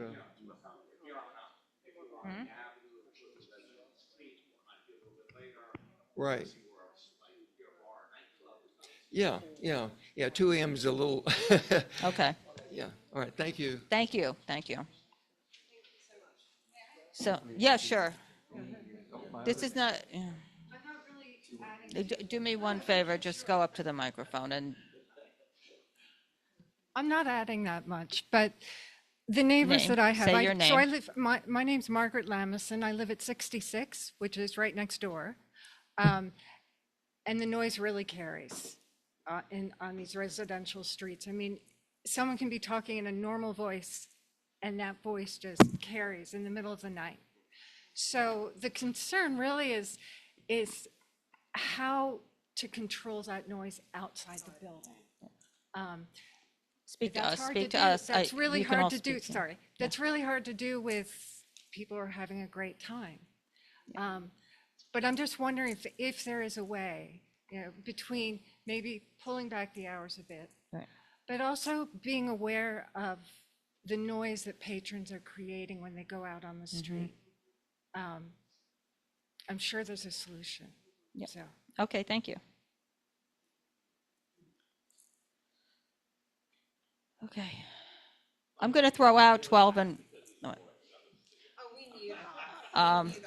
I'm just going to throw out the 12 and 1. That's what I'm throwing back out there. 12 for Sunday to Thursday and 1 Friday and Saturday, or Could we do 1 on Thursday and then call it a day? yeah. Thank you. Yeah. Thank you. So Sunday to Wednesday, it's 12 a.m. Thursday to Saturday, it's 1 a.m. And then my only other little tidbit that I'm going to put in there is the for-hire vehicles. Just it is a residential street, and to their point, when people come out and they're waiting and everything, because I think you have that at People's, I mean, you're well established, you're well regarded, and so that you are going to get the people coming in their for-hire vehicles, and I think there just needs to be a real plan to do whatever you need to do to make sure that when, especially when they're leaving, that I mean, we could staff they're the door. quiet. Yeah, for just sure. do, something like that, because it is a residential neighborhood, and, nobody cares as long as they don't hear it at 1 o'clock in the morning. And we heard someone earlier, I don't really know how it works, but who was going to get the pickup, the Jane Street people were going to get the pickup on Greenwich Street. Well, 6th Avenue was a much easier pickup spot to tell Uber. We were taking notes. I didn't realize you could call Uber and actually organize where it drops people. Oh, there So you that go. was like a good note. Okay. And I think we've been dealing with major roadworks Yeah. opposite People's for quite a long time, which meant that we felt we had to take on, extra precautions because, without even our own traffic, there's traffic. Right. So that's actually been a very, I think, positive opportunity to learn and optimize and, make sure that even things like, we've tried things like staggering bookings even more. Just, in these colder months when people aren't walking, most of our guests are very local. We have a lot of people on foot, but it gets cold and people get the 5-minute Uber. So even staggering of reservations has been helpful. And, I so hear the point. I hear this. I've lived in New York for 5 years now, and there is nothing like waking up to hearing people, and it sounds like they're in your room. It's a headache for us. A headache for our neighbors is a headache for us. So we want to work with you guys. We want to work with our neighbors to make sure that we deal with any issues before there are issues. And you're near the corner, so it's not too hard. We are very near the corner.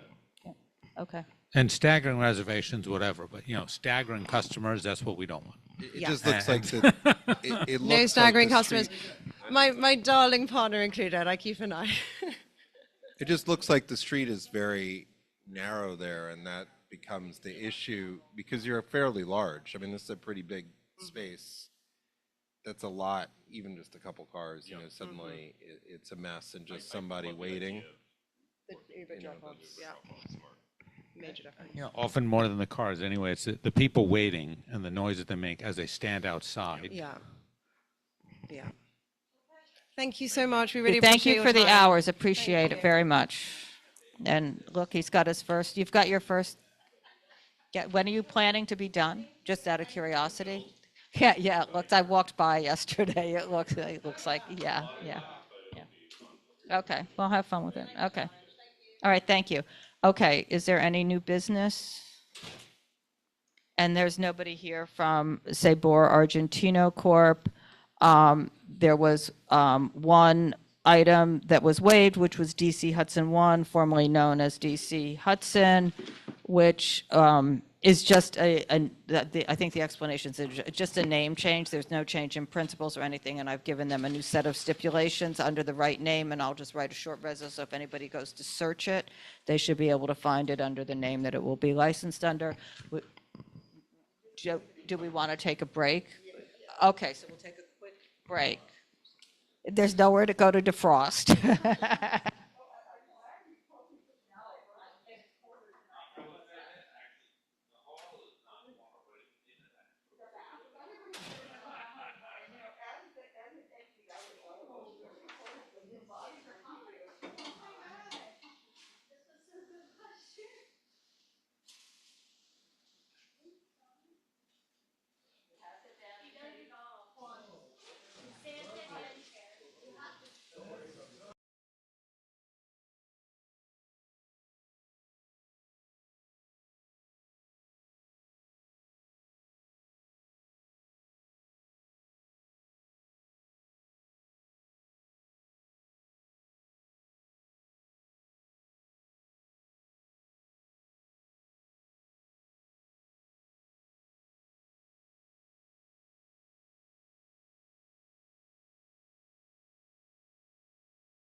Take it home, take it home. This is all.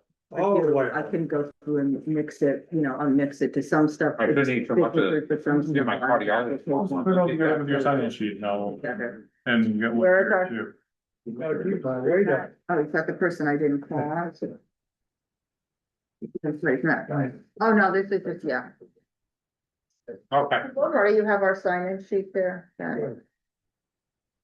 What do most of these lawyers do for that? It feels like they come in here having not prepared. No, they don't. They don't. It's annoying. You can come sit up. You don't have to stay right there. They did paperwork. Okay. No, they're paralegals do the paperwork. Yeah. I mean, they basically want to come in. Oh, yeah. And put lipstick on a pig. I went to a motion court. And it was one by the side. I had one car accident in my early career. Okay. And this guy comes in with a really bad jacket and he says, "You're all wrong. By the way, which one of you is my class?" Copy. Thank you. But it's freezing. There's no thermostat in this room at all.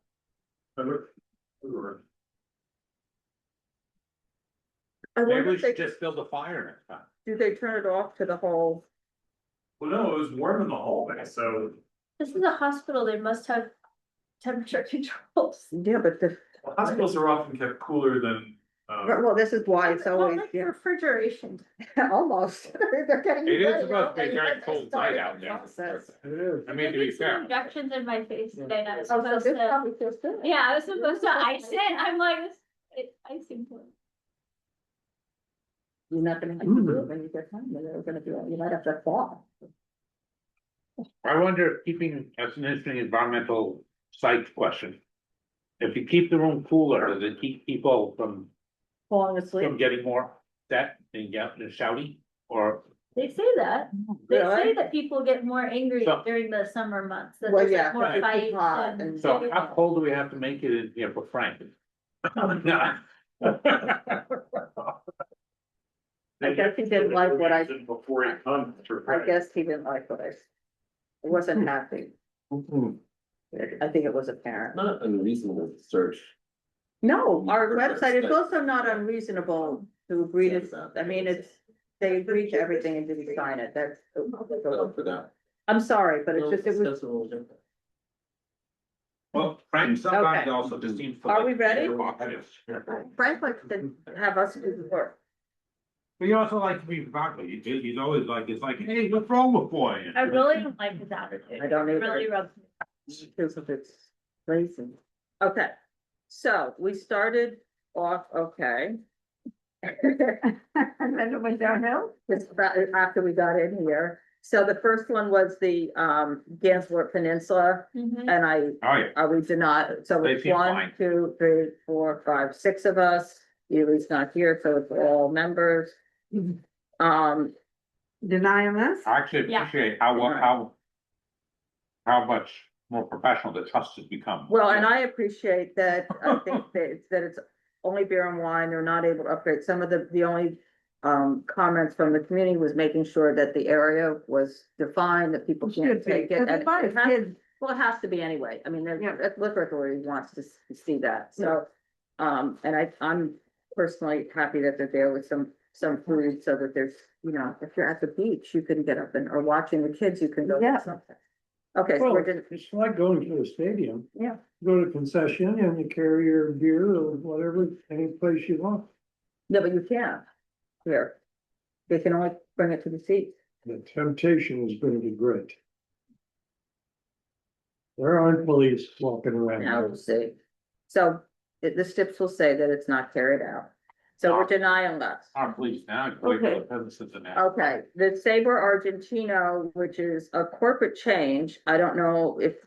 They didn't show They up. didn't show up, but if they file it, I've got to have something. So we are, I mean, the one gentleman came last time, the current Oh, was this the owner. one that the new one didn't come? And the just new old one didn't come, just the old one. Obviously, you think that he's fit. So, Show it. What number is it? it's D1. I mean, I just, you know, this isn't one of the corporate change situations where somebody is a partner and they're taking over and the other person's leaving. The person is leaving and somebody new is coming in. I don't know if they know what the stipulations are. I mean, I did send That's it. just the issue, Right. that it's just what we heard with the other gentleman. Right. Or I guess you might have, whatever it is, but, you know, you don't know that, and there's, you don't know what they're bringing to them, the Right. problem, and it's been all this time, and. So I had sent the current owner after our last meeting, the stipulations.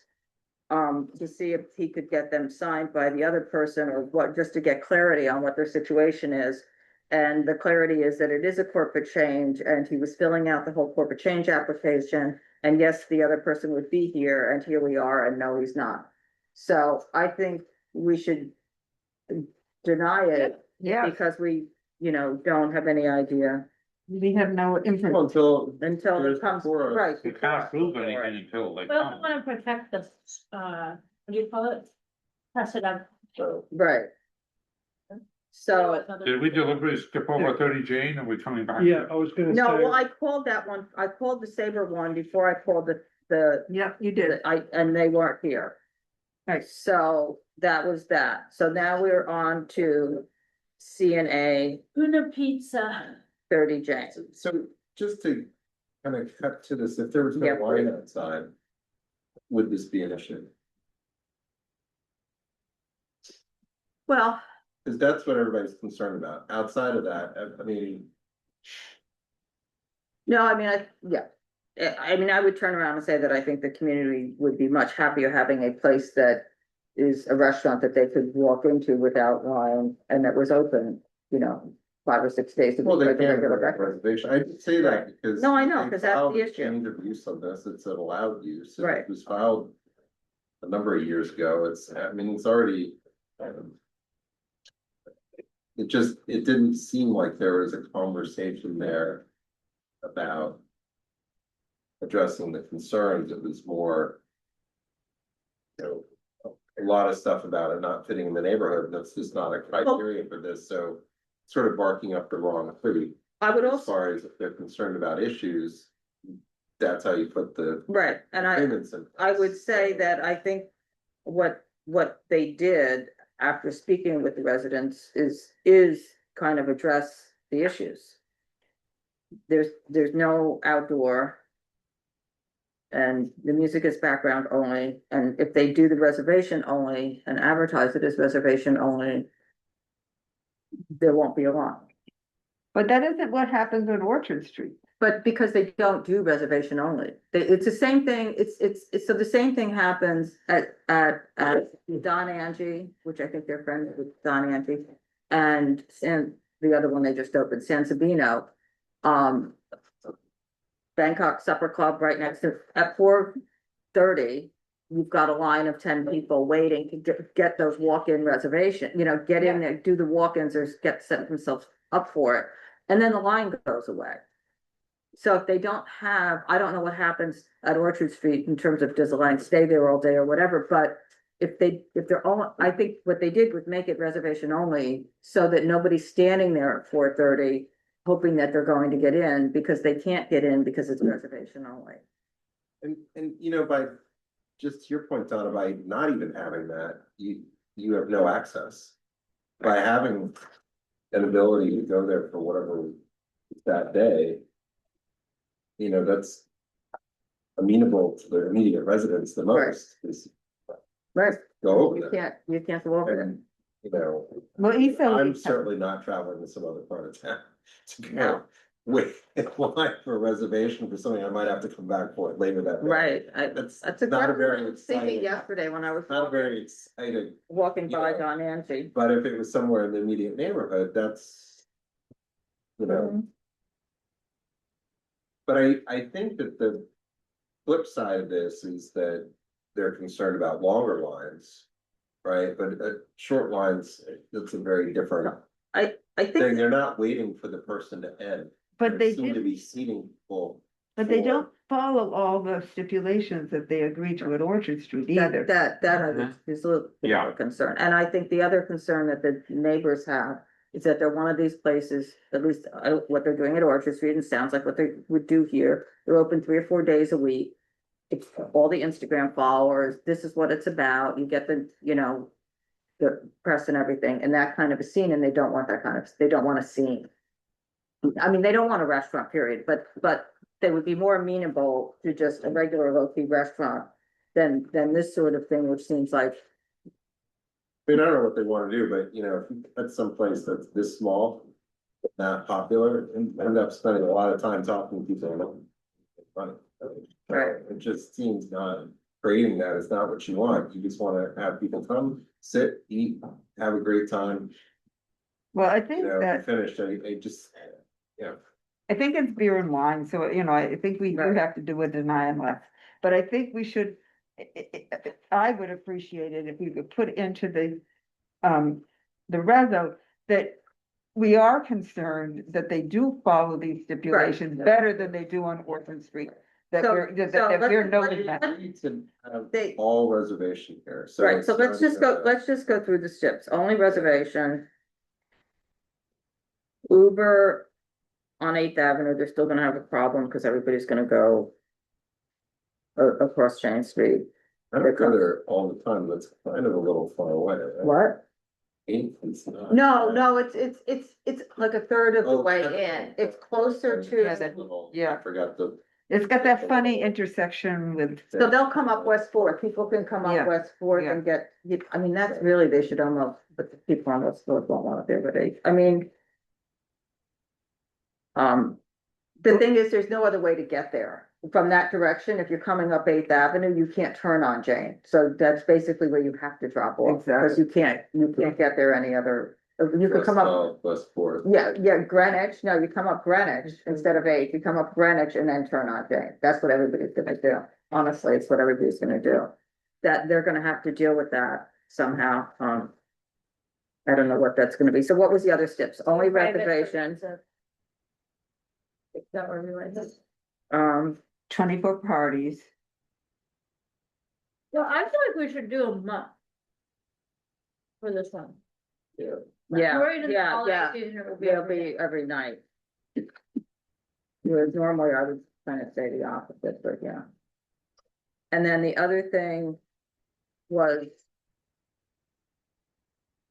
the ticketed dinner, we didn't go back to that. What exactly does, like they said that was doing a ticket, like if they're doing a special. They do that at what's it called, at my block all the time. It's like if a special chef comes in, usually from out of state or out of country, and they do like their pizza for the night, and then they like sell tickets to this dinner when they have a visiting chef. Yeah, but it's still the same.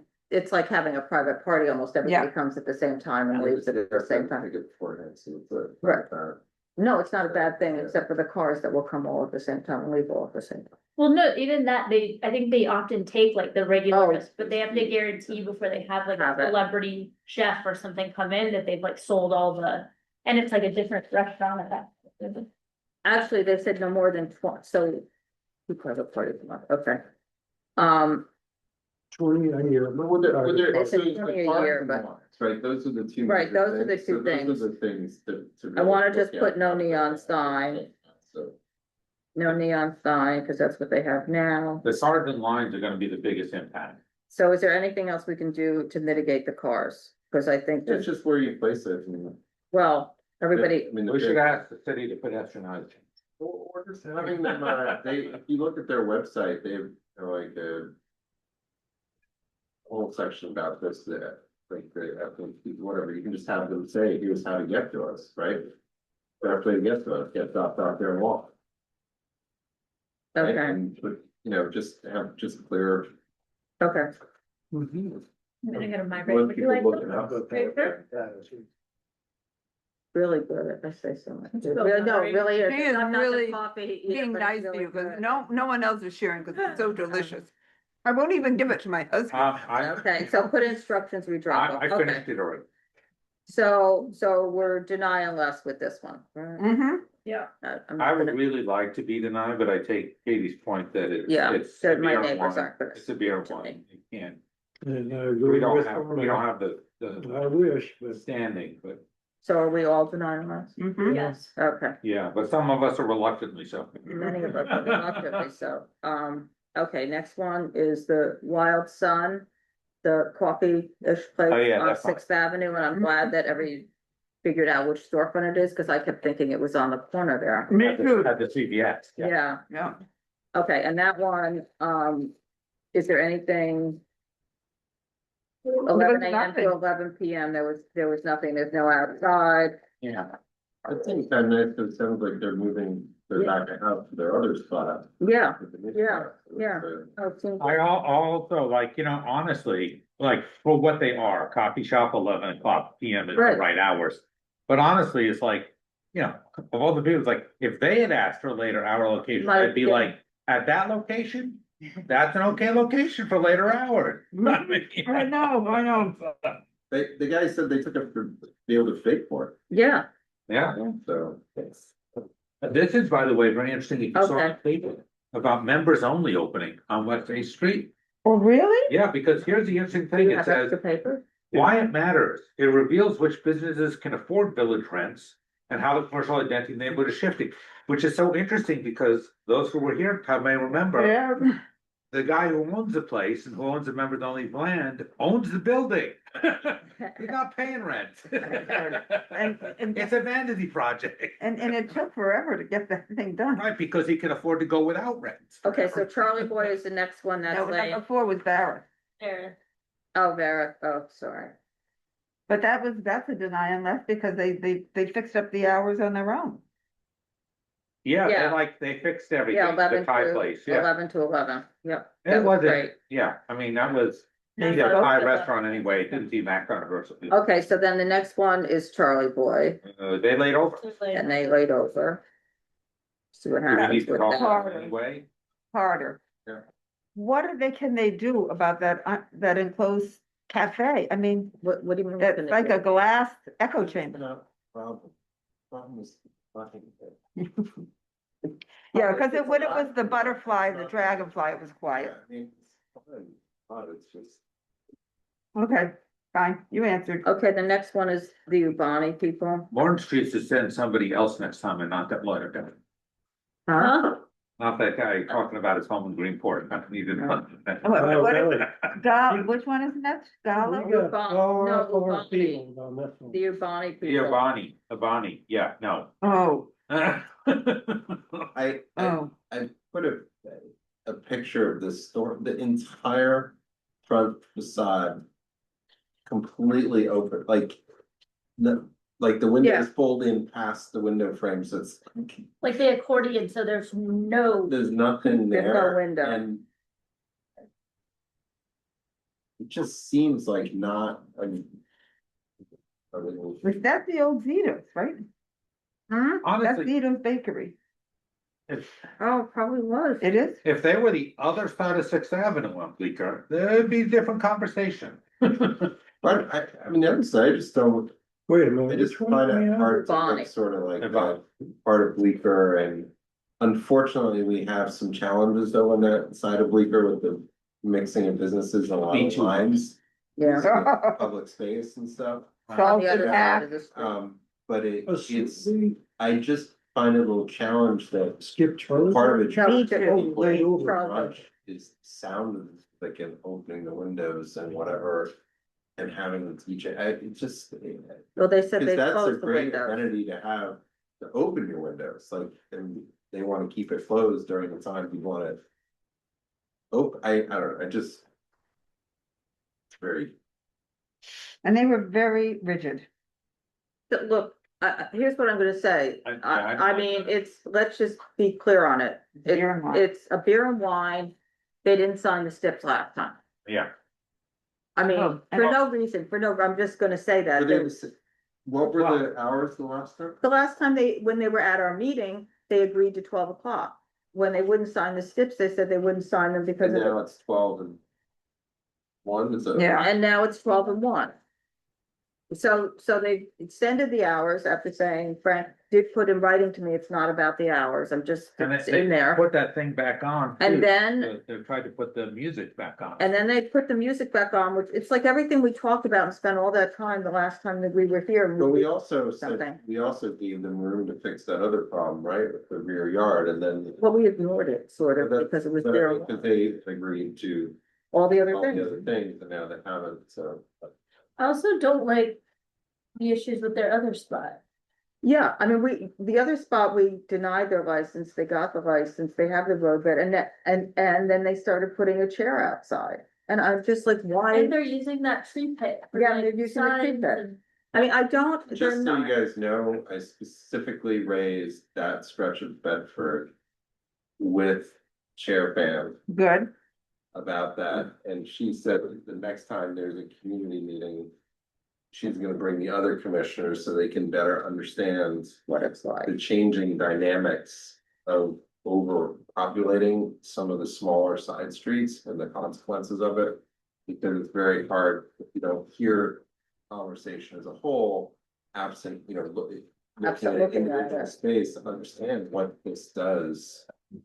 And, suddenly there's tables everywhere, like all down the street and a narrow sidewalk. Especially with- Nobody- The enforcement doesn't matter, because it's not a big, And I will- cost, and it's just, And they typically, I mean, their space on Bedford is very small, and they typically have people waiting to go in, waiting to go out. And so to put the table right next to the door, and they just started doing it, I think, this fall. So they already had the roadbed, which we didn't want, and they already have the license, which we didn't want. And then they put the table out there, and I just because like we said, they have the A-frame and the tree, but the servers are coming out. People are usually standing outside waiting to get in. That sidewalk isn't big enough It's without anything. right now. To quote someone about a later application, it's annoying to keep giving scofflaws rewarded with new places, right? I know, but it's beer and wine. It's beer and wine, and would we rather have stipulations with this? I mean, should I go back and say no DJ? They probably won't sign anything. If everybody's fine with that, that's fine, but I'm just, I don't know what to do. The thing is that putting in a limiter is a great thing, but I don't think that this is a place where they're gonna have somebody come in and calibrate. No, they're not. And so It's nothing. and that's, It just looks like we said something that's not gonna happen. They're not gonna, Well, it's just ammunition for the. and I already don't like that all they're saying is that they have to pay the rent, which means it's just problematic. Because they're gonna, I don't understand why they just didn't have this all done the last time, and now we're back. we did have it done. We did have it Yeah, done. Spent, if you wanna go back and look, No, I spent an that's what I'm inordinate saying, amount of. they didn't, They didn't, they changed their mind. Why did they come back first this time? To explain, they've already, just to be clear on this, everybody, this application has been filed with the liquor authority. Which is fine, but did they get pushed back at the liquor authority? That's not what I was told. I was told Okay. that, I mean, I don't know. We haven't received anything from we have not received anything from the liquor authority. Yeah, So, we may not have, but they may have had, whatever it is. Right. Who knows, they ask questions about that. But, I mean, or do we just stick with what we done before? I mean, to me, the issue is just the noise, because that's. which is why we were okay with the 12 o'clock. Because- Out of the storefront.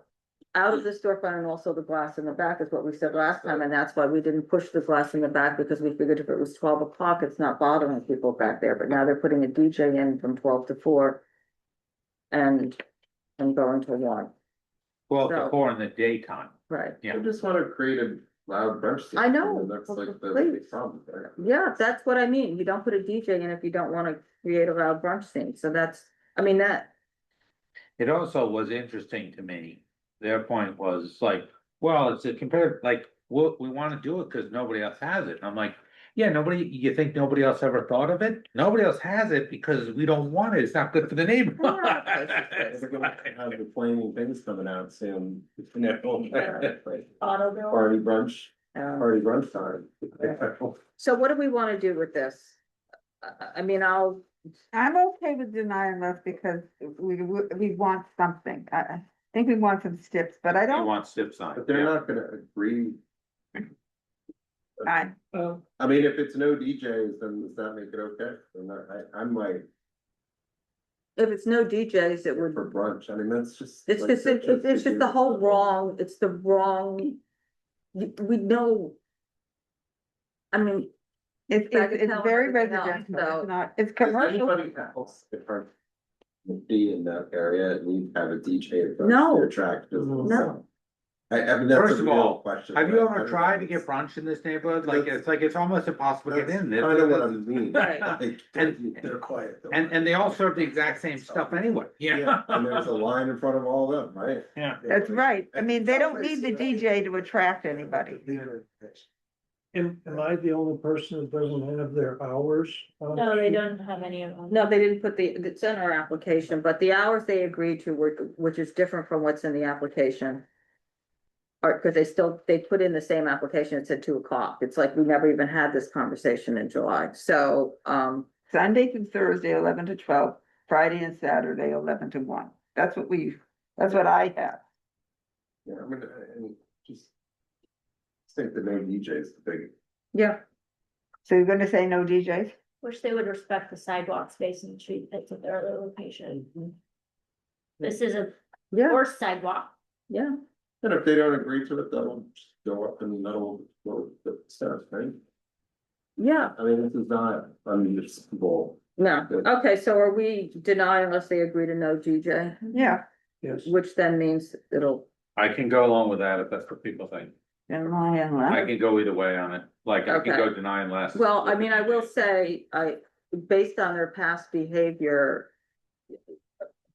I mean, it doesn't, in my mind, it doesn't bode well for somebody to be at a meeting and spend an hour and a half of time with a committee and agree to something and then turn around and say, no, they want pictures of beer and they want their windows open and then get that and then still not sign Oh, something. let me be clear about this. I do not expect them to actually obey any stip or any promise they make us. Yeah. Okay, so I'll have to, Look at these. I've never seen them. people can help with that, Reza. Okay, so that's Ubani. Now the next one is, Galo. Galo. Are they coming back? Ernest? So let me just see what's happening with Galo. Gallo, Did I screw that one up? That's. no, that wasn't laid over. That was, Close. that was it. No. That little. No, We are yes, it supposed was. to, we are supposed to discuss how we feel about Gallo and, Oh, right. and I'm going to let Donald know what we want to do. Well, So- said they're gonna meet. He said they were gonna, he's willing to lay it over and meet with the neighbors. But then you said, he said he wouldn't He meet with the spent so neighbor. much time on that other application. This guy is the main guy over there. Right. Can't he fix these problems? I mean, come on. He won't even It's talk to Actually, anybody. we need to let Donald know if he fixes the sidewalk at the other space, both the tables and the hose stand, and cleans up the vent noise, if we would progress. He doesn't want to do all that if we're not gonna. I mean, so here's the thing. Pretty sure he's gonna fix it in December, because, you know. Kind of cold outside. Here's the thing, I don't. I'll tell you, last night it was still there. I mean, it's all set up with nobody sitting there with a little light. On West 10th Street, where did it finally end up in hours? Sunday to Tuesday, 11, Wednesday, Saturday, 12, but that's not what Robin agreed to. Robin agreed to Sunday through Thursday. No, let me, wait.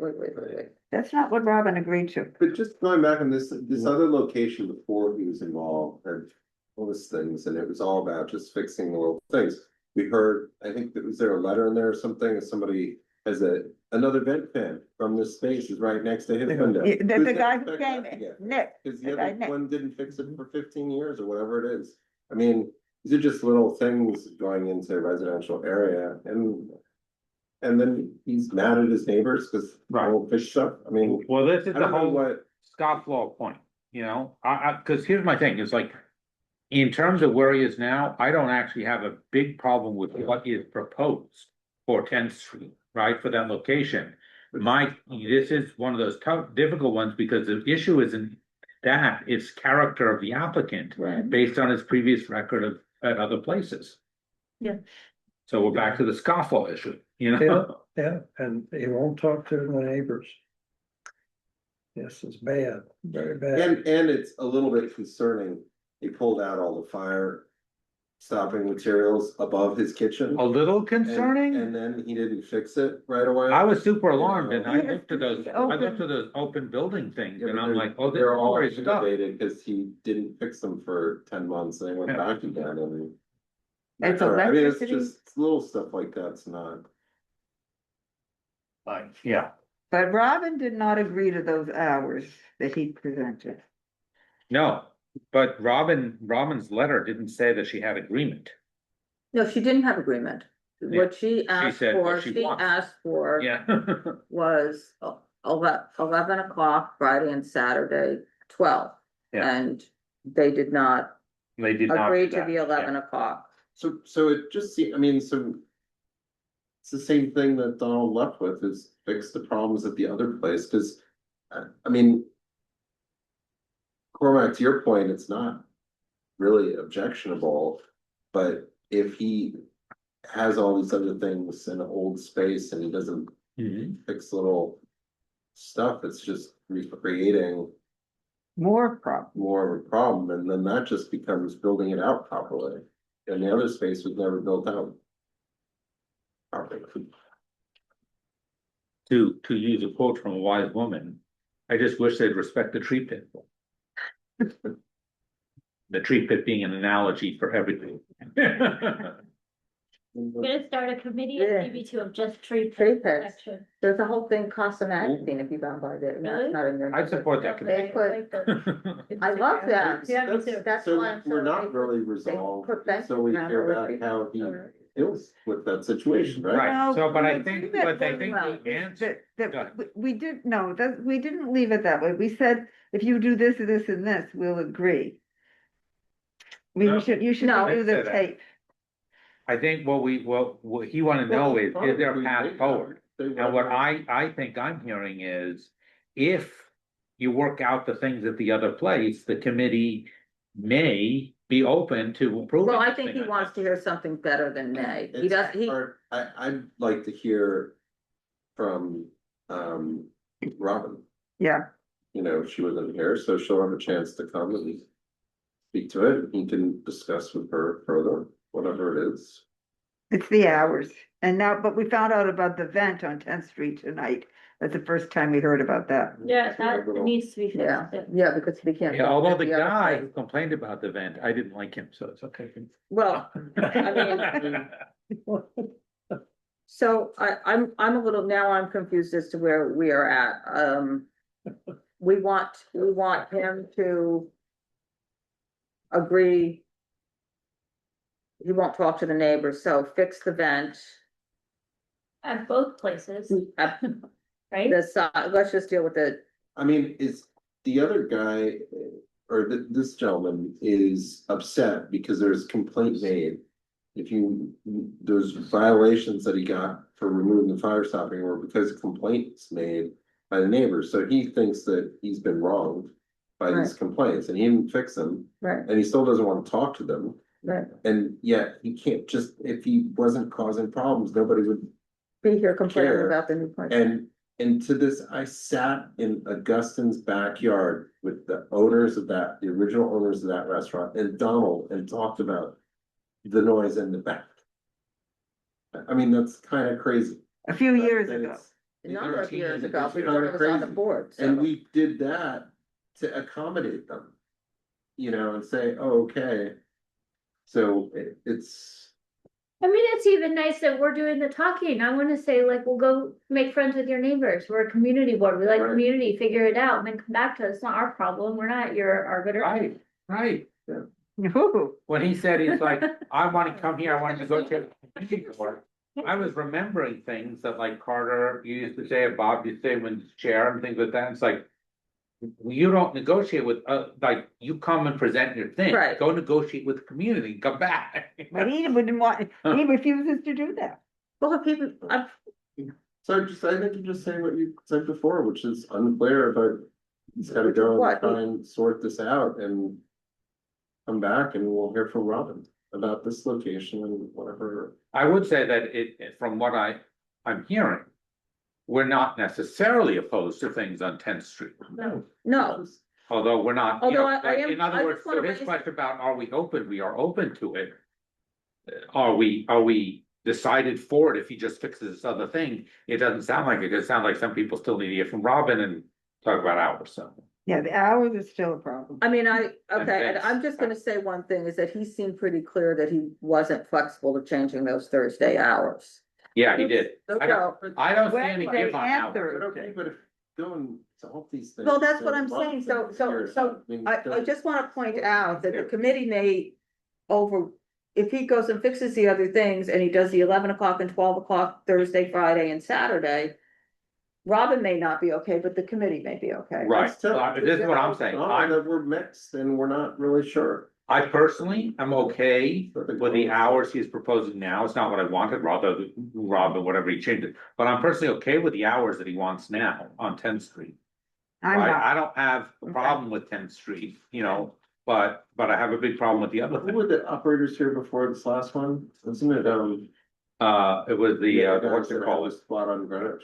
There were. Carriage house. The carriage house, yeah.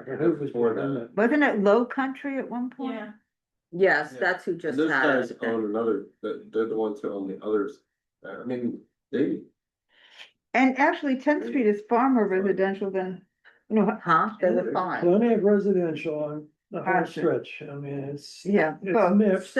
Granted, it's mixed and it's got But little 10th Street is shop but 10th Street is so narrow. ice cream shop is almost next to it. No, there's a lot of people upstairs on Hudson Street. Yeah, but so what I just would like to know what I'm doing with this one. So I'm just telling Donald that we don't know.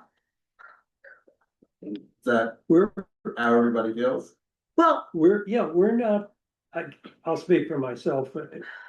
This is what I get from the conversation, is that we are not willing to give him an approval or a deny unless he comes back to show us that he is a responsible operator.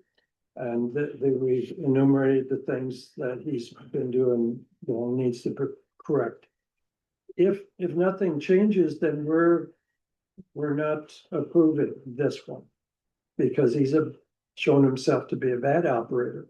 We don't reward bad operators. I think we can say that we'd also like to see him try and make amends with the neighbor, make some attempt to talk to them with Donald's help or something. Like, we're for our community, right? Exactly. And his refusal is It's annoying. it's really annoying because it's arrogant. No, I told you what it's based on. He got nailed by the Department of Buildings. Well, a violation because of a complaint. And he's the one who got And he nailed. feels very upset about that. Well, There's nothing wrong with him feeling upset about it. But No, what but- he's feeling is threatened, which is what he told us, which is why he doesn't want to talk to them. And I Yeah, think that having a was most- legitimate complaint to make Mhm. is not threatening. And then they found something, it's a legitimate complaint. That may And be that's true. a fine line of how you No, parse he didn't. that, but He, it's. there wasn't a fine line. He was very clear, besides what you just said, Carter. He also made the statement that the neighbors got in his face and they were swearing and threatening him in person to his face. That's, that's. And so, But what did he Maybe- say to them? yeah, right, maybe in that conversation, They were both not he good. came out and said, you lousy so-and-sos, you finked on me and now I'm in trouble with the building department. Well, he said that they sort of, he sort of implied that they snuck in under false pretenses Okay, to well, see those things. whatever, we don't. Yeah. So I'm just going to tell Donald that we are not necessarily against the application on 10th Street. Is that how I should word it? Because I don't want to say we're Yes. okay with it because then we'll have a problem. if we're Right, not. and, but, I would say we're open to it, but not resolved for it yet. yeah, you and know, then we, And that doing we- that would help, but it doesn't necessarily guarantee. and there's some tweaks that have to be on 10th Street. I mean, now we've discovered the vent. We didn't know that until tonight. I mean, just remember how many years we dealt with that other bit. Right, It's wild. Like ridiculous. Can we just fix the damn vent? I mean, hours. So what we want him to do is wild on Hudson Street, right down the street or right up the street from Hotel. It's the block of the vents. Yeah, it is. So it's the vent, the fire, which he said he was Right. fixing. There's something on the roof, the three DOB problems Okay. and the vent. 'Cause I And think the the vent sidewalk. noise is different from the violations. There are three DOB violations. And the sidewalk, okay. Yeah, and, you know, we're still. The hours on 10th Street, you know, the block association doesn't agree with him.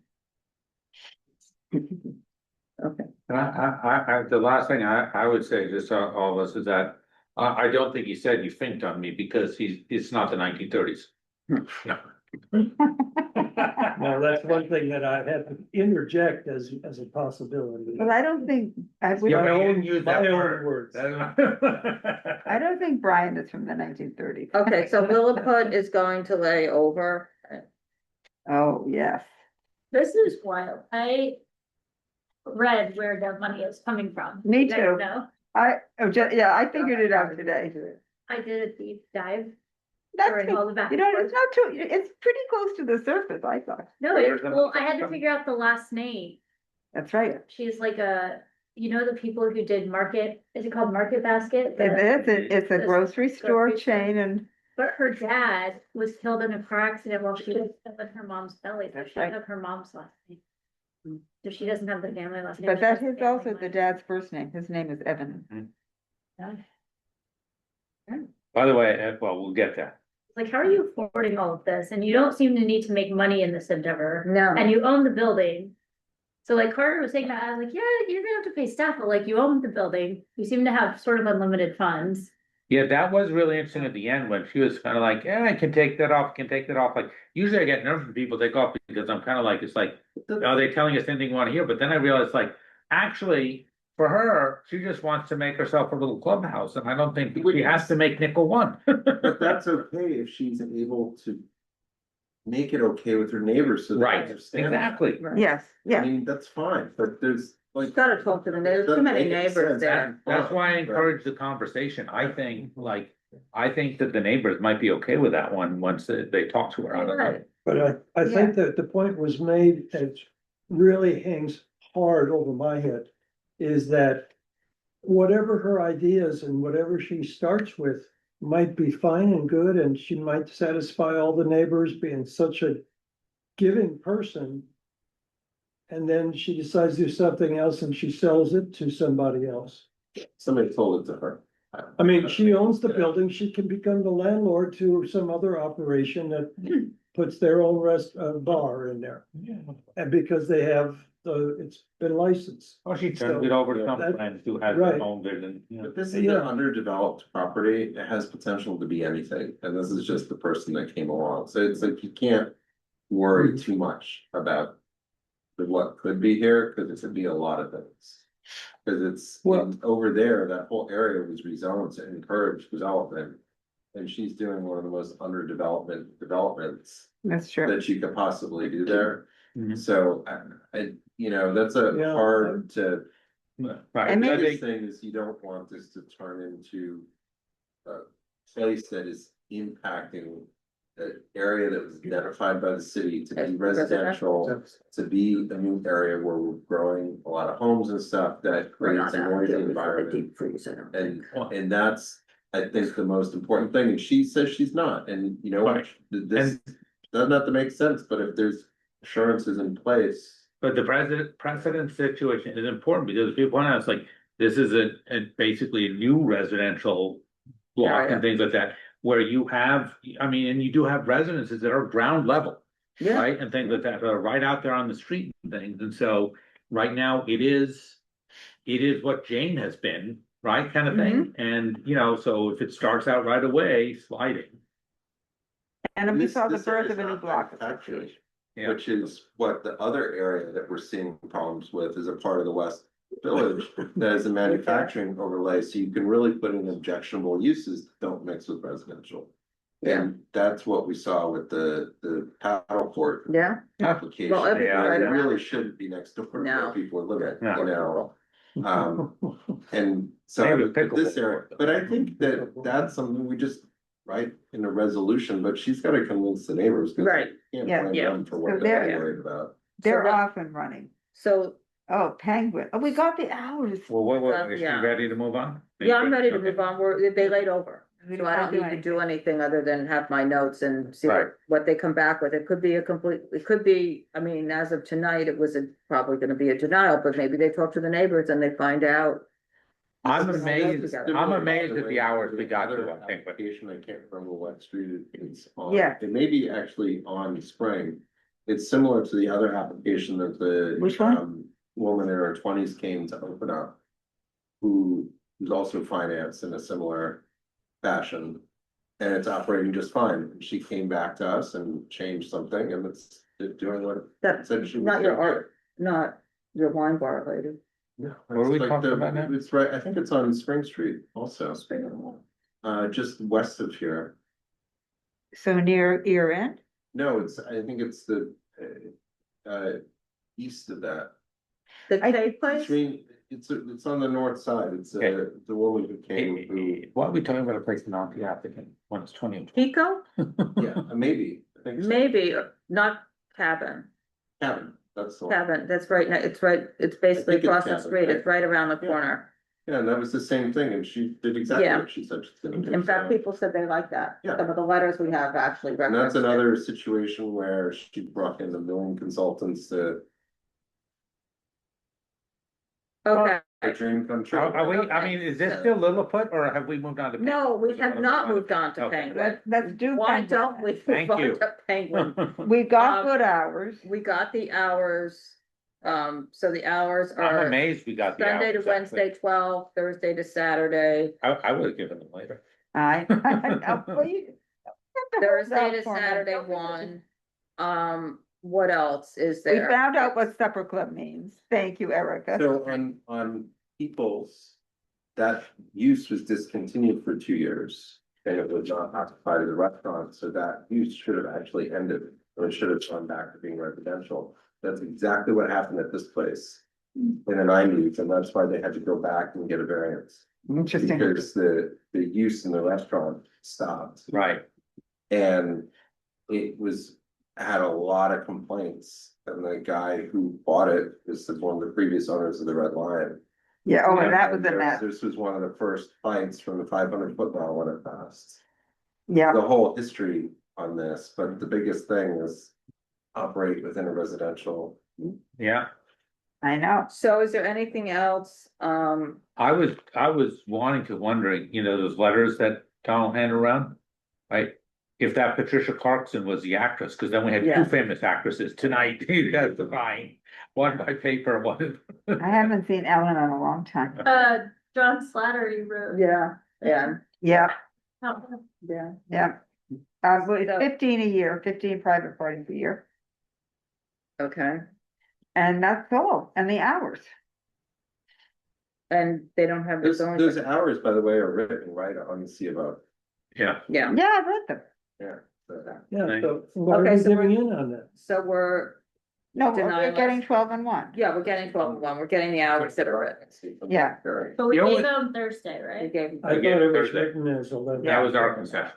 But you know what I thought was great? What? Was when you asked her about the price points, because I listened to the answer and I'm like, that was so beautifully said. And I have no idea what you just said or what any of that means, How is that? but so Do you beautifully have put. Do you have flexible pricing? Do you look at people's? It's algorithmic, it's algorithmic error. That was like, I was sitting there thinking, is this like my sliding scale as a Are we therapist? done? Is that what Yeah, this? any new business, anybody? No, No, but I will say this, I would be remiss if I didn't point out the next Thursday on the 11th, right? Christmas tree lighting in Washington Square Park for anybody who wants to go, That's right. 6 o'clock. Wednesday. right, tomorrow is We having the have square. Messiah at Lincoln Center. What? Now, I what, go